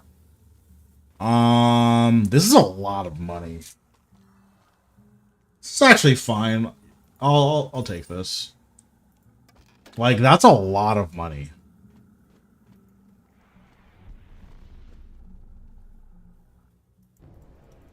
Yeah, I think I said I was gonna take everything over a mil.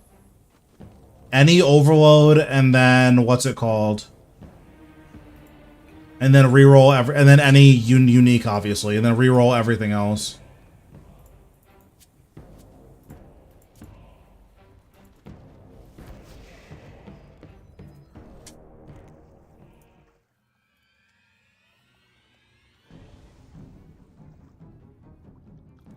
Yeah, I'm also looking for pet and unique, so like my needs are just different.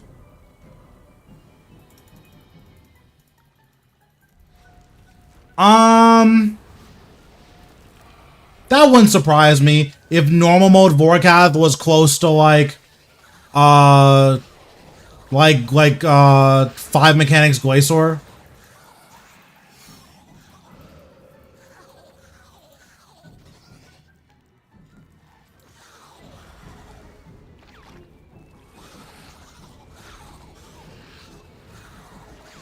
No, 50k is worthless.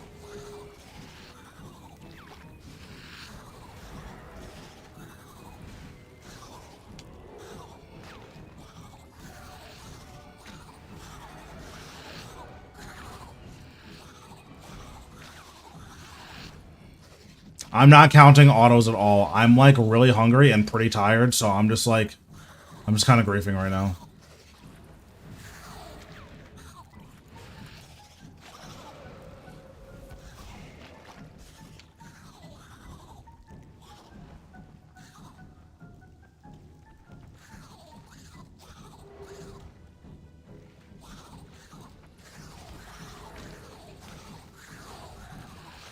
Yeah, I would be curious to see why it's so low. Like, do they really think, like, is it that low because they actually think that, what's it called? Someone with 50, with 60 necromancy can actually kill it? Is that gonna get me? That is gonna get me. That's super annoying. Like, probably not, right? But also, maybe.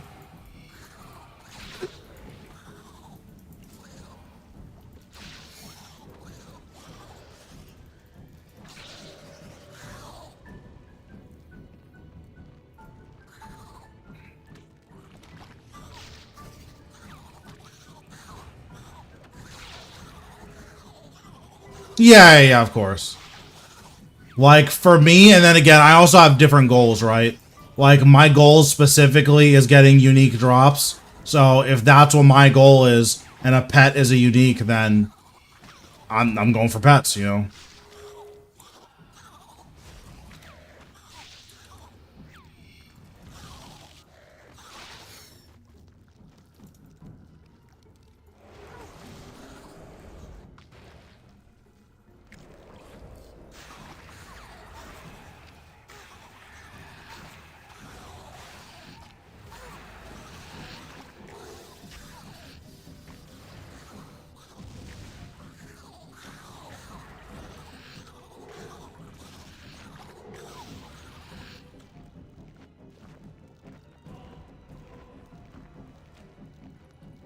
But yeah, it's definitely possible that normal mode is like a joke.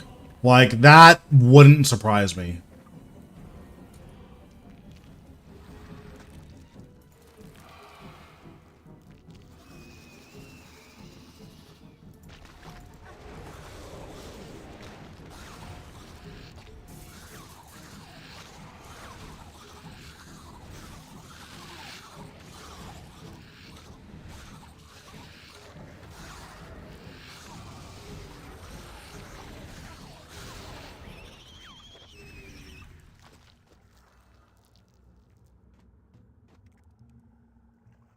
Wow, that is... wow.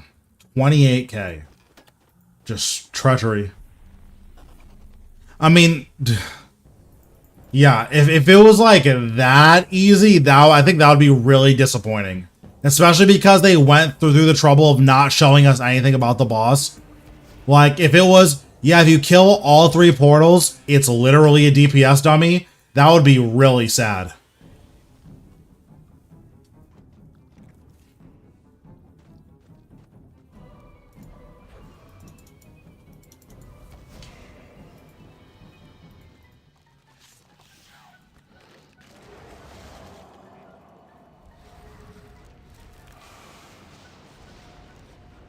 That was really annoying. Wait, why? Oh, that was my life transfer. I'm like, why did I just take so much damage?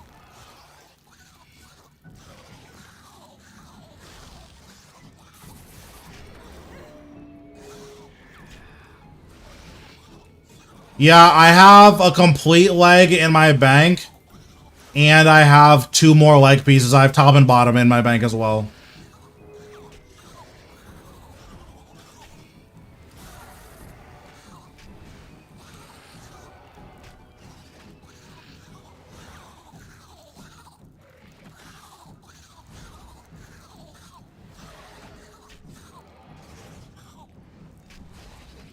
Yeah, because, like, it sounded like, oh, he's going to have less mechanics if you disable all of the portals, but if it was like, oh, you're going to have 0 mechanics, he's just going to stand there and watch you kill him, that would be pretty sad to me.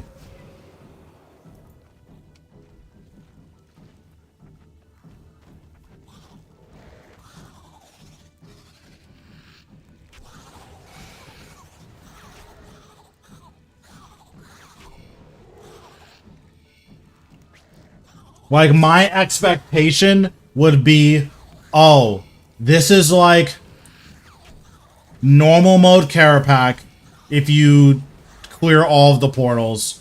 And it's like... Oh, hold on. I'm kind of trolling. Oh, I need to freedom this bleed. This bleed is actually a lot.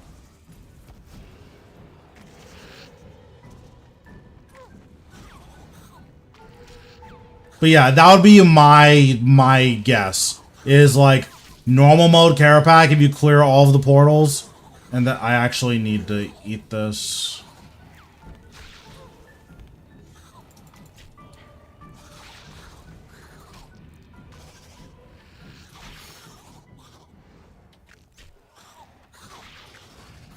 And then, like, hard mode Carapac's damage on the first three phases, like, that would be the difference. Is like, and then a hard mode would be, like, a little bit easier than hard mode Carapac, something around Raksha level.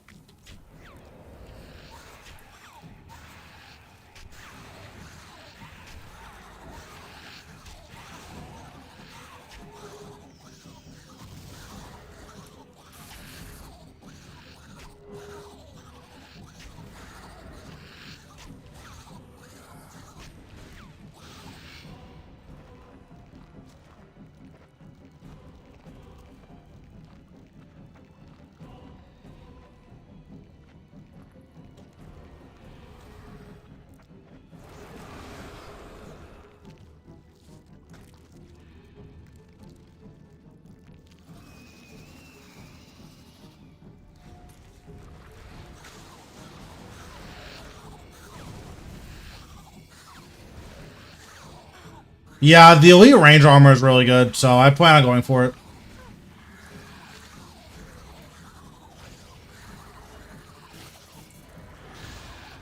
And it looks sick, so at the very least, like, it would be cool to have it for fashion reasons. It looks really good.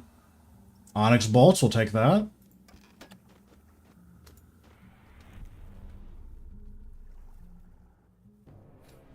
Yeah, with max gear, like, a lot of the old bosses just kind of can't handle it. How many more kills do I have? 2? Okay.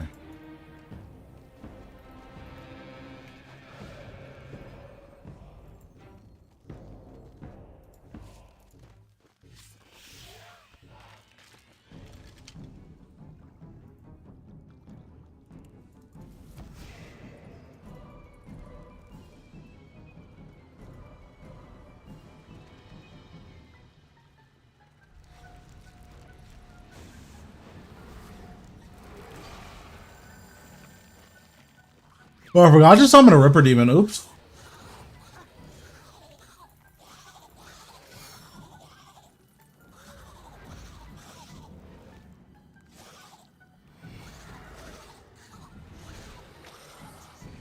I think it would be cool if some of, like, the current endgame bosses that were trivialized by Necromancy, once the combat beta comes out, they're going to be trivialized by everything.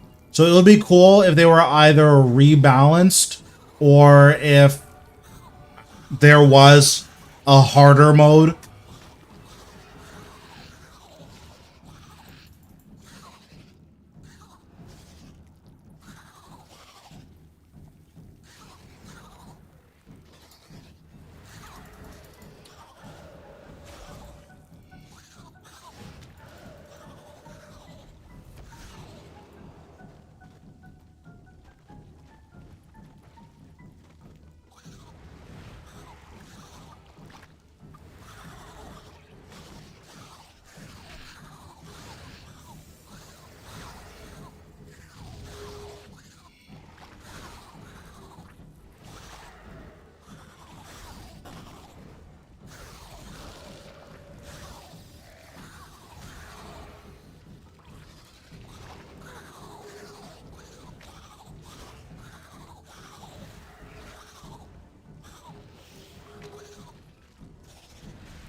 Dude, oh my god.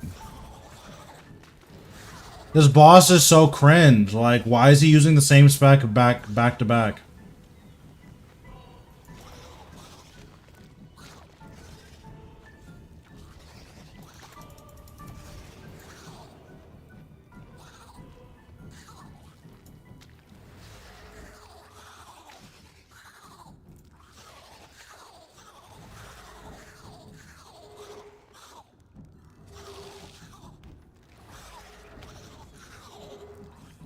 We'll see. I have 2 more Reaper tasks, so it kind of depends on what we get. If I get a long Reaper, I might just call tonight.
Okay, survey says.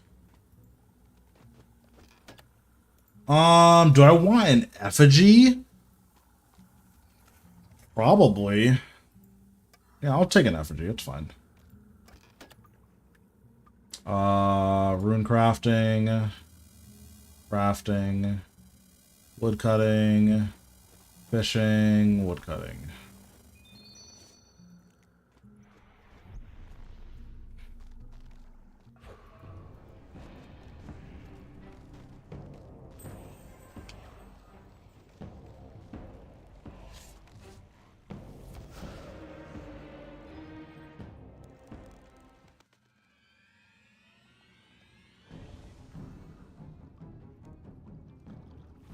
So we're missing 1 hilt and then 1 leg, and then middle leg piece just to have, and then pets.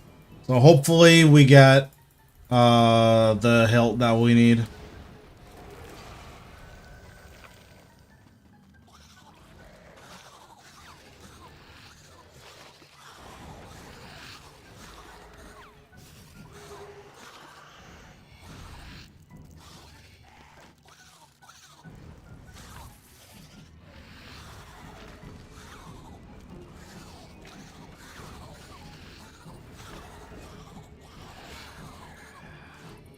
Oops, freedom's too late. I'm bad. Don't care.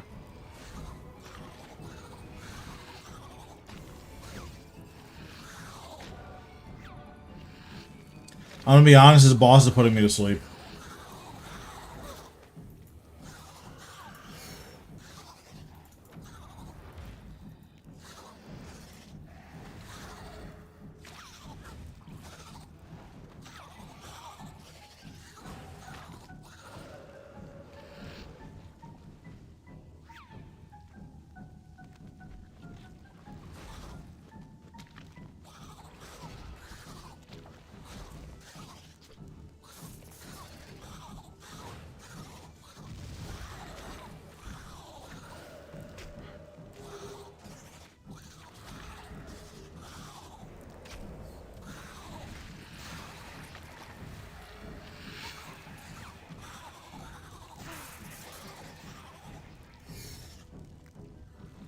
Wow, that was not good.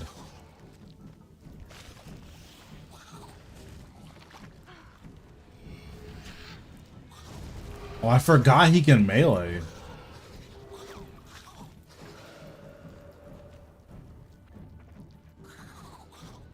There's just no reason to. Oh, I'm a griefer.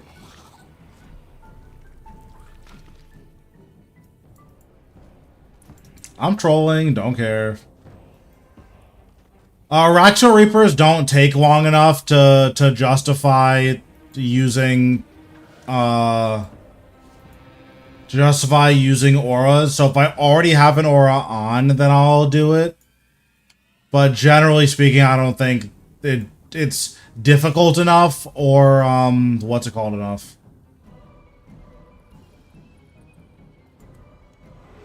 Difficult enough, rewarding enough, or anything like that to be worth using like a ton of resources.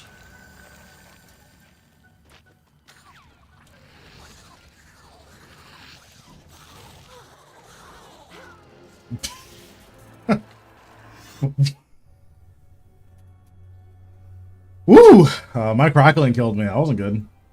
Now I use freedom instead of resonance. Just treachery. Oh well. Oops. Don't care.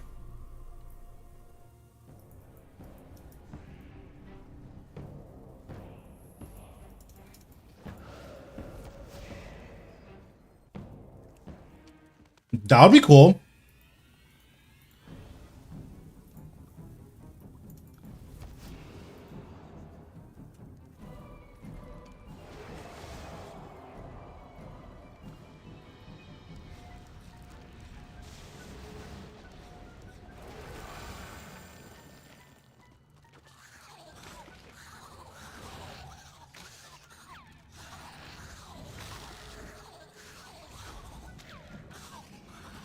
Oh, I didn't even realize you don't have 100% accuracy against Araxor.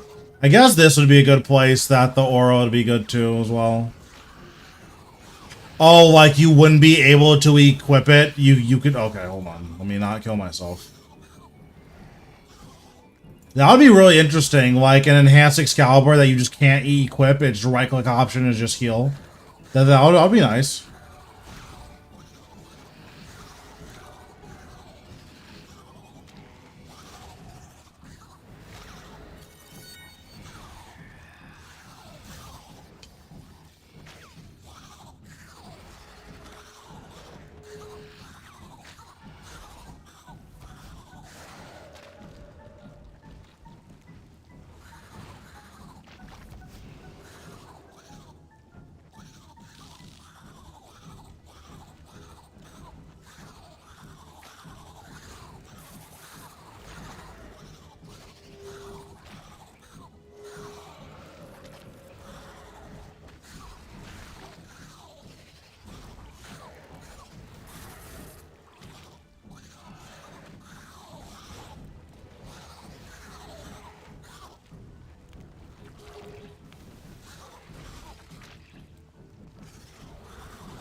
Oh, God. I thought I was out of range, but I guess not.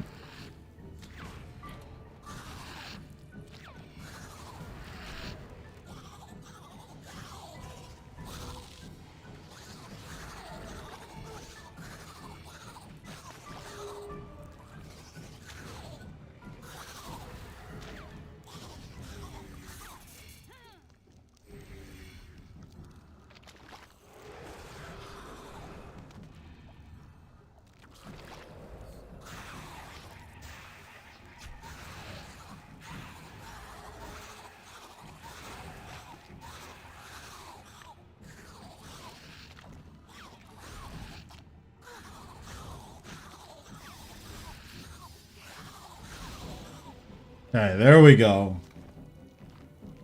I'm like exhausted right now. If the next Reaper task is AFK, I'll probably take it, but if it's like a tryhard task, then I'm probably gonna be done for the night.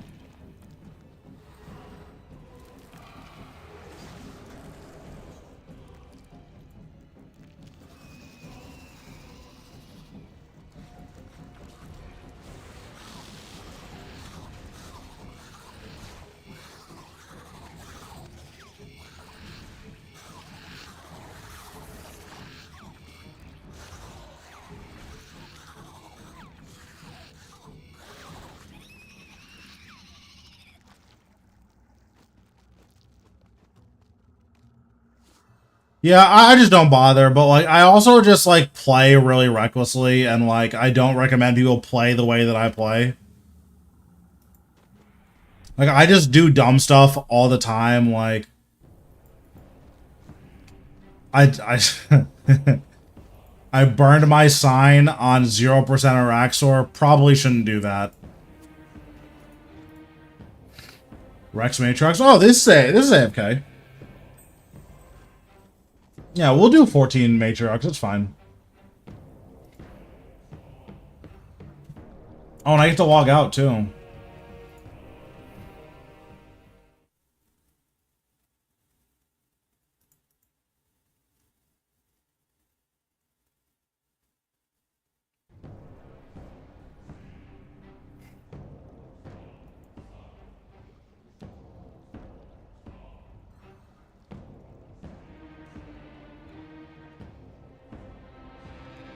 Yeah, I have Araxor guides on my channel.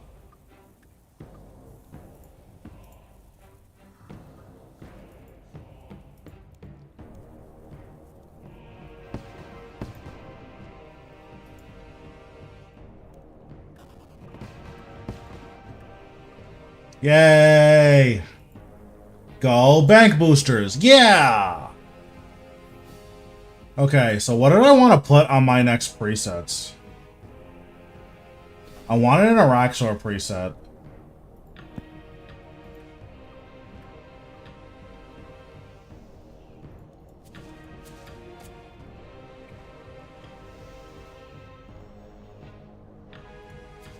I need to make presets for all the bosses I don't have done yet.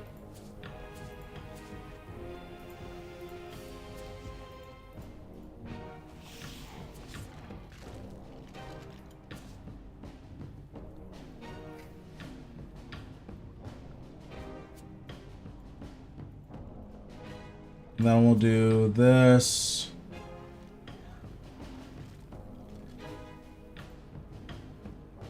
We don't know if Vorkath is poisonable or not, so I was just gonna wait until what's it called to see until Monday. Because like my preset's gonna be meaningfully different if he's poisonable versus not poisonable.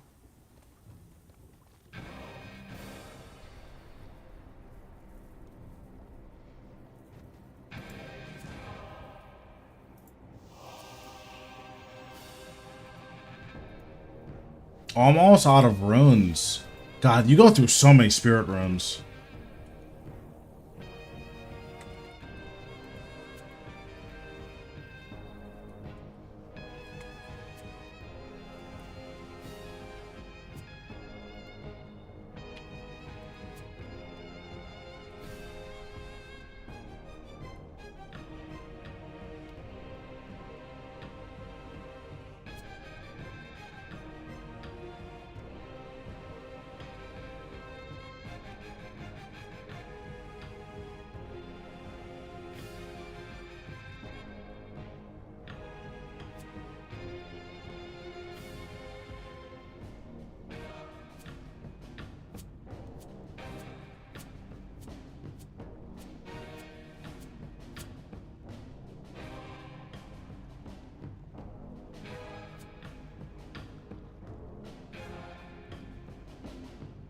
Okay, so this one will be Araxor.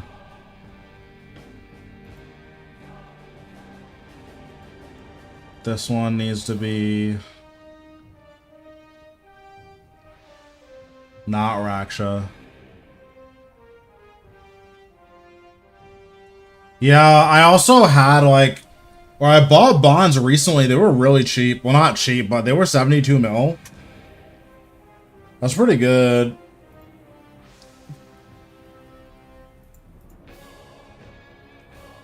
Okay, so I got my Raxor preset. I wanted one for Matriarchs because I cleared out my Matriarchs one. So this one will be Matriarchs.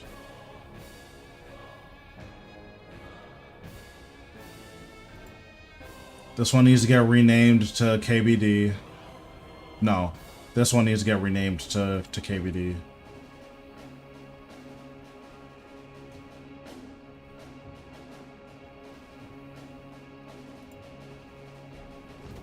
Okay, matriarchs, and then this one will be Ziliana. So let me load my KBD setup, and then the Ziliana setup is just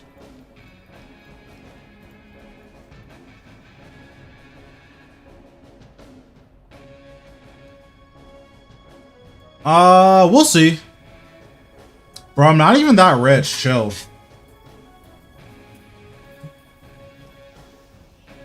I mean, that's a really long day. I don't know if I'll be able to make it, but I'm gonna go as long as I can.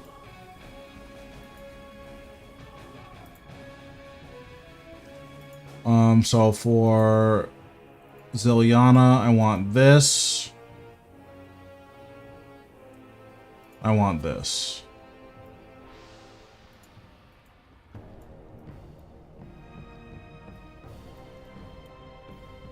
And then I want a Blood Reaver, in case I do hard mode.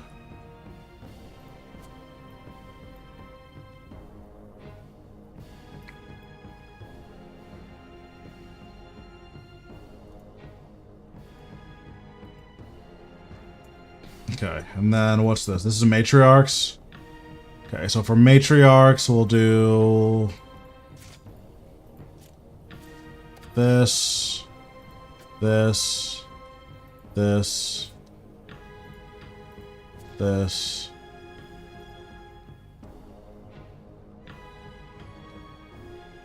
Ring of Wealth.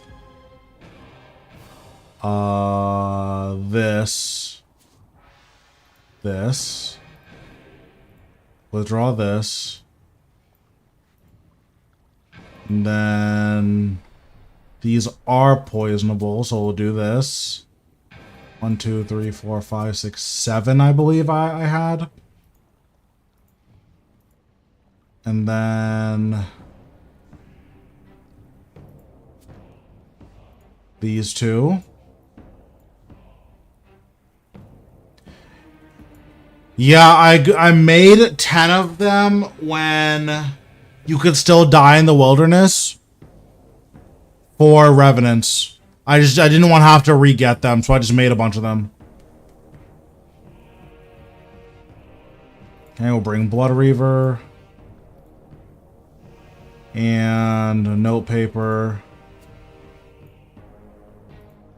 and Spring Cleaner.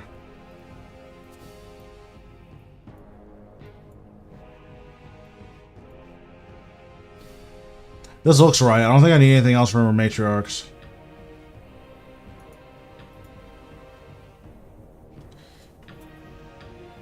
Yeah, but then I never died in the wilderness, so it's like, okay, well, I have all these salve amulets now.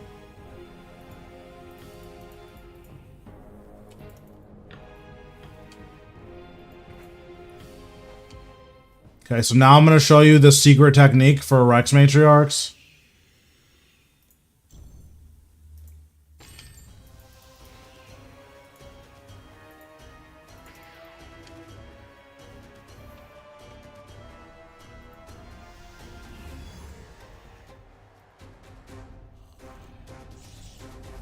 Okay, so for this guy, you Ice Barrage to lead off.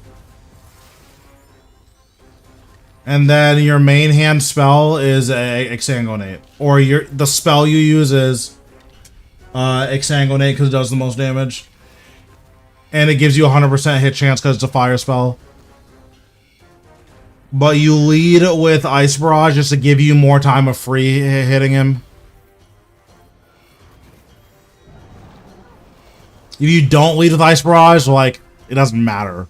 Like, it's still AFK, but you should get one less of the Quake mechanic if you lead with Ice Barrage.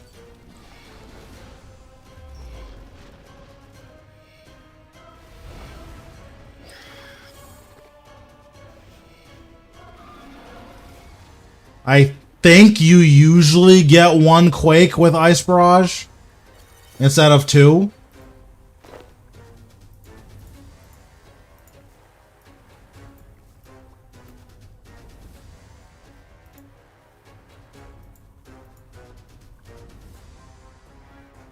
Yeah, when book is good stuff.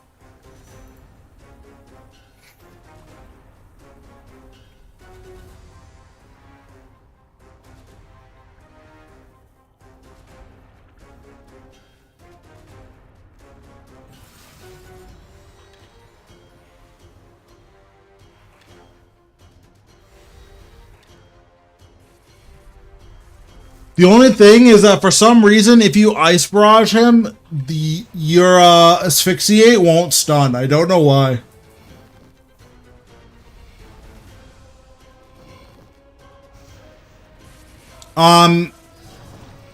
What's it called is good here because it's poisonable.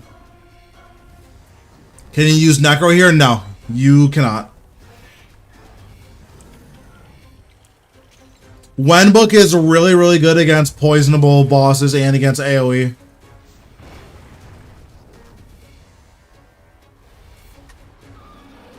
Or rather, and if you need AoE.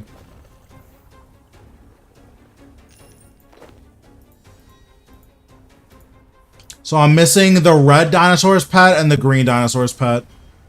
The green dinosaur is also not completely AFK, but... Well, it is AFK, but if you have a really high-end setup, it's like really quick.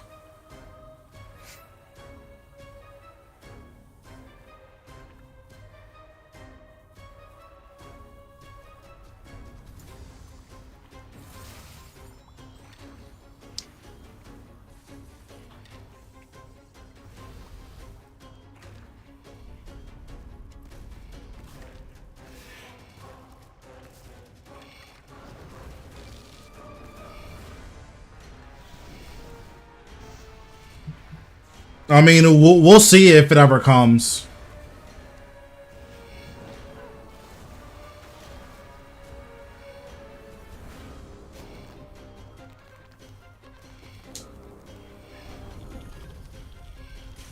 I feel like it's kind of a given.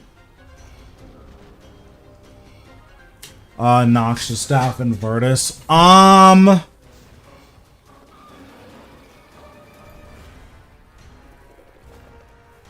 Maybe.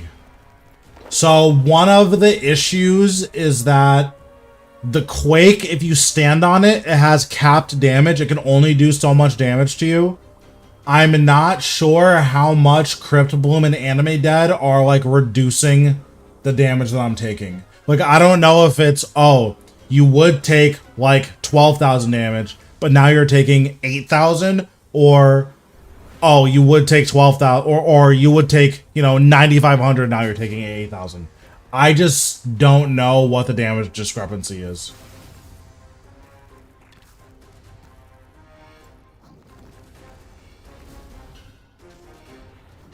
Like, you can still do it, but you have to play a lot more actively.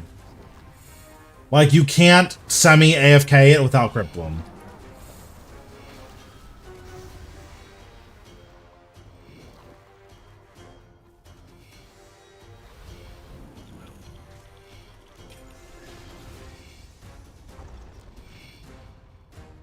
But if a Quake ends up spawning on me, then we'll be able to see. But usually I only get a Quake spawn on me like 2 or 3 times an hour, so...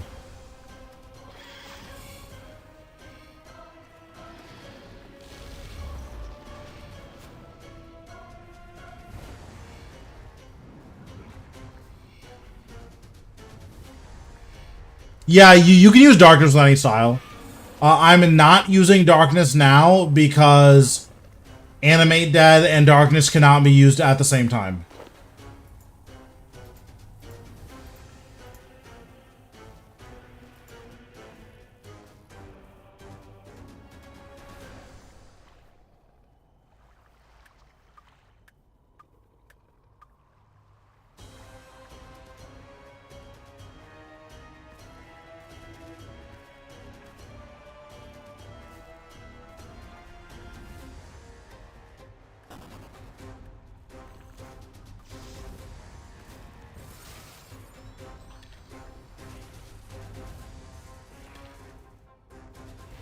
Crypt Bloom is really, really, really good.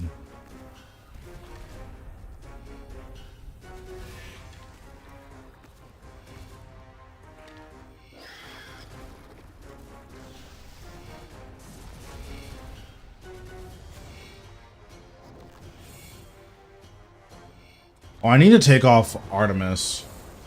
Forgot how disgusting Artemis is.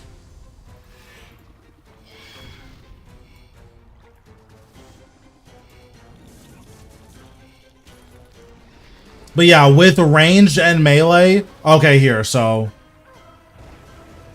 Yeah, so that did 7,500 damage to me.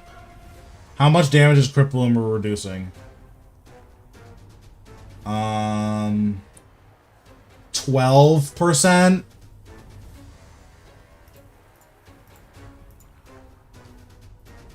Let's see.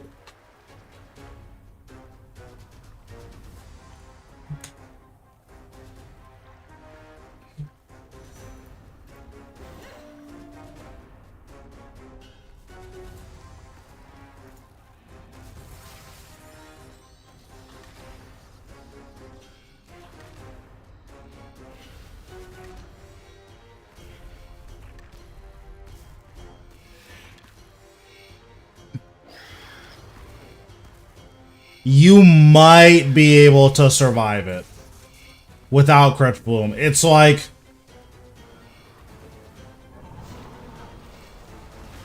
Yeah, you might be able to survive it.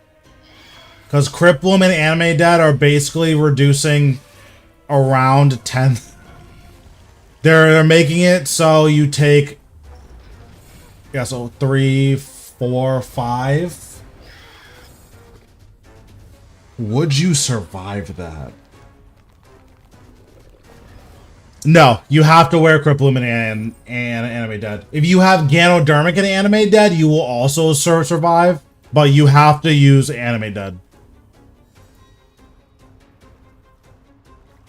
You can dodge it, it's just AFK, so like, I don't try to dodge it because I just don't care that much. Like, now my health is low enough that I have to dodge it. Earth spells do increase the effectiveness by 50%, but with earth spells, you don't have 100% accuracy against these guys. You only have 91%. Well, against this guy, I guess.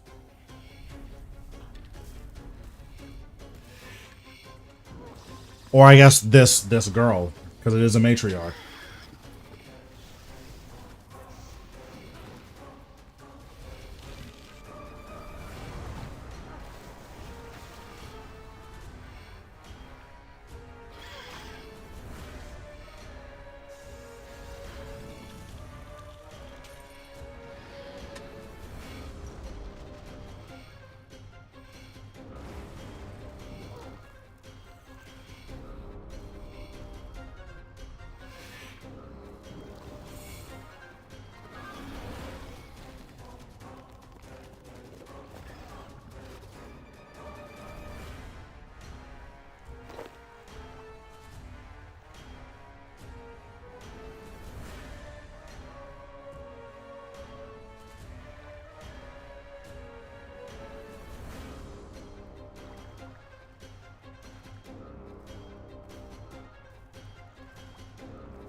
So, the hit chance only really matters against matriarchs.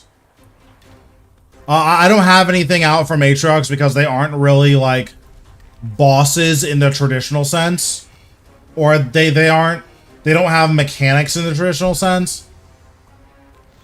Like, for most of these, it's just stand still, smile, and that's it. Are each version different? Yes, they all have different mechanics. The only one that has like a really, really high chance of killing you is whatever this one's called. I can't pronounce that. That has too many letters in order I've never seen before. But that's the only one that can like actually kill you.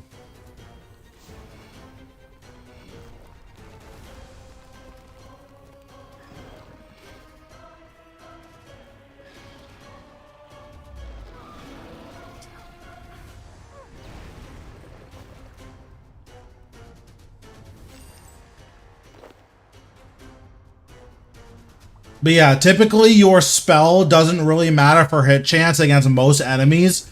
These are basically the only enemies where it does matter. Like, if you use crossbows, I think you have like 90-something percent. Actually, you have like 88% accuracy.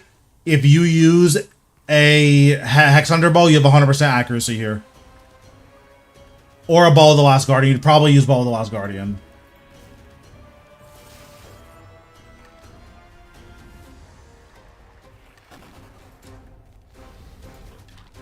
I am too. I think it'll be really fun.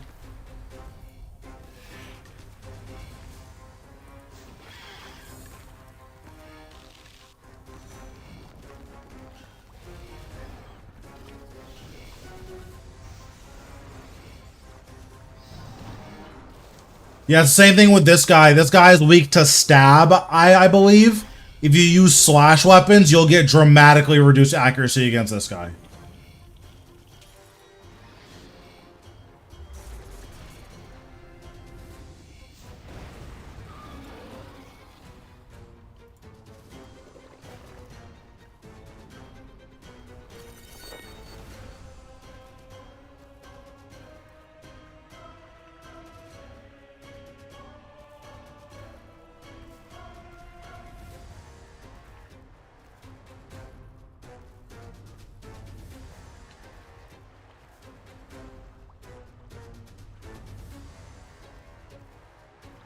But yeah, there's lots of like cool quirks about some of the monsters in this game, which are like really interesting to think about.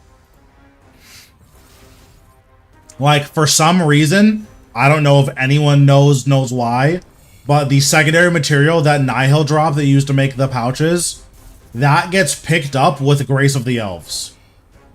I don't know why, but it makes banking there really easy. Like, you don't need to bring a yak to bank all of your stuff. Like, you can just chill.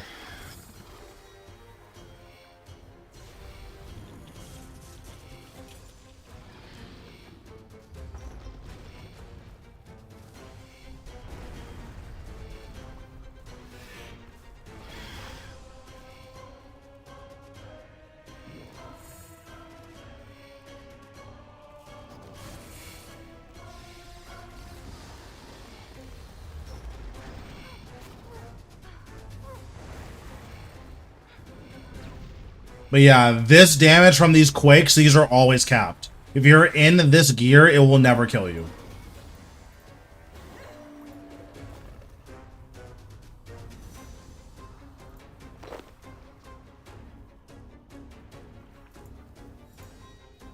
Yep, it works at Nihil. I don't know if it works at Muspah. It should work at Muspah if it works on Nihil. But yeah, if you wear a Grace of the Elves while you're killing Nihil, whenever you loot their secondary materials, it'll just bank them.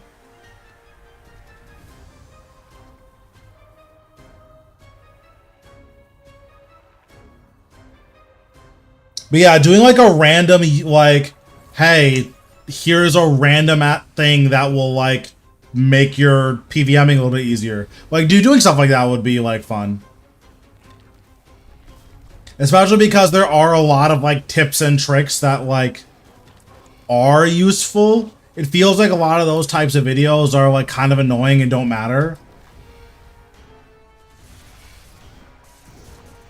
You put them in your Alker or you disassemble them. I recommend just putting them in your Alker. It's not crazy like a GP per hour to put them in your Alker, but like it's not nothing. I think these Alk for 5,000. Yeah, they Alk for 5,000 each. So like in terms of profit, they're the best thing to Alk, period. So like it's definitely worth it.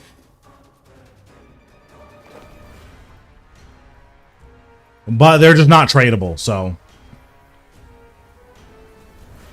you can't like amass a ton of these generally. But if you have like the actual thousands of them, just toss them in an Alker.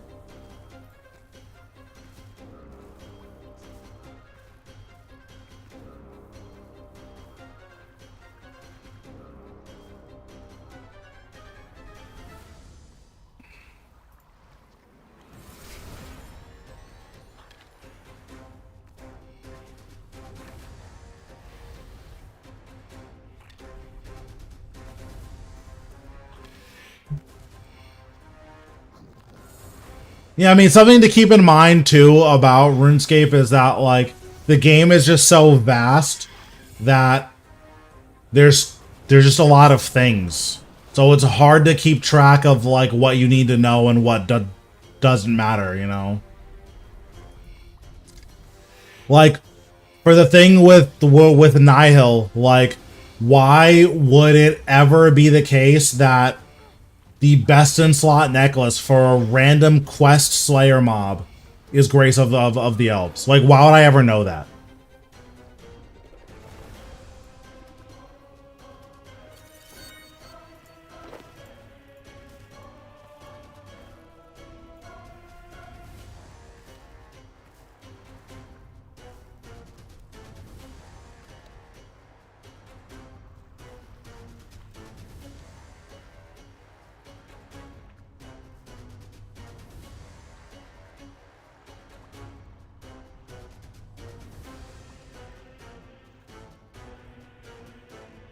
I think I forgot to take it off while I was skilling.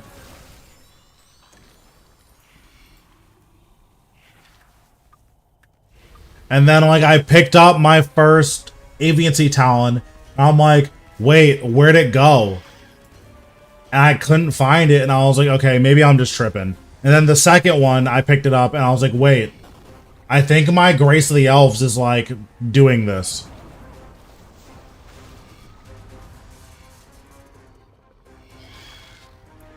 So I think right now the cost of using an Alker is like 1k per Alk. So as long as you're at least that profitable, it should be fine. Let's see. Cost to use Alker RS3. Yeah, it's 1187 coins per item. Oh wait, hold on. That's not true. That's for the regular Alchemizer. What about for the Alchemizer Mark II?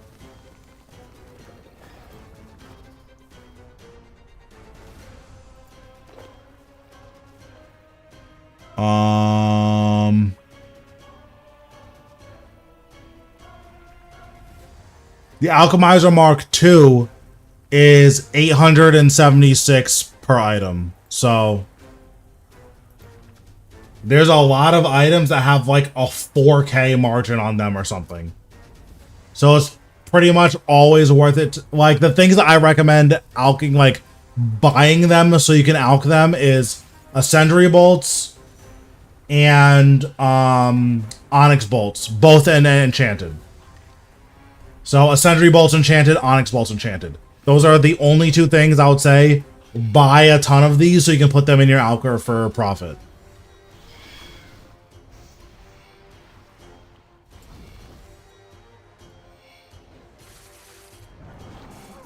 And then these damaged dragon hides, you should always put them in, or the damaged dinosaur hides. Those are like the highest priority thing that you should put in your Alker.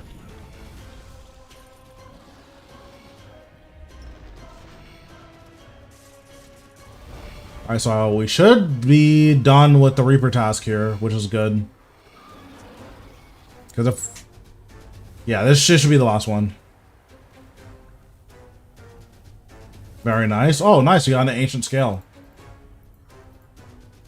Alright, cool. So that's going to be it for tonight. Do I use the auto tan? I do not use the auto tanner. I have 2 Alkers and 2 disassemblers. I probably don't need the second disassembler, but I have it, so. No, my Luck of the Dwarves is not imbued. I just don't care enough to imbue it, so. Maybe I should, but don't care. But, yeah, that's gonna be it for tonight. I will be back tomorrow. Probably finish up with Big Game Hunter and then more Reaper tasks. Oh, I guess I can grab another Reaper task, so we'll see what that is. More Araxi? Cool. So we have an Araxi Reaper for tomorrow. And then we'll grab a second Reaper after reset. But, yeah. Thanks guys for watching. If you like the stream, feel free to give it a like or subscribe on YouTube. If you want to support me monetarily, feel free to subscribe on Twitch or become a member on YouTube. Thanks guys for watching, and I'll see you tomorrow. 7 minutes. 7 minutes is all I can spare to play with you. Thank you, Red, for the follow. All right, take it easy, guys.